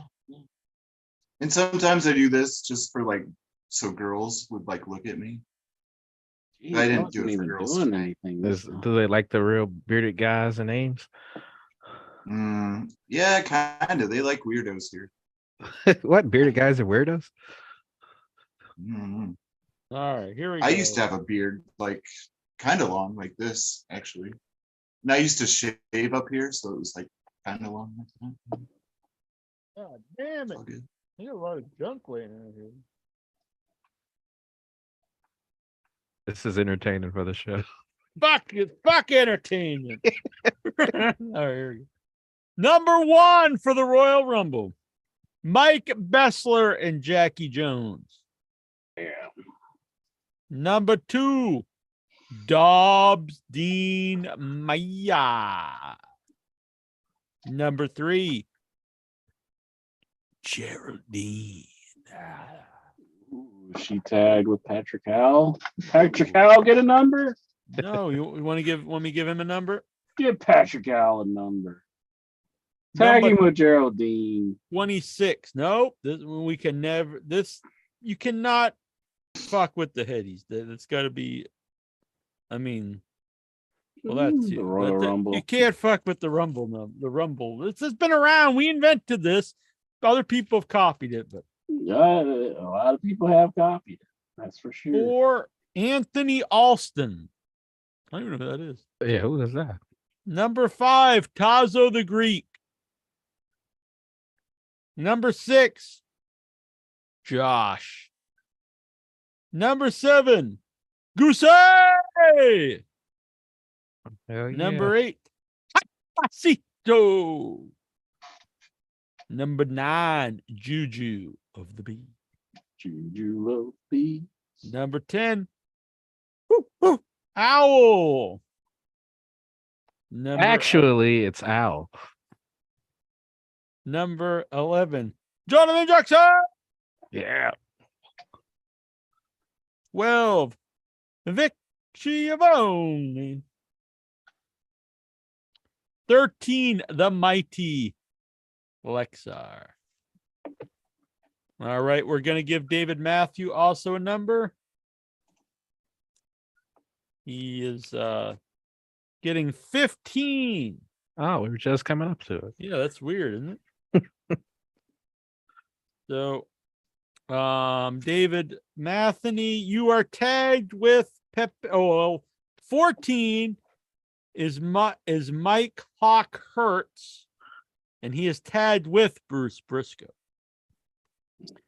15 is Pepe Poteet, who is now tagged with David Matheny. Big Dave. 16 is Stephen Boots. Butler, for those who don't know what I'm talking about. 17, Go 13, and the OIB. Yeah. 18, the Flea. 19, who the fuck? QT Ox Ripley? Ah, QT Ox Ripley. I Oh, knew that's a if I wrote a QX Ripley. That's what that is. UX Ripley, okay. oh, What the hell I is thought, that? I thought you thought A Ox chat was a guy. cutie. One of the chatters. 20, the Song Man. 21, Bryce Remsburg. The fake Bryce Rooms. What? What? 22, Crystal in Denver, who does not think the WV has the internet. Man. Whatever. 23, Bruce Goosey. Bro, Brucey Ghosty, I guess. 24, Faith. 25, Nikhil. 26 is my mom, and she is tagged up with Patrick Howell. Oh man, what a So team! watch out. 27, Andre Hall. 28, the vivacious MILF of the Headyverse, OIB's mom. Whoa, Hey, va va boom. hey, baby. How's it Get going? out of here, Jackie Johnson. 29, Shaheen. And number 30, Steven Simons. Hell yeah. Oh yeah. Big Dave, the last caller of the night. What's up, Big Dave? I would just like to take a second and introduce you guys to the youngest member of the Headyverse. Hell Wow, yeah. yeah, congrats, yeah. Gonna get a number here. James the Snake Roberts, I love it. James. 3 weeks old. Welcome to the Headyverse, James. Number 6. Right on, guys. I just wanted to call in and say and introduce James to y'all. Excellent. Sweet. Congrats. So James is tagged up with Josh. There's James the and Josh. There, that's all Double I J's need. taking it. That's a better Double J than Jeff Jarrett. A lot of people would agree. Yeah, and apparently he's possessed tonight. Mhm. Jonathan Jackson. Yeah. There's Yeah, a lot those- of there's- J's in there. Jackie Jones, Jonathan Jackson, Josh, James. Never noticed that. All good people too. Mhm. JD. I guess there's an There you go. exception to every rule. No, Juju. you know I'm messing with you. You're my favorite, JD. All right, I gotta go. James is crying. All right. All right. See you, Big Dave, and All right. congrats. Thank you. All right. Very good, Inchman. I had a good time. I I had a like good, Bruce. always good doing the headies. Bruce's go. Yeah, I wore my. Hell yeah. Oh, You yeah. dressed for the occasion. I Yeah. wanted to include you in the picture, but I just went and stole pictures off people's Facebooks, and yours yours don't even look like you. I was like, they don't even know who the hell this guy is. So Yeah, if you probably old could, if pictures you or have the time, if not, it's okay. Send me a picture, take a selfie, so I could see, like, you know, the I'm not being creepy, but so I could see the whole head. You could keep the hat on, but so you could see that you could keep the beard too. But so I could see this, so I could put you into the Headyverse. So. All right, that's fine. All right. Okay. Yeah. Is Jonathan Jackson's like headphones electrocuted him? Oh no, I'm perfectly fine. It's just my disc is at 100%. I kind of like that. Your I would neck's like gonna to, hurt like- in the morning. Yeah, I'd like to put him in. You could put that was like a good logo for like Death Row Records. You know, when the guy's in the electric chair.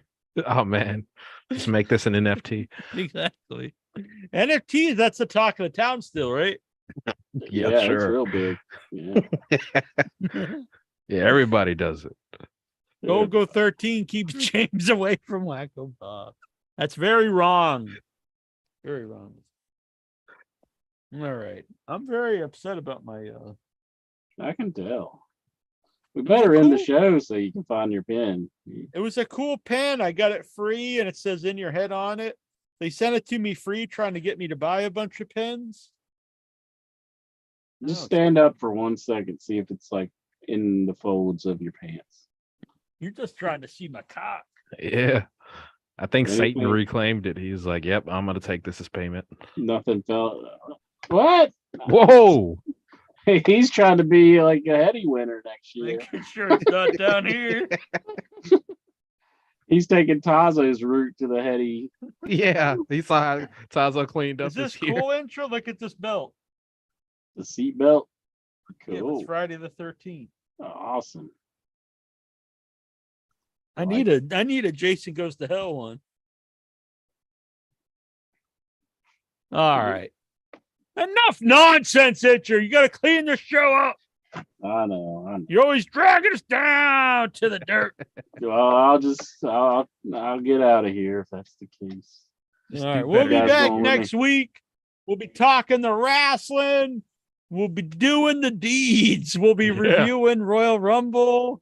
Be talking. Oh, look at that. I didn't even noticed that. Those are Yeah. awesome. Mhm. Yeah, there were socks, but I cut the sock part off. And Oh, cool. That's what Incher could do. Incher and I both could do this with our Orange Cassidy socks. oh yeah, I like it. I actually like that. That's pretty sweet. yeah, All right. Because I actually wear stuff like those sometimes when I'm walking in the summer. yeah, yeah. It's nice. I like it. All right. This jacket is a slim fit. I'm so fucking jacked. I can just rip through them. I would like to thank Jobs again for sending me the AEW crate. Another J. Mhm, mhm. It's good, Job's man. a good man. Thank So you. many jobbers. I mean, Jobs. I'll see you, gentlemen. All right. Good night, everybody. Nighty night. I had a good time. Thank you, everyone who voted in the Headies. The annual Headies is a great time. Royal Rumble coming up this weekend. Come to the Facebook group. We'll do like a live chat because it's very fun to count down who's coming out. If I could figure it out, maybe we could do a lot. I don't know. I probably won't. I was gonna say maybe I could do live commentary, but I probably won't because it just wouldn't work out very well. But on the Facebook group, we'll do a countdown when people come out, so you can see who you represent in the Rumble. It'll be fun. Excellent. Yeah, Hell and yeah. as Golgo says, don't give that wheelchair kid a pin.